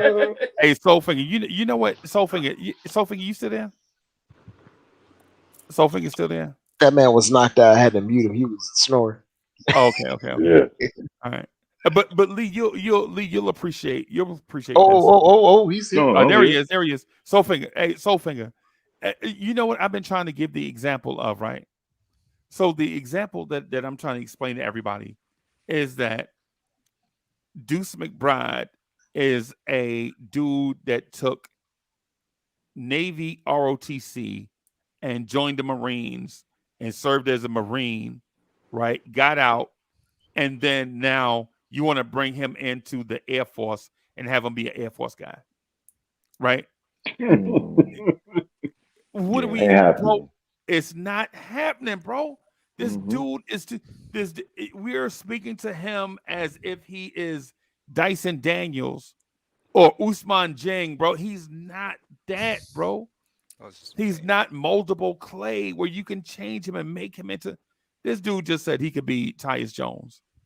I don't think so. He has a lot of work to do. His defense is there, but he has a lot of offensive work to do. Like, he's real good on full court press, but that's the only thing really that sticks out with him right now. Right, Like, it's what like can on McBride 2K. do? It's like 2K with archetypes, bro. Yeah, You're not gonna build a player. You're not gonna build a certain archetype player on 2K and then start the game and then play him as a different archetype. And four of Yeah, those threes that he made, like half of them, I remember two of those where he was wide open. So they didn't even really contest him. I'm not saying he didn't knock him down or taking credit or away from He that. knocked down But shots. Well, yeah, He's he a didn't he knocked number. pump down he shots. He did didn't his he thing. pump But fake a guy out of his shoes and then dribble and then make the shot? Or like didn't he create that shot? Am I crazy? yeah, Like that's but that there's was one of the two. threes. Let's That's why I be said honest. two This of is the his Miles threes, he was wide McBride open. The first three and annual. the third I three, he look was like I could open. play game. I mean, he does it every season the same way. And It's what you're not it even today. Today was Philly. Last season it was Portland. The year before that it was Houston, and then after that he reverts right back to being third string. Listen, he's not Willie Beeman having to throw up on the sideline to get a good game. But He's he gets just what he is right now. well, he what has I more think you're opportunity trying to now because do. there's no RJ Barrett on the bench, there's no Quickly. So there's more opportunity for him now. Right?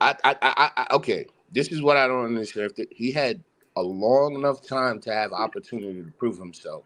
I'm not saying he didn't play well tonight. What I'm just saying is I need to say it consistently before I make an evaluation. Because if McBride was this good, he would have been playing. Because let's be real, we still got Grimes when Grimes was playing bad early in the season. Now Grimes all of a sudden just started clicking after coming off of the second team again. So we don't know what McBride can give. That's all I'm trying to say. Shout Okay. out to you, Great BT. point. But I already know what Grimes can give. Grimes can give us one good game out of this whole stretch where he has one game where it's like, oh, he developed, and then he goes right back to reverting to being a third string, To be and a we're Bob sitting here Huggins point wondering. guard. No, we're talking about Grimes. Yeah, and we don't know if that's Oh, McBride I'm sorry. because That's right. I'm of, sorry. Thank you of for that. no, go ahead. No, I was Now I just was just gonna telling. say, I was telling Easy. Thank you for that because I oh, had him. I appreciate that. now all I was saying was we just need to see it be consistent with McBride before we make an evaluation. He That's hasn't all. been consistent yet. Yeah, because So if we you have look at it to like see. DSJ just said, he'll have him and Grimes are similar. They'll have like one great game and everybody's all about it, and then they'll just revert back to where did they go? well, the thing about you talking about with Deuce in a good game is being few and far between. Now we out here talking about we talking about um, developing a player like you going to build a bear or something. Right. Well, No, I no, think I the said that biggest time difference already. He had his time. I'm just saying I I think the don't know what biggest it difference is. between McBride and the past is because there's no RJ Barrett. RJ Barrett would play a lot of the minutes with the second unit that when McBride was in, and he would take a lot of those opportunities that McBride would have gotten. A lot of those drives. Like he didn't really have the opportunity to be aggressive because Quickly was taking those shots.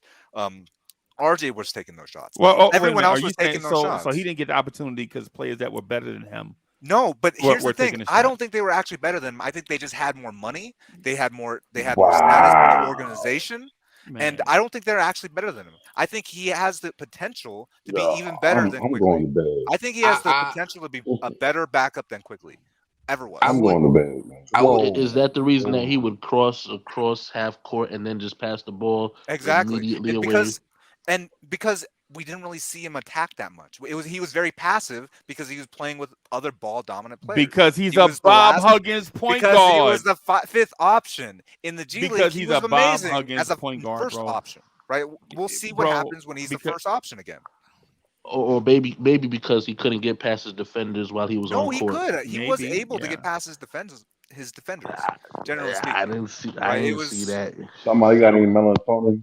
We'll see. We'll see. We'll okay. see with. This is what I don't understand I about a didn't lot of see him. I people. didn't see him take one layup tonight, and he had all He didn't opportunity. take. Well, no, That He, he you didn't. he had He see that you didn't. one. see He Dre had what I'm that one talking about? cut, and then like Embiid cut off the layup, so he passed back to Hartenstein for the dunk. And you know why he got the cut. He didn't beat his man. He cut. He had to cut to get open. He can't beat his man with a live dribble. I He think he can't even can. beat. I I think don't he even think he can. can do it with a screen. Because history has shown us that, right? But if you were to say that like Tibbs has a way with specific players of putting them in when they have like for example, quickly had the hot hand, he took them out, put RJ in. You can say that yeah, that's a flaw that he has against him. But at the same time, when he's given the opportunity, he has not exploited it to where everybody starts to think, yo, he actually can play. We'll That's see. that's what I'm trying to say. So for We'll me, see. it's like you're using the excuse of the coach to say that it's the fault of the coach or the fault of the rotation. That's No, why the you're player isn't you're playing not going well. to give you're not going to make RJ mad. You're not going to make Quickly mad by giving by telling them, "Hey, let McBride cook." No, you're not going to do that. You're going to say, "Hey, RJ, you cook. That quickly you cook." Right? Yeah, because we've because they're seen them better do it. players. And what I'm saying is when he was given his opportunity over the years, he has not stepped up enough to where it's a big of a notice to where everyone would be like, you know what, he may not be better than RJ or all these other guys, but let's give him more opportunities. You see that they did that with Grimes earlier in the season. Grimes, everybody was dogging Grimes, even me, Yeah. talking about how he needs to improve his shot. He needs to do this as a starter. Now you see him on the second team. The way he's He's a lot playing on the better. second team is what we wanted on the first team. Well, But because it's regardless a of rhythm that, game. It's a but rhythm no. game. But see, this is what I'm saying. He's still fighting to show you Right. that he belongs in the roster. Grimes Right. is. He didn't just start and then just fall off. No, he's fighting still now on the second team, playing better on the second team than we all expected. So Right. where's McBride's point of improvement or adjustment to it? He did that over the Because years. it's really hard to like be consistent as the fourth or fifth option on the And I team. agree It's just with you. really I'm hard. not arguing that, but Yeah. what I've been saying is as a player in the NBA, it's very rare to make the NBA, and the time you get is Yeah. limited, regardless of what you say. So when you're given the opportunity, you should make an impact to where everyone is put on notice. There's But tons he of players wasn't that given we. an opportunity. Just because you play doesn't mean you're given an opportunity. What are Like you there's a talking difference about? between playing minutes and being given an opportunity to create your shot. Like Okay, maybe he can create a shot, he just wasn't given the opportunity to. so Hey, you let mean to me And tell let me. me? because he I'm was a, able to create shots in I'm the gonna G walk League. back a thing real quick. So Nick Van Exel played point guard for Bobby Huggins. So Oh I want to no! walk that back a little Oh bit. yeah, Nick Van Here we Exel. go. Oh, I didn't. That's the exception. Oh, But okay. the thing is so I'm wrong on the Nick Van Exel one. But everybody else, bro, Bob Huggins doesn't Yeah, produce. Bob. I agree with Bob. But like, it's not impossible. It's not impossible. And I've seen Deuce. Like Deuce has moments of really greatness. It's just about making it consistent. Let's say if he has a good, like he gets hot, like he got hot today. Instead of taking 4 threes like he did today, he would have taken like 1 3, made it, and then RJ Barrett would have taken the next couple threes, and then he never would have taken another shot. He would have been 1 for 1 instead of what he was 4 for 4, right? No, And but then he looks worse, right? So no, that's no. just the I reality. think okay, this I'm gonna put game. this. Hold on, Cowboy. The NBA is a meritocracy. Mm. If you're good, people will know, people will Yeah. find you, people will give you an opportunity. That's not always true. Most of it's 99% of the time. It's true. I would. It's much lower than that. No, it's not much lower It's than much No, that. it's not lower. much lower than that. No. It's If, much if, lower. if, if you can ball, someone will find you. Mm. Yeah. The fact you're Yeah. even in the NBA, you No, ball. if you're a first round pick and you get an opportunity, people will find you. Well, But- hey, well, okay. Did somebody find Jokic?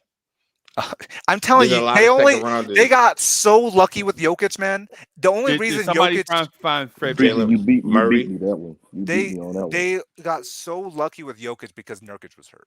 And Jokic was this close to becoming a G League. He was great in G League, but terrible in the NBA like player.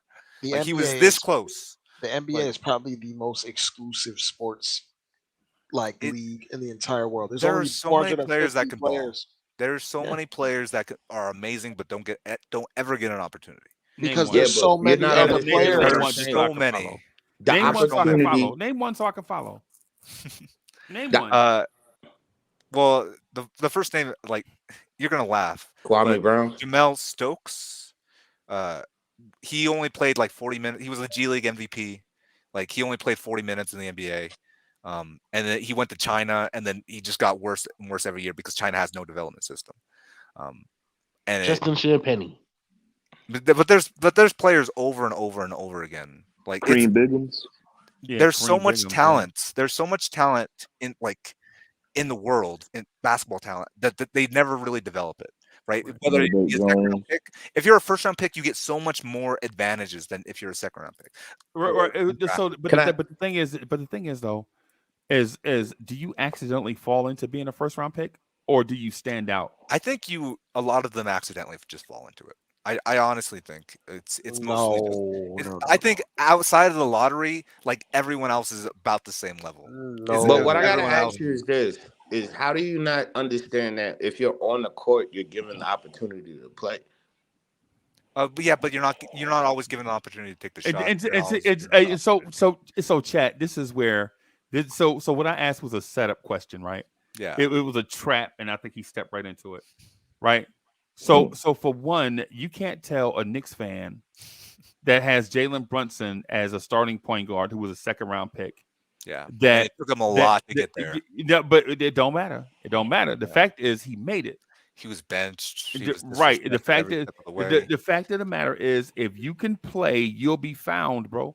Not always. Jalen Brunson. Jalen Brunson showed more in his rookie year than Deuce has shown in 3 years. Yep. Period. Right. And he wasn't playing. And here's another. Here's and he wasn't prioritized as a rookie either. Right. And here's another example. RJ. The Knicks starting center today is a dude named Isaiah Hartenstein that was found because he can play. Right. Do you understand how lucky it was? Like when he went to the Clippers, he had to fight for a training camp offer. Like he had you about to tell us the story? He had 2 weeks. You about to tell us the story again? With Ibaka out. He had 2 weeks with Ibaka out to make the rotation. We love and the story again and again. Play. Yeah, he proved. And in that 2 weeks, hold on. But the thing is, but the point. But listen, I'm going to say this, and I want to get out of the way. But I just want to make sure everybody understand the thing. It's not the circumstances. What we're talking about is if you're talented, you'll be found. That's the statement that we're speaking to, right? All the other circumstances, if it's not related to that, then we need to try to at least stay on topic for the Hartenstein is talented and he was found, right? Barely. It doesn't matter he was how many teams found the him. NBA. He was this close to being out of the NBA. But he was found, right? He was barely found. But he was found. And do you understand how great he was? Had to be even given a couple minutes. There are players that are like NBA starter level players, NBA like super talented that never get found because they don't. But they proved themselves. Look at Hartenstein. He just told you Hartenstein. Even you just said it. 2 weeks Hartenstein had to be a beast to stay in the league, and he proved himself. But do you understand how good he was on the Clippers? Like to even get a second contract for the Knicks. He put up stats that have never been seen before. He put up rookie Jokic level advanced stats. Like these stats have only ever been seen by Hall of Famers, and he did that, and he only got an $8 million contract the next year. Like that's like. Wait a minute. Oh, so he put up Wilt Chamberlain numbers and got $8 million. Jokic like advanced stats. Right. Okay. Advanced in a microscopic sample size. In a small sample size. Yeah, exactly. Okay. All right. Well, that's the reason why. Exactly. Because it's only over like probably 5 or 10 games over a whole season. It was a large sample size with the Clippers, but it was before that. It was a small sample size. All I'm saying is that he was given up. You could even say one of the coaches of Bozo for not putting him over. There are so many players that have not been found. There's so many. You're right, because the league is that. There's so many that I can't name them all. But here's the thing: what you're forgetting is there are players that aren't even in the league that are given opportunity. Look at Patrick Beverley. Patrick Beverley played overseas and came into the league from playing overseas. Look at Kobe Bryant. You could even say him too. But here's the thing: what you don't understand. No, I'm saying because he played in France and then he came over for 2 years for high school. But what I'm saying is a lot of players will be found. Look at Miami's organization. I don't even remember the last player that Miami drafted that we know that was actually supposed to support. These guys they're finding is coming out of nowhere, and they're doing it. They're finding the guys they need to make it to the finals. Right. So, like Unk's been saying, you can find talent, you can find skills.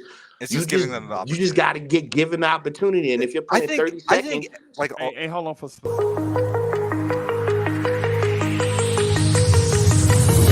Do you remember how you held me then? Now you got me reaching out.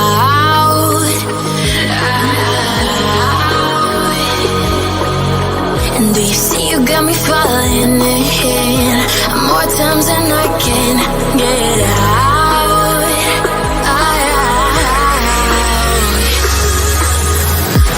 Down in the deep of my mind, I crawl for you and you're always inside. Down in the deep of my mind, how long do I got to keep you?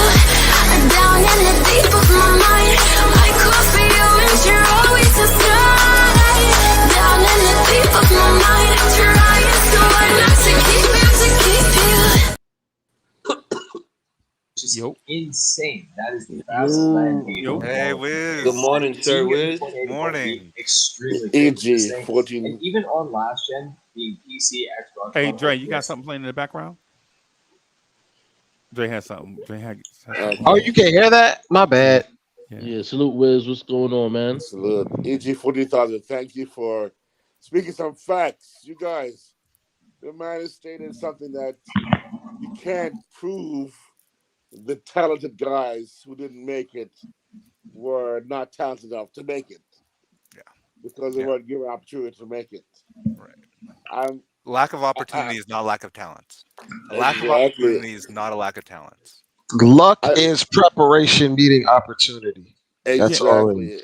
And if you don't, you can say guys are lucky, but you got to grab the bull by the horns at some point. I mean, it's both, but a lot of it, luck plays because there's only 5 roster spots, starting roster spots. There's only 12 roster spots total. There's just so much luck that goes into it. When there's a limited amount of spots, But there's you just can so get much within an organization because G Leagues does exist. But that was never the point. The point that you made was that a lot of guys that are talented don't get found.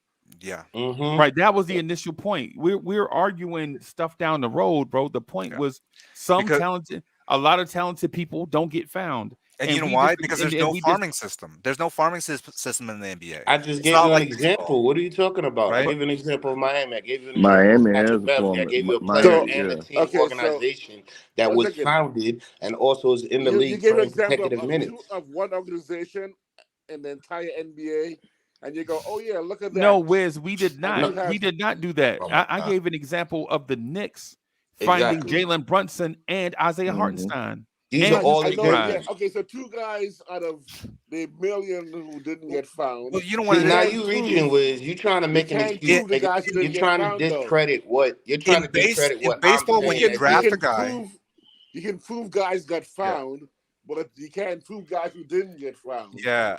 And the fact is, but I don't have to see. But that's the thing. I don't have to prove. You don't have to. I know. Yeah, I don't have to prove that dudes don't get found because that was not my point. That was EG 14,000's point. And when I asked him, he brought up Janelle Stokes, who is trash. of course, you say that. Here's the thing. It's Wiz, you're arguing for him. Name a guy that's yeah. talented that didn't get found. In baseball, because they're not found. Because he didn't get Right. found. Because okay, you know what? I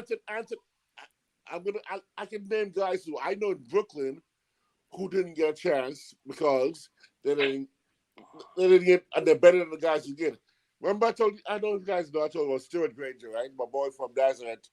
Yeah. Went to high school with my sister. They won the state championship in '79 with him leading the way. Right. And he was probably a 6'4" center. No, guard. Stuart Granger was 6'4" guard. Okay. Yeah. He was, I think he went to Providence or something, and then he went and played. He played for the Knicks for a couple of weeks. And went to Europe after that. But guess what? Not Stuart Granger. I'm not saying Stuart Granger didn't get found because he got opportunity, but he was the 4th best player in my neighborhood.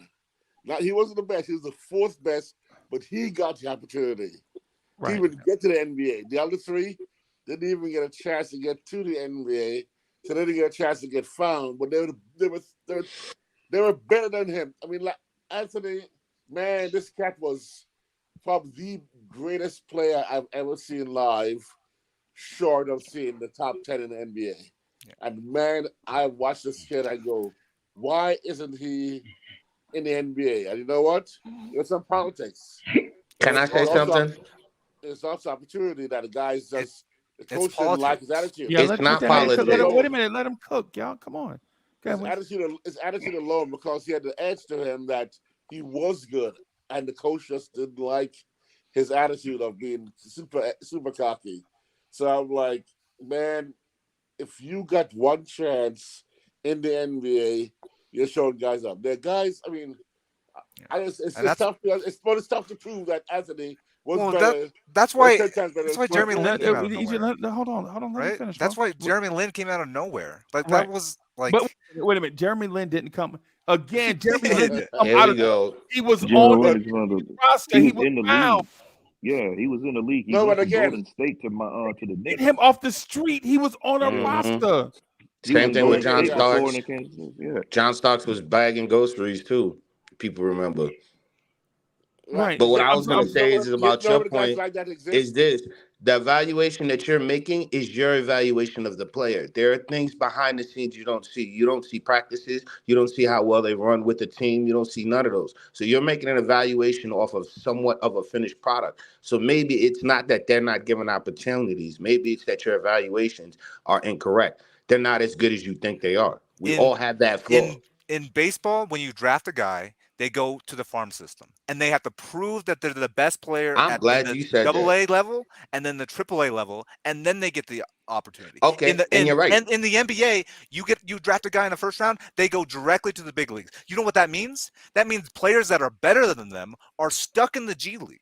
They're stuck And at isn't lower levels because they're letting younger players take their spots. If you let all the rookies go to the G League first or a farm system, you set up a farm system for the NBA, then they have to prove themselves to get to that level. What would you call but what I would you think call you're it? What would wrong you with call that league though? I know what you would the call it. G League. You would call it the G League. And I think you're wrong as well about baseball because let's look Tim. at baseball. There are players in baseball who have trouble with curves, sliders, or even a slow pitch, and they still get moved up without proper development. You look at a lot of players. Look at the Bull back in the Bull back with Colorado. He was one of the baddest guys that catcher. He played catcher and first base. Nasty in the minor league, AAA, hitting all these home runs. The baby bull they used to call him. He comes up, he's just an average player. Mhm. But every time he hits a big home run. Everyone's like, "Oh, this guy's gonna be promising." No, even though he's doing good in AAA, he never made it to where he played a full 3 seasons with the Colorado Rockies. He only Just came like up to do other things to cover for people's injuries. So again, like I've been telling you, these evaluations are not fully. You're not getting a full evaluation. You're not seeing the Okay, full so workouts. You're not my seeing only question. everything Okay, that's going on. So we can't say this player is actually better than what we think they are. All that we can say is they're given an opportunity, and if they succeed or fail, it's based off of that. but do you know how many guys who get one shot of? Well, let's use Deuce for example. Do you know today's game? Wiz, If you can't Deuce, use Wiz. You can't use Deuce for an example He's a great example. because Deuce was found. he was Thank you. found in a draft. okay, but Deuce He but was was but found I'm and he was just drafted. found saying. and he was drafted. But I'm people, tired of talking do about do Duke. you know how many Yeah, this people? guy. Do you know how many people yesterday would have said Deuce cannot shoot? He has no 3-point shot. He just can't shoot. Yesterday, I heard it a million times. He can't shoot. That kid can't shoot. He has no shot. So after one All of a game, sudden, he could shoot. no, he always had the shot. He always He had it. always had the shot. Do you realize this guy is a logo shooter? He just Brother, has it. It's brother, just I a matter saw of. RJ Barrett shoot 40% for an entire season. I know, but You cannot use that with me. I know exactly. So there are guys who actually get the opportunity, show for a few times, and then sometimes fall off for whatever psychological reason. I think RJ has a skill set to do what he does, but there's something else that makes him not do it. I think Tibbs is a big problem in part of it. I think Tibbs has Hold on, people. hold on. I think, for Why you example, let's give going an to the example. coach? iHeart, he was at the top of the foul circle with no one within 10 feet of him, and he's looking for a pass, didn't look at the rim at all. Yeah. That's Mitch. That was Mitch. That's every single No, center. It's a But center Wiz, no. Tibbs Wiz, coach. the point that was And he scored. made, the point that was made is not that. The point that was made is talented players are not found. Right. No. The point is that there are times No, players no, not no, found. You're no. moving the goalposts. No, Wiz, the point There we are a lot the of point talented we were players that are talking not about found. is talented players are not found. And No, I said there are talented players that are found. That talented players that are found. That's a blanket statement. There are talented players who are not found. I live in a world with people, entertainers. I know singers who are on Broadway who are 1/10 the talent of the guys who don't make it. Yeah. And sometimes it's just It's a politics. matter of It's yeah, politics. exactly. Sometimes it's politics. The Sometimes best good players don't motivated. always play. They don't always start. Right. That's just the reality. Archetype, just because he's a point guard, 6'3", 6'4" point guard, behind Brunson and IQ and Grimes and Dante, makes him just have to get a check, get a minute, jump in there, go do it now. And you people said, go down, show me your guts. and he doesn't do it, and you're like, see, he sucks. That's what I hear. in All that's what I've been hearing 10 so many minutes. times. He plays 10 minutes. And, see, he sucks. 10 But minutes not even proves 10 it. minutes. But that's not the point that y'all It's 2 made. minutes. So It's 2 minutes at a time for him. I think y'all coming in for I think y'all coming in for a soft landing, bro. No. Honestly. I Man, think you're right. you coming in on that Wiz is right. Wiz is right. Because y'all With keep Brian saying Taylor, the point was, directed by Martin okay. So if Scorsese, You like are we right, watched this Freezy. but if you want to make a Isaiah point Hartenstein movie, that some talented players deserve more minutes, then No. that's what you should say, right? But to Okay. say talented players are not found, They're not and found. then use Oh, A this. lot of them are not found. No. A lot of them are. I think you're right, Freezy. But I think okay. Easy Are for me you guys saying that some guys with talent need more playing time? Because if that's what you're saying, then we could agree with you. Yeah. Okay, let's use that first. Some talented guys. So we're need scrapping the more other playing point time that talent is or not need found. more playing time. I think it's And both some- true. I think It is both true. are It's true. both true. But I'm going to say the fact that in the case, there are cases where talented guys get 2 minutes at a time and don't get a chance to even warm up their bodies in time to go, oh yeah, he can do that. I've heard so many things about so many players who, oh, he can do that. Even iHeart. This is iHeart, for example.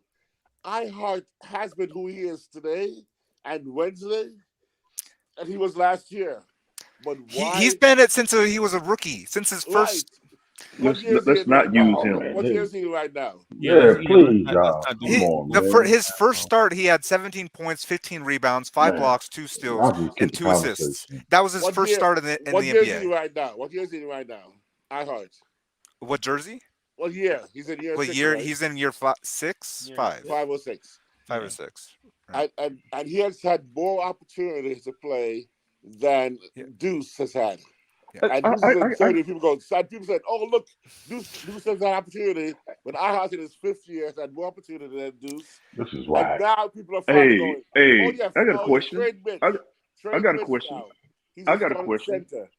I got what the hell happened to the conversation? We all over the place.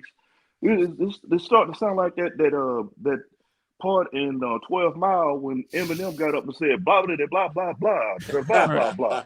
Yeah. Who blah blah blah blah blah blah. Yeah. Okay. I mean that's where the conversation started to go. Yeah. I mean we man, wow. That's all I could. Wow. All I'm saying is one Deuce for did his example thing. is Exactly. people say guys don't have the skill set because there's a coach who actually says don't do that, play like this, like iHeart, and finally started to go. People are saying trade Mitch now after iHeart has showed us what some people Who said said trade was a fluke. Mitch? Was a fluke. Oh, you don't want to hear? Oh, you haven't watched this? This is a podcast all over the past. He is. Wiz is 48 saying hours. that right now. He's putting that in the air right this moment. Yeah, you are. Yeah. For the past And 48 another hours, thing Mitch, about Mitch is not coaching- going to play another game for the Knicks. What I was going to say is about your coaching. likely. Yes, Tibbs has You're flaws, bugging. and one of his flaws is allowing players to play to try to develop even more when they don't need to be there. But that's not his fault because the fact is he did it for RJ and not McBride. It's not his fault that he may do it for Quickly and not McBride. But that's the type of coach he was. So if he saw something in McBride, he would have done it earlier rather than tonight. He's been playing. You don't know that. You said, Yeah, I do know that because he's a consistent type of coach. If he keeps putting in RJ, when we had RJ earlier in the season, when Quickly was RJ's doing on better, number 3 if draft he pick was with a doing that, $26 million year RJ's contract. making $30 million a year. You have to play him. Okay, it's not the you point. have to The play point, him. the point. What I'm trying to say is Tibbs is known for using guys Mm. repeatedly and wearing them down. Once he gets it in their head that they're good enough. And if McBride was good enough, he would have been where Grimes was this year, as opposed Is that why to we actually traded where Grimes IQ and is. RJ and Deuce got a contract signing? We traded them because he thought McBride is good enough. Exactly. Y'all lost. Man, if y'all y'all crazy. Man, yeah, Okay. I gotta agree with So- Frieza on that one because I gotta agree with Frieza on So that we traded away RJ and IQ so that Deuce McBride can play. Yeah, exactly. No. Neglecting No. neglecting the fact that we got OG Anunoby. I mean, Yeah. OG You hear how was ridiculous the this biggest sound, part. bro? No. That's not the reason why we traded them. But That's what was said. But we're That was but just we're said. we're Yeah. That was but just we said, signed. Blizz. No, we signed Deuce because Simpson can play and handle that backup point Right. guard just like I could. Right. We So signed we him. signed Deuce. Yeah. That's not why we traded those two guys. But we are his. We traded them for OG, but we felt But we comfortable knew, with that yeah, because we had exactly, Deuce. and signed Well, Deuce right away. Right away. It was right away. Can't you just okay? Was that So Let me because of the signing, hold, hey, my fault. Go ahead, Coward, Showfinger. let me throw this turd in the punch bowl real quick. Do you ever think that they signed Deuce as a possibility for a later trade to be filler? Possibility? No, I don't think so. No. You don't think so? Because with all the moves, I'm just saying because you said that we got rid of IQ because. Whoa! We can't trade him. We can't trade him trade right him. now. Well, I'm just saying, but down the Right line. now, and it was a 3-year deal. If it was a filler deal, it would have been a 2-year deal. 2-year deal, Expiring exactly. contract. But did you hear the part I said down the line? Down the line. Down the line. I didn't say right now. If it was a trade filler, it would have been a 2-year deal. 2-year deal would have been a better deal to be exactly. A Can I 3-year say deal is a commitment to the player. A 3-year deal is a commitment. And Showfinger, can I? You know what? It would be nice to be able to get what you got to say off your chest without getting cut up. I'm gonna call all you cats the Ginsu brothers because I swear to God, every time y'all come up with your blade, chopping it up, jumping line, we're not giving away free government cheese around here, man. I mean, let people get. Just let me just get what I get out to say. Let me just say my piece. Actually, hell, I done forgot what the hell I was gonna say because y'all done cut me off all the damn time. Damn. You said that the deal was because of a future trade. That's why. Future down the line. Down the line. That's it. See, that's the thing. We were ready to jump out there when finish the statement. Go ahead. He's finishing it right now. Yeah, go ahead, man. I'm done. I'm done, dog. I'm done, man. Go ahead. Go ahead. No, I'm done. I'm done. I'm done. You asked us a question, and then we answered your question, and then you didn't make another point. No, I was trying it because y'all jumped right on in. That's the problem. So you go ahead on, man. Question with a I'm done. I'm done. Y'all go ahead on. Y'all want the mic? Okay. Let me take the mic. I'm Selective listening. Okay. Okay. One second. What is your name? When you were previously born. See, my question was, what is your name? And you went, is it a trade filler? That's why I got. Oh, and then you said there's more to answer. You stopped to the point where you asked the question, but you're gonna make the question more extended beyond what the question was. Man, you dragging this out, bro. It don't need to be drug out. He said, go ahead. So say what you got to say, bro. Now you had it for the last I don't know how long, so keep it pushing. Okay. I'm gonna follow your point then.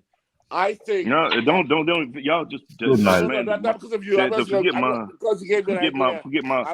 my point. Y'all go ahead and do it. What was your point? That we use him as trade filler later? We trade him later? No, y'all go ahead, man. Trade him? He's giving the floor. He's conceding the floor to y'all because y'all gonna cut him off regardless of what anyway. Oh, anyway, so go ahead. Y'all go ahead on. Go ahead. Hey, Cowboy Bob, you had something. No. But we never cut you off. We answered your question, and then you just said I'm gonna keep it. I'm gonna keep it real. I'm gonna keep it absolutely real. As long as Jalen Brunson on this team, there is no reason for us to be talking about a backup point guard when Jalen Brunson's gonna play 42 minutes in the playoffs every night. Yeah. So I mean, it's like we arguing. We arguing about really, like. Yeah. I mean, Deuce could perform at a. Deuce could take 10 minutes. I'm saying, E.G. We had a analytics darling as our backup point guard, and we traded him. Deuce is not gonna be Immanuel quickly. So I think he's gonna be better. And can I say something?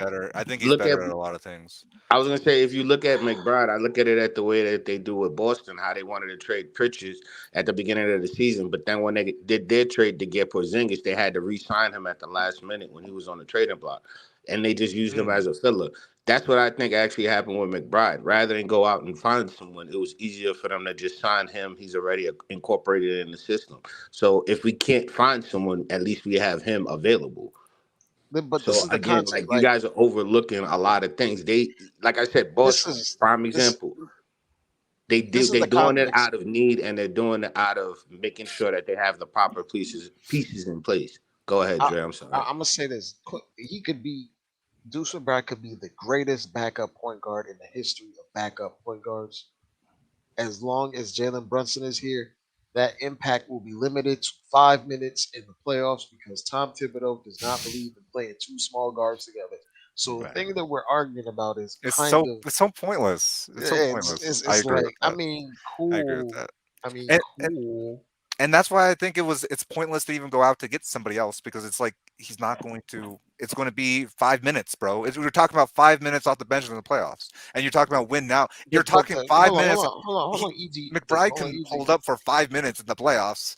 Like But this is why I'm talking about a player that's not exactly because we got to remember we got to get players that are based on what the coach will actually play, which is why I'm just like when you talk about adding a player that's like complementary for Deuce, it's also like a position where it's like it's beyond just this point. Like it'll be someone that Tibbs will can put in the game that's complementary to to Brunson. yes at the same time. Mm. Like a bigger. That's why Brogdon is even looked at because he's 6'5". That's why he's even in So the you want a six conversation. man. That's what you want. You want a six man. That's exactly basically what We had quickly. And I think Grimes is that. I think could be that six man. Malcolm Brogdon? Grimes. Malcolm Brogdon won 6 man of the year last year. Man. That like That was a people should. robbery. That It was was a robbery. robbery, That was but robbery. it was a robbery, Corey Lee. But he was still a great 6 man. He was a six man. Yeah, he was a good In six his man. You 10th got to give year. him that. In his 10th year Yeah.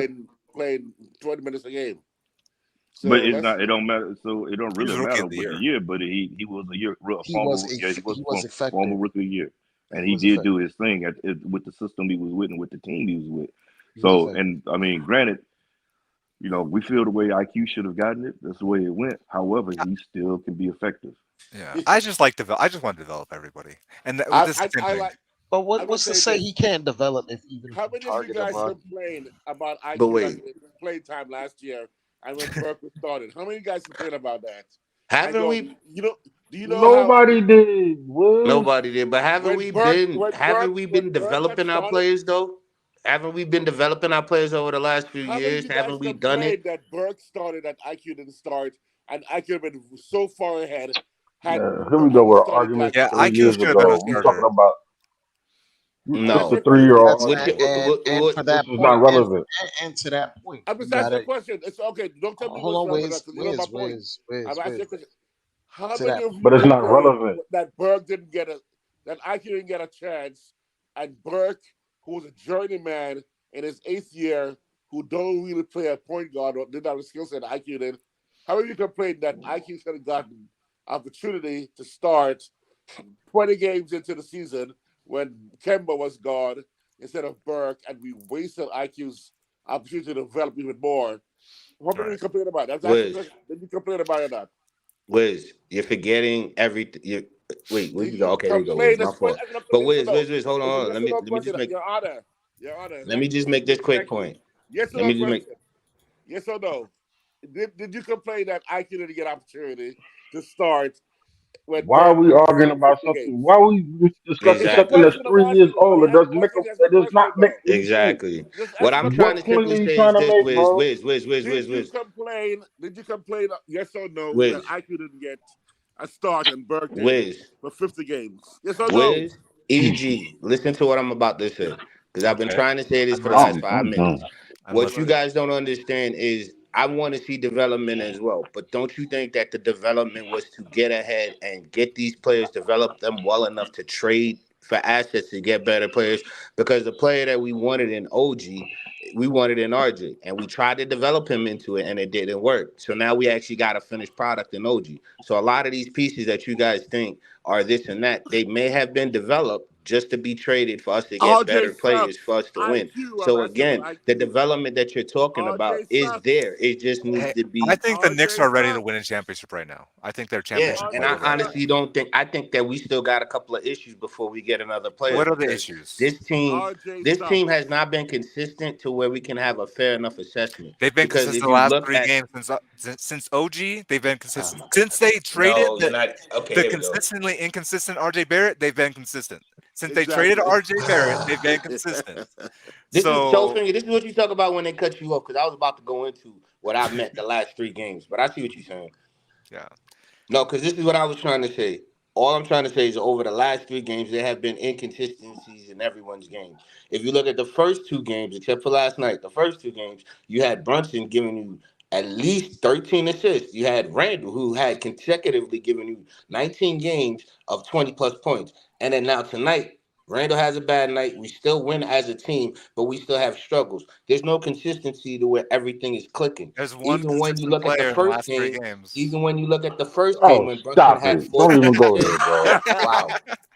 Even when Brunson had his 14 assists, the team was still missing shots. If you look at his 13th assist, a lot of those assists weren't really counted. So what I'm saying is yeah, we're playing well, but we don't have a balanced enough system to say what we really need. Because OG hasn't started hitting his shots yet. Yes, Grimes has stepped up, McBride has stepped up, but that was unexpected. So who else, when everybody else steps up, what do we really need? Do we really need another piece? I don't think so. I think this team is good enough right now once we figure out what each person's role is because I hate to agree with Dre. All season, Hart has been a bum. And even last night, even though he got 15 rebounds, he's still a bum, but he contributed. You see what I'm saying? We have no fair gauge talent, no fair gauge of what is to be expected. We can have Brunson averaging 30 and 15 assists as a norm for him. We could have Randall averaging 24, 10, and 4 as a norm for them, but they haven't figured it out yet. And then Right now, the OG Knicks giving you are at in a least stage of 15. transition. Right now, the That's Knicks what are I'm in a saying. We stage need of more time. transition. And Yeah. you know what they're going to transition into? They're going to transition into Hartenstein Jones ball. barbecue and foot massage. Hartenstein ball. They're going to run. They're going to run. Hartenstein is going to become the second playmaker on the team And another because thing, they're going Oh to I double Jesus, think you God. Brunson, Lord over have mercy. I pass think to you Hartenstein, over and he's going to orchestrate the offense I in that think role. you over evaluate Hartenstein because don't get me wrong, he played well against Drummond. That was really good because Embiid, Drummond has a he better went rebounding 8 of percentage. 9 from against Embiid Calm with the down. Knicks All Can right. you What let last me is night. it? finish? Can you let me finish, please? All I was trying to say was he played well against Drummond, who has Embiid a 30% chance. Okay, he played well against Drummond in his and 20 Embiid, game rebound. After his 20-game rebound, he was playing against a guy in Drummond who averages 30% of rebounds. That's impressive. But then he goes against Embiid and doesn't and give he up has a that type plus of. 26 and dominates him, boxes Go him ahead, out on bro. almost Go every ahead, bro. play. Why do you think Josh Hart had 15 rebounds? Do you think it's because it was Hardenstein was boxing out Embiid, and it was a team effort, but and he didn't get a lot of rebounds that game, but he had that impact. 17 points compared to 10 points I against. understand that, but what I'm He scored saying more is against he scored more against the MVP Embiid than he did against Drummond. How do you account for that? So okay, let's Hey, go back to the so point. Wiz, Yeah. here's a point that I want to because the Hartenstein thing is legit, like troll draining on a historic level, right? And so is the Juice McBride thing. It's troll draining on a historic level, bro.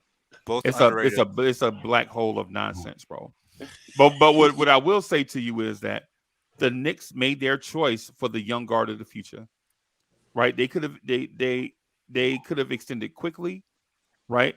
And I think during the summer they could extend Grimes, right? But they chose Deuce McBride over quickly.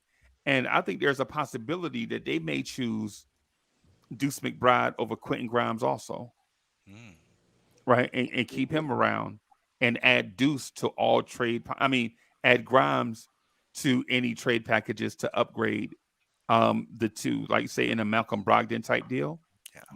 They I may could see send that. Grimes and Fournier to match money and throw in a pick, and Deuce still gets to play. Right. In that 9-man rotation. What do you say to that? what I'm saying to that is, the question is Deuce talented enough to deserve that? I'm And I'm because saying, what's your answer to what I asked? Yeah, so trading Grimes for like Yeah, a I six man, and I think what's that your that well, would work too. hold on. Let him answer. Right. So what's your answer to that? well, my answer is that is a great direction and great analysis by you to recognize that Deuce is a very talented person about to get I opportunity. never said that. He I never never said said that. that. He never said that. He didn't say that.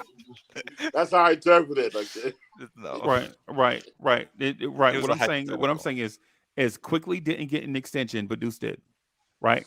And there are no murmurs of Grimes getting extended, even though it's January Yeah. of his extension. Yeah, like you don't hear any talks about what the Grimes number will be. And here's the thing: this time last year, like or not this time last year, but after we got Josh Hart in a trade, we were talking about Josh Hart's extension number Yeah. Yep. as soon as Sure he got here. was. And Quentin Grimes has been here for 3 years, or is in his third season, and we're not talking about Quentin Grimes' extension number. Hmm.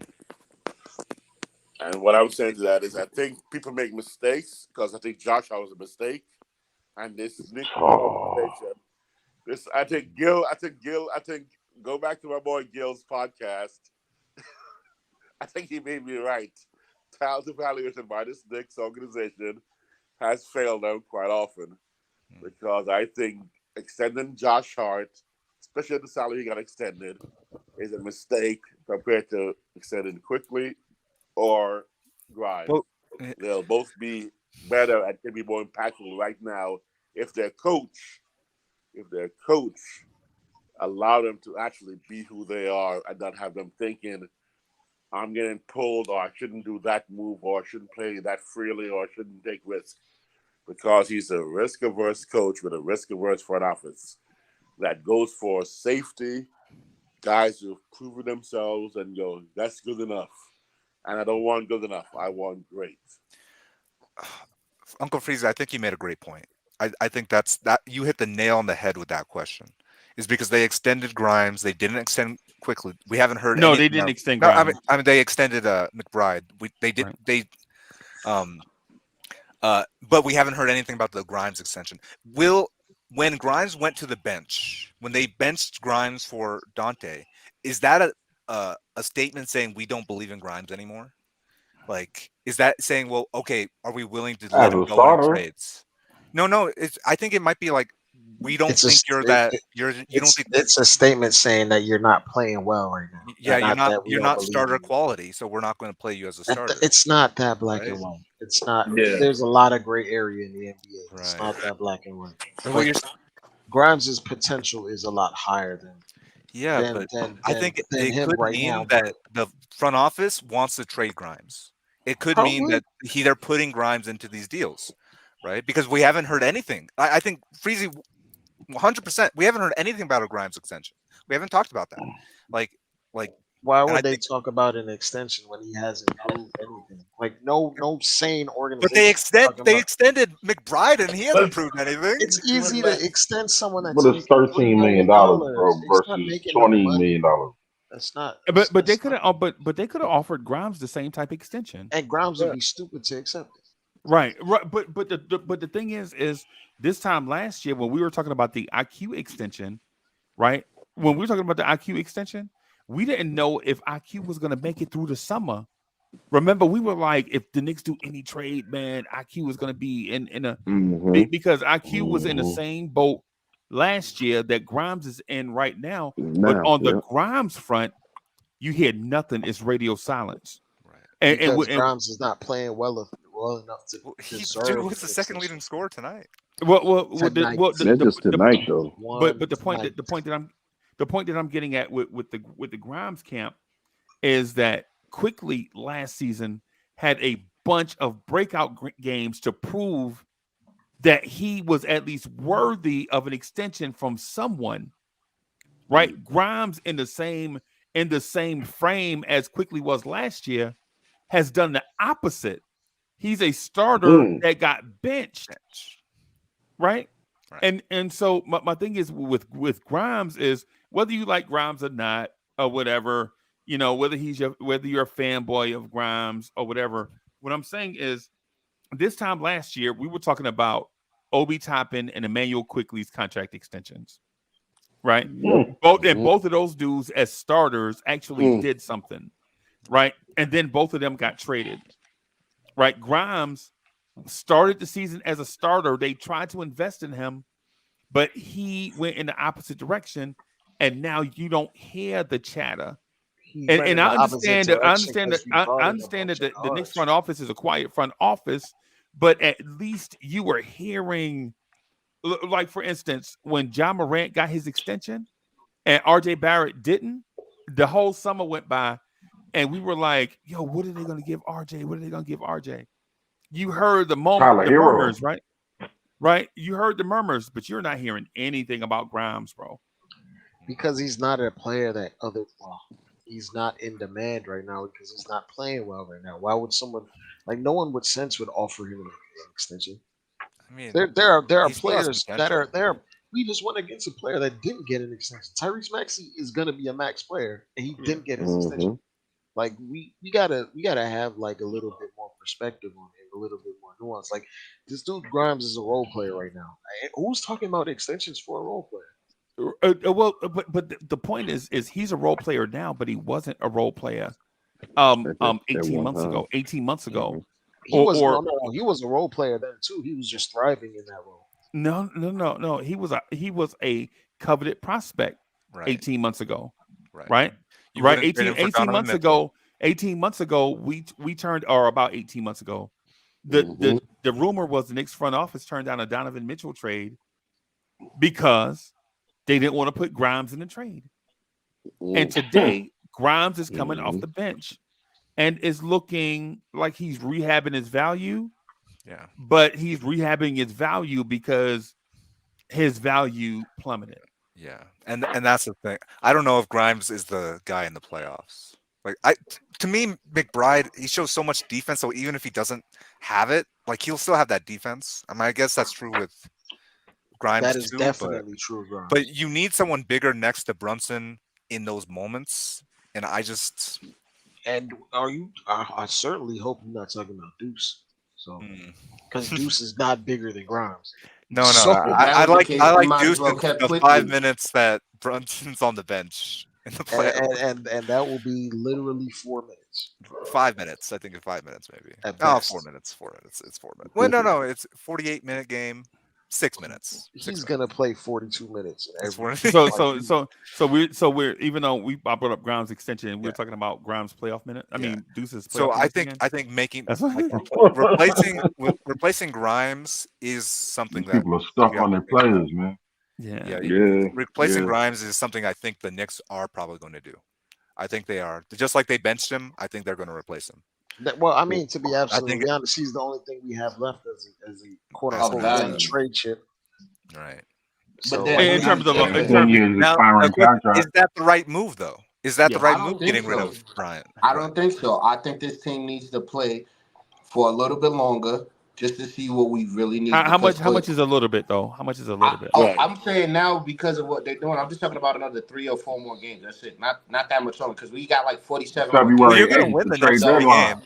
The next game is against the Wizards. You're going to win them. Okay, let's say we win the next 4 games. But it's how we play. If we're playing with proper fluidity and we're playing well, and we win, okay, cool. But let's just say if we just win in a dogfight, is that the same? No.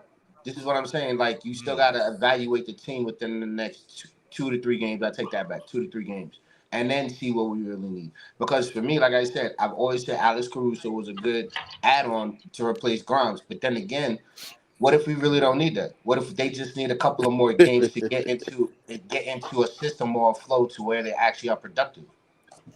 You know, Frizzy, what did I say this morning, Frizzy, to you? My question was, would you be disappointed if the Knicks do not make another move rest of this year? And you go, absolutely. And I go, here is a scenario where they could. If they start winning this next 4 or 5 games or go on the streak, this front office is going to be comfortable enough to feel their job is safe, and they may not make another move No, to they're get not. No, they're not. No, they're not. You don't Yeah, know No, they're that. yeah. I'm not. saying This it Wiz, could. stuff can you not. add I the said Wiz, can you add the could. context to my quote though? I said could. Oh yeah, I mean no. Go ahead and add the context. I just want to say that I Selective believe that listening. could. The thing is that the context of that quote when Wiz asked me, when he asked me that question, I asked him specifically, are you talking about any move or no major move? Right? Are you Right. saying stand pat, period, Mm-hmm. or you're talking about not a blockbuster? Because Right. not doing a blockbuster is not the same as not doing anything. I understand exactly. Right, I said because you can nothing. because you can go out and get a Malcolm Brogdon to improve, and you could still and that wouldn't be a significant enough move to shake up the roster. I think. Oh, go ahead. Just really quickly, what I'm saying is what I'm saying to what Wiz's point is I would be disappointed if they didn't make another move, because I feel like you can't be hot for something and cold for something at the same time. Mm-hmm. Right? It makes you lukewarm. Right? Right? Mm-hmm. You can't be hot for something and cold for something at the same time. Yeah. Right? It's not the hokey pokey. You can't put your left foot in and take your left foot out. Right? Right. Right? Yeah. It's one of them things where if you're all in on this team making a run this year, then you got to make the move, even if you still believe in Deuce. Right? Mm-hmm. But so if they didn't make a move, they're sending a message to Knicks fans that either they are gonna go all in on Deuce, or they are gonna be buyers in the waiver market after the trade deadline when guys get cut. They feel like they could pick up scrap parts off They the could. They could off probably pick the up a center. yeah. You know what I'm saying? And so you don't have to do minor moves at the trade deadline. You could just wait and pick up a Bismack Biyombo from Memphis. Yeah. Right? Mm-hmm. Or something like that. But Yeah. what I would say is I would rather do the Marcus Smart for Quentin Grimes move and see if you can get a Biyombo in there, and then that way you can still maintain your 8-man rotation by having Bismack Biyombo and Precious Achua split time as the 9th man. Right? Right. And then that way you keep Hartenstein healthy for the playoffs. Yeah. Right. You keep Brunson healthy for the playoffs. You keep Randle healthy for the playoffs. At the same time, you're chasing a higher seed.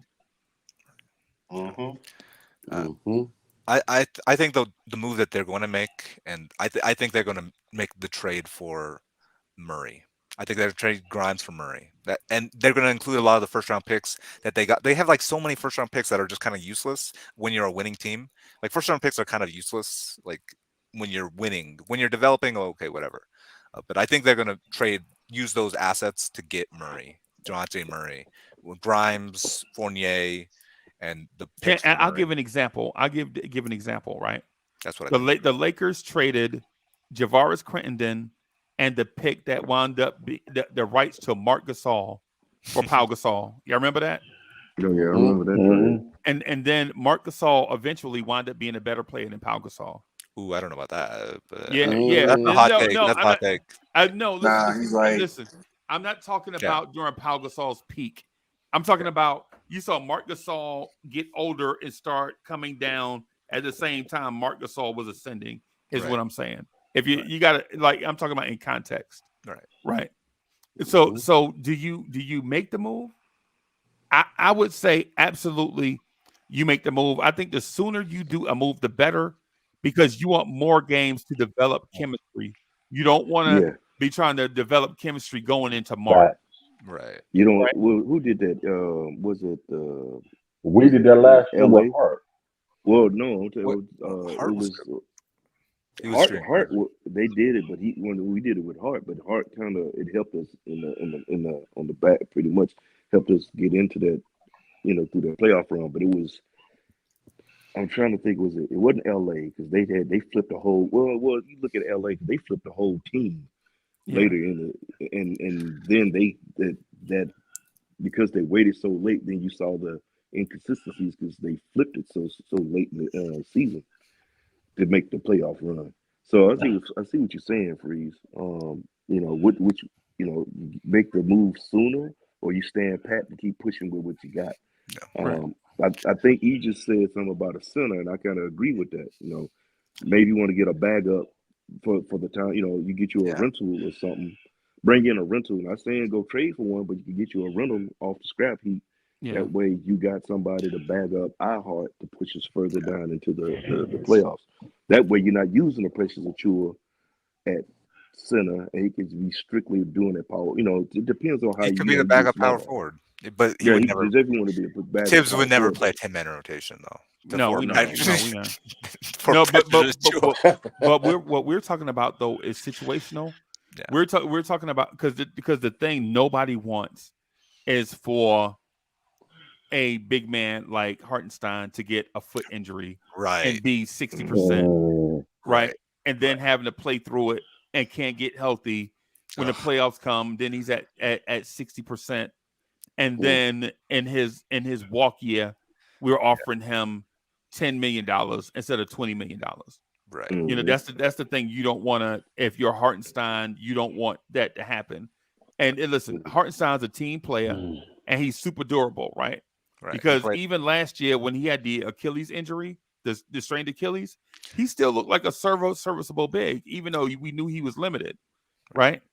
And then he got better and better throughout the season. But the thing is with bigs and lower leg injuries, you have to keep a big man safe from himself, right? Yes, The same indeed. thing with wing players. Same thing with wing players, man. Wing players are gonna have leg injuries, right?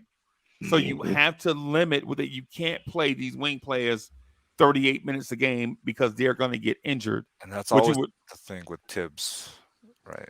Right. But the thing is to save him from himself, right? You got to go get him some stuff because the last thing you want to see is a injury prone OG Anunoby get hurt in March and be 60% of himself going into the playoffs. And for those that think OG Anunoby is durable, check his resume. Hell no.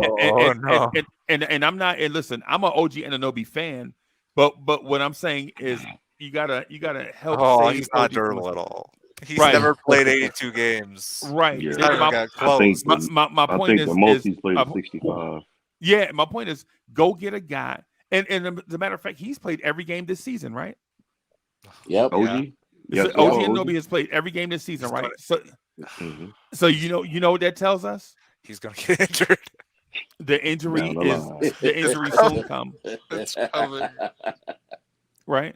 And, Oh, and so man. and so I don't want to speak to doom and gloom or anything like that. What I want to say is that playoff teams, for the most part, championship contenders, for the most part, usually are so deep you wonder why certain guys aren't playing. Right.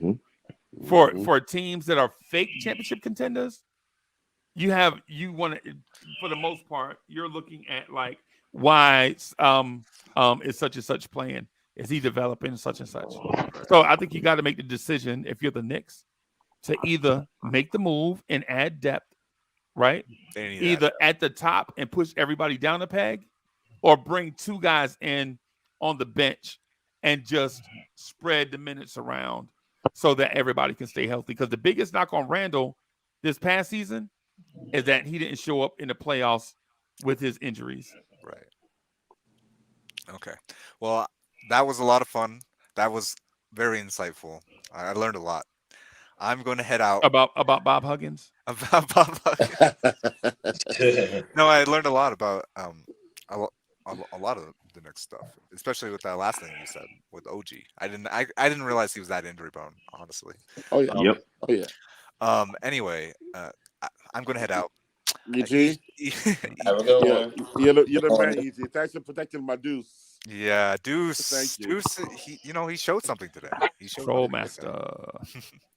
and And then then 14,000 is the. Are you the reigning Troll Master of the year, or did I'm not somebody else trolling, take your, man. did somebody else take your throne? People called me a troll when I said Jokic was going to win multiple MVPs, and everyone said, "Oh, you just hype up your players. You just hype up your play." I'm like, no, I'm just looking at the stats, bro, and that's what I do with Hartenstein. Everywhere he's played, It He's sounds done like this. you work for the Celtics, bro. Everywhere he's played, he's done this. And you're about to see. And I'm going to say this, I think he and works for the it's going to get Celtics me. It's going to analytics get me department. so much hate. Hartenstein is the best player on the Knicks. He is the best player on the Knicks, and you don't. No one realizes it yet. He is the best player on the Knicks, and he's going to break out. You can't just leave and say that, bro, because Yes, you know. And I'm leaving and say I'm leaving you with that. I'm You leaving you can't with just that. leave like that. You Yeah, can't I'm throw a leaving you with grenade in that. the room And the just next like that, bro. 30 he Show games, you you're why going to not, see it. but it's okay. Every single Have a night, good it's going to morning. be consistent. I'm He just literally leaving you threw with a that. Second turd. best. He literally I'm threw the just leaving turd in that the right. punch. He threw the turd in the punch bowl and ran out the bowl. nuke and Okay. left. See you later. See you All later. right, AG. All right, well, See ya. he can Peace. absolutely do that, bro. Yes, he can. He left a nuclear bomb active. Second Nah, best. bro, I told you he the troll master, bro. Mm-hmm. Second No, best. that's just not a did nuclear that. bomb. He threw a turd in the punch bowl and ran out the back door. Yeah, he worked for the Celtics, bro. He worked for the Celtics analytics department. He's the second best player of the Knicks. Deuce is the best player of the Knicks. Oh God. See, look what happened. He was a plant. He works for Celtics. He's a plant to go ahead and intoxicate our Knicks fans into believing things like this, where McBride is the best player and Hartenstein is the best player. But yet and still, he wouldn't even let me finish my point on Hartenstein. That's why I said he. We don't want to talk about Hartenstein no But more, nah, bro. we We just. I know. we cut you I'm not off. gonna get into that. I'm not We gonna don't get care. into that. We I was already just had saying, enough, I bro. wanted to talk to him about it, but I got a Nah, question. and I got a I'm question. telling you, I bro, got a we already question for had Wiz. 4 hours of it, bro. We don't Yeah, I know. Wiz. Hey Wiz, were you out at Lava Lake when you was back in the States? So I said again. Were you up at Lava Lake? No. Because after I've that only last been. statement, I figured after that last statement, you was out there too long at Lava Lake in that sun, bro. I knew you were gonna say that. I thought he was on that good cushion alcohol. Oh no, shit. Oh, That's yo, over for real, 29 pounds out there Antonio at was Lava Lake. bad. Yeah, Nah, bro, I like, he was and I like. Antonio. I'm a deep. When we drafted Deuce, I like Deuce. I said, I'm down with D Block. However, Deuce got some work. But we're gonna talk about Deuce. Look, I'm I-hearted out. Mm-hmm. Yo. Yeah, I got some. I had like 9 topics that I want to talk to y'all about, and I knew the Alice in Wonderland thing was gonna. That's why I was trying to nip it in the bud, right? But the question I want to ask you guys, and I know we've been on for a really long time, right? But the question I want to ask you guys: did the Knicks, by blowing out Philadelphia, send a shot across the bow of the Boston Celtics and Milwaukee Bucks? Ooh. Yep. I would say yes. Oh yeah. I would definitely say yes. It's not me and Freeze. I'm saying it not jumping off a bridge or out the window, or whatever. This was actually, without it being people going out saying it, but it was a statement game. It's like, hey, letting not only just the Eastern Conference, but the NBA know that, hey, we coming. Wait till this team. Hey, as we said, get ready for your commercial, Freeze. Wait till this team gel. Would you please pass the jelly? Mm-hmm. I gotta play. Y'all gotta see it, bro. Y'all gotta see it. Y'all gotta see it. Y'all gotta see the commercial, bro. Yeah, y'all gotta see the commercial, bro. And I'm gonna say no. And the way that woman faint, oh, that's funny. Oh, the way the woman. Anyway, go ahead, Bob. Yep. But absolutely. I was gonna say, guys, I'm gonna play devil's advocate and say no, due to what we've been hearing the last few days since the OG trade. We talk about how we need one more piece or one more player. We will put them on notice once this team is complete and actually playing, like you said, when we click. So if we get that player, then we put them on notice, because now we we ready, we squad up, because we don't know who we might get that can alter for the good or the worse of what the idea is. It was a good win, and people did look at the game and saw flaws in Philly, and they're more looking at how did the Knicks win, because they played defense. We made an adjustment in the first half, and we played hard defense throughout the whole game, even though our offense was lacking. So a lot of teams were looking at that and not looking at the Knicks. They were looking at the way we were playing 76ers for future reference. So for me, until we have our full squad and we squatted up and we attacking teams like the Bucks, if we went out the next few series with the Bucks, then I say we got them on notice. If we went out the other games that come up with the West, top teams in the West, then we got them. But until then, I think we just showed them, hey, we're still here. That's all we did. Yo, I'm Yo, you gonna found show a you. commercial. I gotta show you. Yo, this is what I think the Sixers are right here, bro. I gotta play this thing for y'all to see it, bro. This is what it's like. Would you please pass the jelly? Hold on, all fruit. Yo, you gotta. Pass the banana all fruit. Would you please pass the jelly? The way she fall out. Pass the banana all fruit. Would you please pass Would the you please jelly? pass the jelly? Bro, it's crazy, right? I love that. Bro, That's classic. Wiz. Memories. Oh All the my old heads, goodness. bro. That's what I'm telling you. It's like with Philly, right? Philly was that team that was like, oh no, we don't worry about the Knicks or Indiana. You know, we're in a category with the Celtics and the Bucks. And then tonight, we just bust in and said, would you please pass the jelly? They like, what you doing at this table? Yeah. I would say lovely. this, and I hear what you're saying, what you were saying, Bob, on that, but look at it like this, man. I hear what you're saying. We're not even fully together. And that's the scary thing about it. Yes. If you look at how we played, this team has been playing for only this 3-game win streak. It's two. The sample it's a teaspoon. We ain't talking about a tablespoon right now. It's a teaspoon sample size. 3 games, and we beat the Timberwolves and we beat Philly. We beat Chicago, but the two bigger teams, Chicago's behind, and they got all the, they've been playing better without Levine. Okay, whatever. But we're talking about teams that are above 500, well above 500, and we beat them convincingly, especially Philly. So that in itself is a statement. The reason I'm saying it's a statement is because 3 games, you move a piece, and then the whole dynamic of your team changes. The team is not, can you please pass the jelly? Had even jailed. Right. And there are talks of possibility of another trade, but we don't even know if that's it because the front office is tight-lipped all the time. Because you didn't even see the OG. Nobody saw the OG thing come down. Nobody knew it was coming. They just like, bam, here it is. It was like public enemy. Bam, there it is in your face. Goddamn, this is the dope jam. That's what it was. So we don't know if another trade is coming. Another trade may not even come. They may not even bring anybody in. So So I think go ahead. Yeah, go ahead on, Wiz. So I'm just saying. I think you following up. Go ahead. So I agree with you about the statement. Well, I think the statement is two-phase. One is, which by the way, just to give you a little heads up, I did predict a month ago that we're going to leave RJ and IQ in DC for Kuzma, and I got laughed out of the building. So I just chose the wrong city. You're still getting laughed at. I was a little bit short of instead of Toronto. I started watching. I should have said Toronto, but because I thought that this lawsuit was preventing that. But it's the deal of Kuzma and RJ going. People are like, no way. Those two were on the block. But as far as the statement, I think the statement is not just to Boston or to Milwaukee. It is to everybody, including ourselves. I think the first thing was to ourselves. We were trying to send a statement to ourselves, saying to all the Knicks players, all the staff, front office, saying this team is ready to contend. Let's make the right move because we are ready now.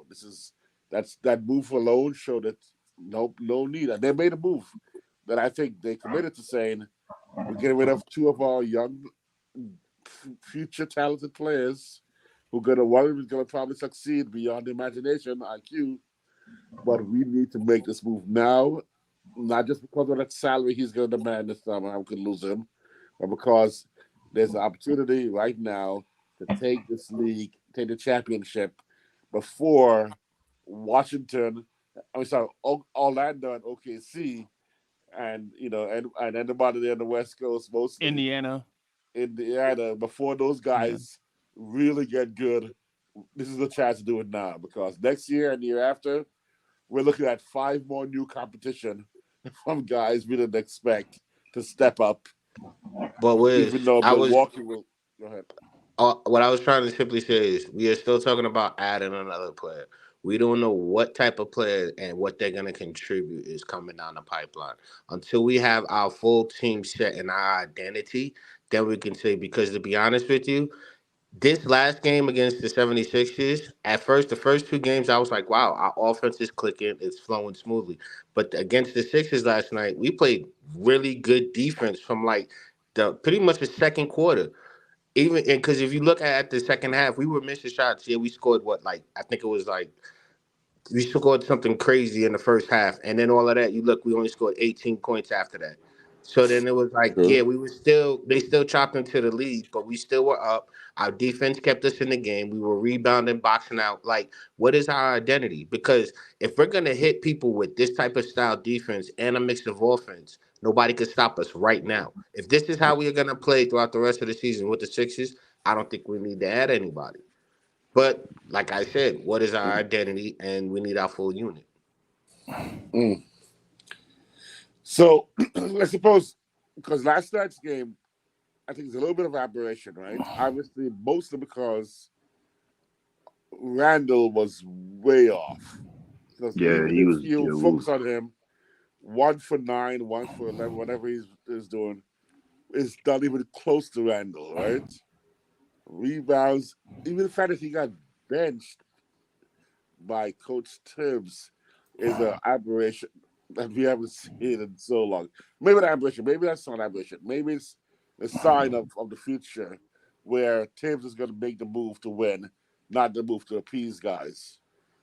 However, I think yesterday's game is a game that's going to let people know that if Randall was on, just a normal sum, not Randall pre All Star game, 37 points a game, trying to make the All Star team.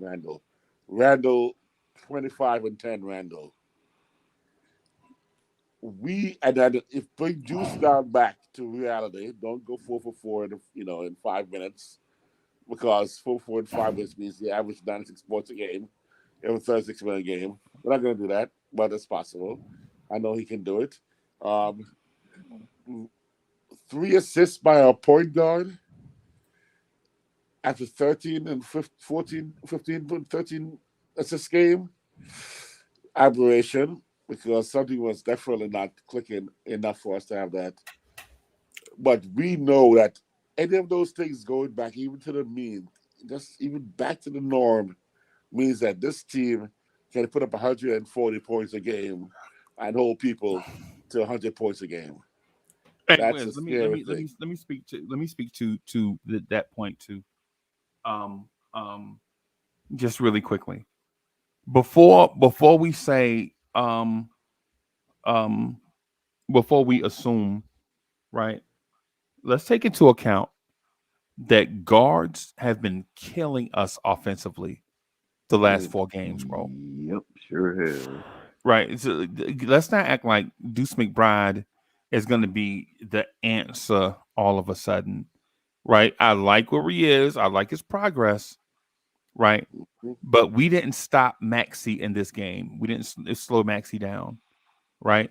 The game before that against Chicago, Kobe White went off against us. Right. True. The game before that, Anthony Edwards. Should I do I even have to say anything? The Nope. game before that, Tyrese Halliburton. Do I have to Mm, bring up a 20 and 20 game? mm, Right. But do I have to bring up the OKC game with Jalen Williams and SGA? Right. Right. I think no disrespect, right? No disrespect. But even Jalen Suggs against us scored 21 points, and he's not even a scorer. Hmm. When Orlando beat us, Jalen Suggs got off against us, bro. mm-hmm. Right. To just think that the Knicks don't have a man. Listen, I'm okay right now. I'm going back to the Milwaukee game before all of that. Right. I'm at the Milwaukee game, bro. Damian Lillard had 32 against us. Mm. Right. Yeah. I think. Listen, I like the Deuce conversation. I like it a lot, right? But to say we don't need to improve our backcourt defense, bro, there was a game that Damian Lillard, Malik Beasley both went off on us. A backcourt went off on us, bro. Right. So I like where we're going, but to say that I think this defense is a championship level defense, right? But I think championship level defense and the best defense are two different subjects, right? Championship level is probably somewhere in the top 8, right? But if we're going to hang our hat on defense, if that's going to be our calling card, then we got to get some more defense in the backcourt, bro. Right? Is Deuce McBride that guy? I don't think so. I don't think so. Not yet. Not Yeah. yet. Yeah, I don't think he is. And no disrespect to Deuce, right? And no disrespect to Grimes, because Grimes played tonight too. DiVincenzo played tonight also, right? But man, Tyrese Maxey, bro, is a weapon. Oh, right? Real deal. The real deal. Right. And if you think that the Knicks don't see the same things that we're seeing, I think we're being naive. Right. I think what we'll probably need to do, no lie, what we'll probably need to do is bring in a bigger guard that is more of a disruptor, because Josh Hart, Dante DiVincenzo, Quentin Grimes are all listed at certain heights, bro. These dudes ain't that big, bro. Yeah, they have listed at 6'5". They're more like what 6'3", 6'4". Yeah, 6'3", something like that. Yeah, and honestly, I just think we need another athlete, right? And if we're talking about going in on a championship defense. Now, if we're talking about going all in on a championship offense and just having a good defense, then I think you got to go in and you got to go out and get you a Anthony Simons type guy, right? To go with these guys. Yes. But Wiz, what I want to do, because I think we're speaking to a standard, but I don't know what the standard is. So if we're speaking to the defensive standard, what do you think we should do? Oh man. I mean, I'm going to the if we can do it for a nice cheap move again and a guy who can do it. I need DeJounte. Okay. I need DeJounte. Okay. But wouldn't that be the offense though? No, for me that's defense. I think DeJounte is not just defense, but also also a buffer for Brunson. I need Okay, a guy so who would be the offensive guy then, if we were to work on our offense? Since you're using Murray for defense. Yes, about defense. No, I know, but I'm asking because I would have thought Murray would have been that, and like let's say Brogdon or Caruso would have been used for defense. Like that's what I thought you would have went with. But since you went with Murray for defense, I'm asking what would be your offensive player. I don't think you think Brogdon was what for defense?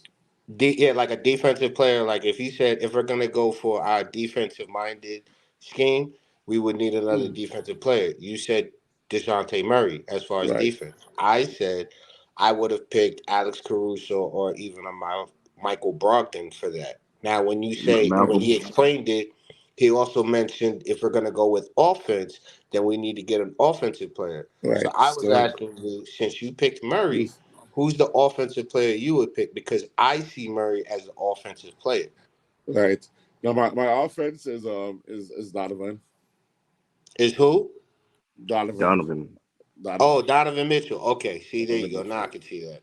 Yep, that's my offense. Yeah, if I think we need an offense, then Donovan is hands down my guy.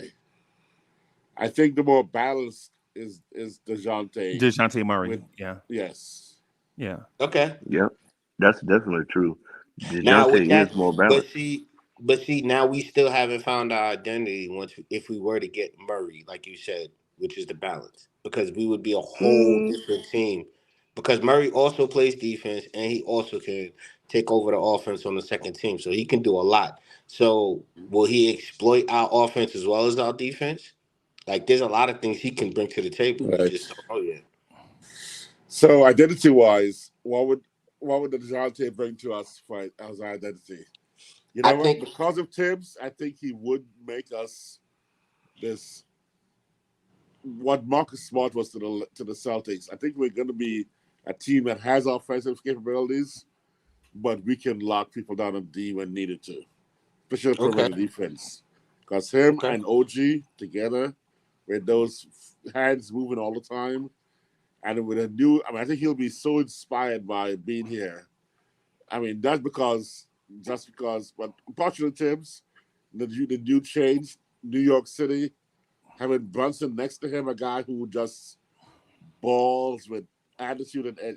Okay, I don't want to dismiss Trey, but Trey's no Brunson.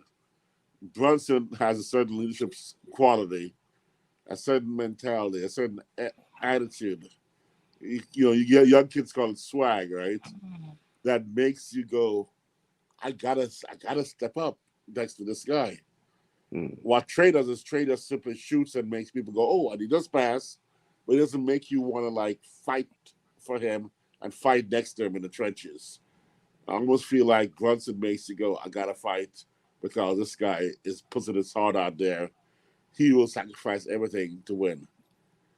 And so I think DeJounte will come in that attitude. And then when you see OG doing what he's doing, OG and Hart too, I gotta keep Hart in there. I know Hart's not been doing very well, but his attitude makes you go, let me go out there and put some effort into everything I do from now on. And with DeJounte's, physical ability, somewhat diminished, but his skill set, his hands are still moving. We're gonna be talking about deflections galore in that on that team. We're talking about guys who's not gonna I be think pulling up. I think what you're getting at, man, and not to cut you off, but I think what you're getting at in this scenario is bringing in a great player in a more limited and defined role, so that you Mm-hmm. can actually get all of his goodness, right? Yes, Like exactly. like instead of having OG Anunoby coming here having to cover up for an entire franchise's flaws, he could just come here and play a role. And the Mm-hmm. same thing with DeJounte Murray, right? Less responsibility but more impact, Right. right? And like for those that used to go to school back in the day, right? There was a time where we used to learn all of our topics in one classroom from one teacher, right? Wiz, you remember that?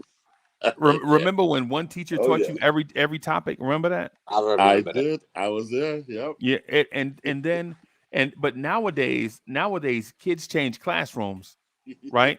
Early on, like fourth graders, like they'll learn English from one teacher, the bell will Uh-huh. ring, they'll go to another teacher that teaches a different subject, right? We didn't have that when we were younger, and so what I'm getting at is this: if the reason why I bring that up is because if you have one person like doing a certain role and having them like instead of the teacher having to know all these different topics, now the teacher is just the English teacher as a third grade teacher, right?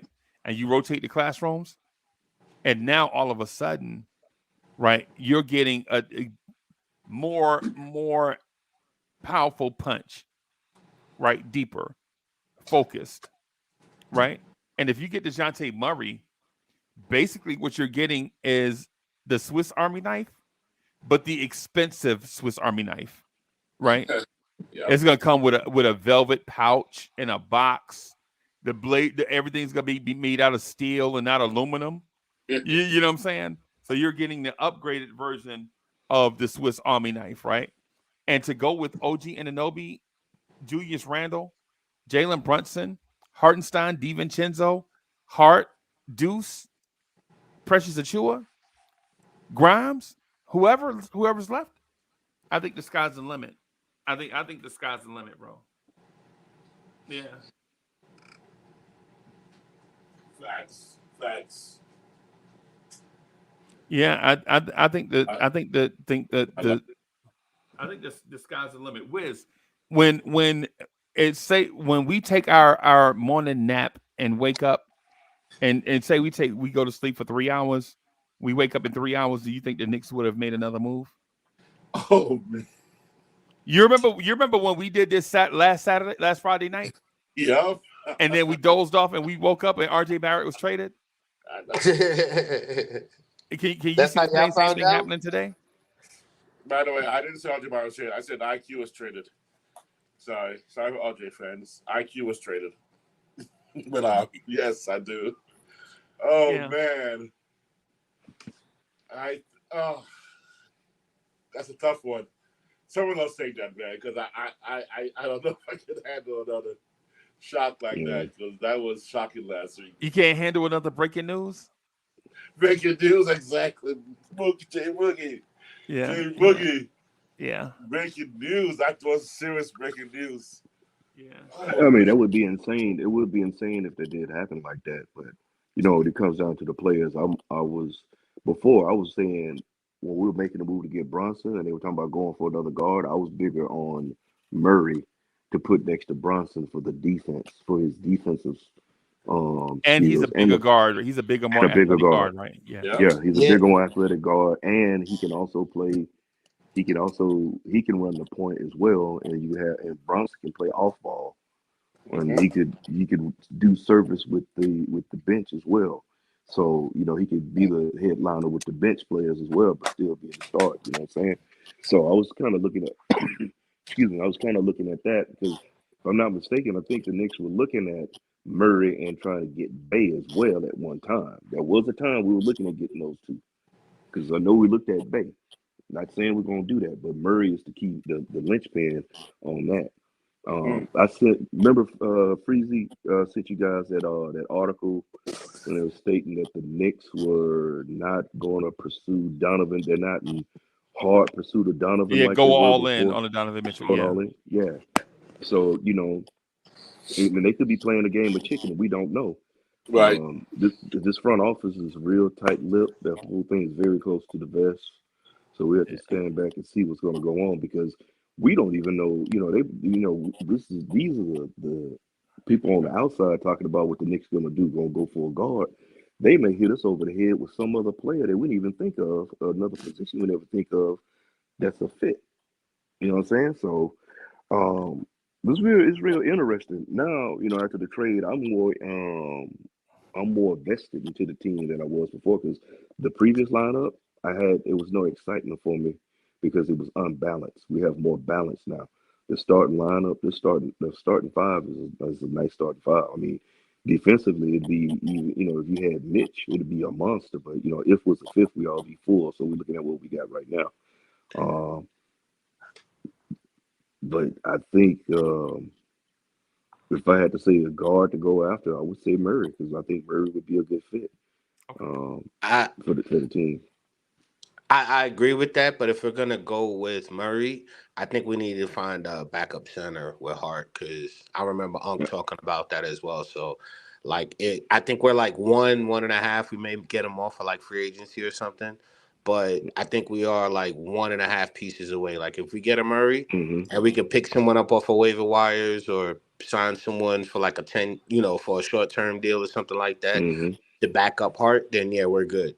Because once we start to do our job as winning and doing things, teams are gonna make adjustments. And the No, I agree adjustments with is you. where we're really gonna have to make the test. And a lot of guys are gonna get hurt. A lot of guys are gonna break down. Not saying because of injuries. I'm saying their game isn't gonna be as easy because of the adjustments. Yeah, So I said that earlier. I was saying it earlier, Bob, about us needing a bag up center. You probably get one off the waiver wire, like you said, or whatever. Because we got to protect Hart, but then you can have somebody's under the ball. What about Sims? What about Sims? You got Sims.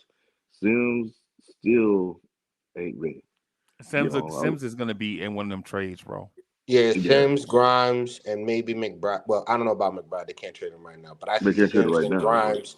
I see Sims, Grimes, and like maybe 2 first-round draft picks for like Murray and Okaji. I can never say the guy from Okajono. Ah, dang it. The guy from Atlanta. Okajinawana. Dang, I'm sorry, I can never say his name correctly. Man, The They backup sound guy. like you trying to. Yeah, you sound like you about Yeah, to I know. That's describe what a I'm whole saying. new Like I would strand try of. to do something like that. They not trading him, bro. You sound like he about to explain out about a whole new strand of weed. King Woo. Yeah, they not trading him, bro. Yeah. Yeah, they not trading him. He the future. Yeah, no, they're They're gonna not do trading that. the future. They of the position for a dude that's a career backup at best. True. Yeah. All right, everybody, listen. I'm gonna get out of here. Go So New York, so go New yeah, so that I York, can go go. get. I'm gonna go fix me a fresh Quentin Grimes. Throw it in the microwave. You know what I'm saying? Thank you everybody for DLT. rocking with us. Yeah, man. Thank you everybody for rocking with us, man. We're gonna holler at y'all later. Peace, Have a good everybody. morning.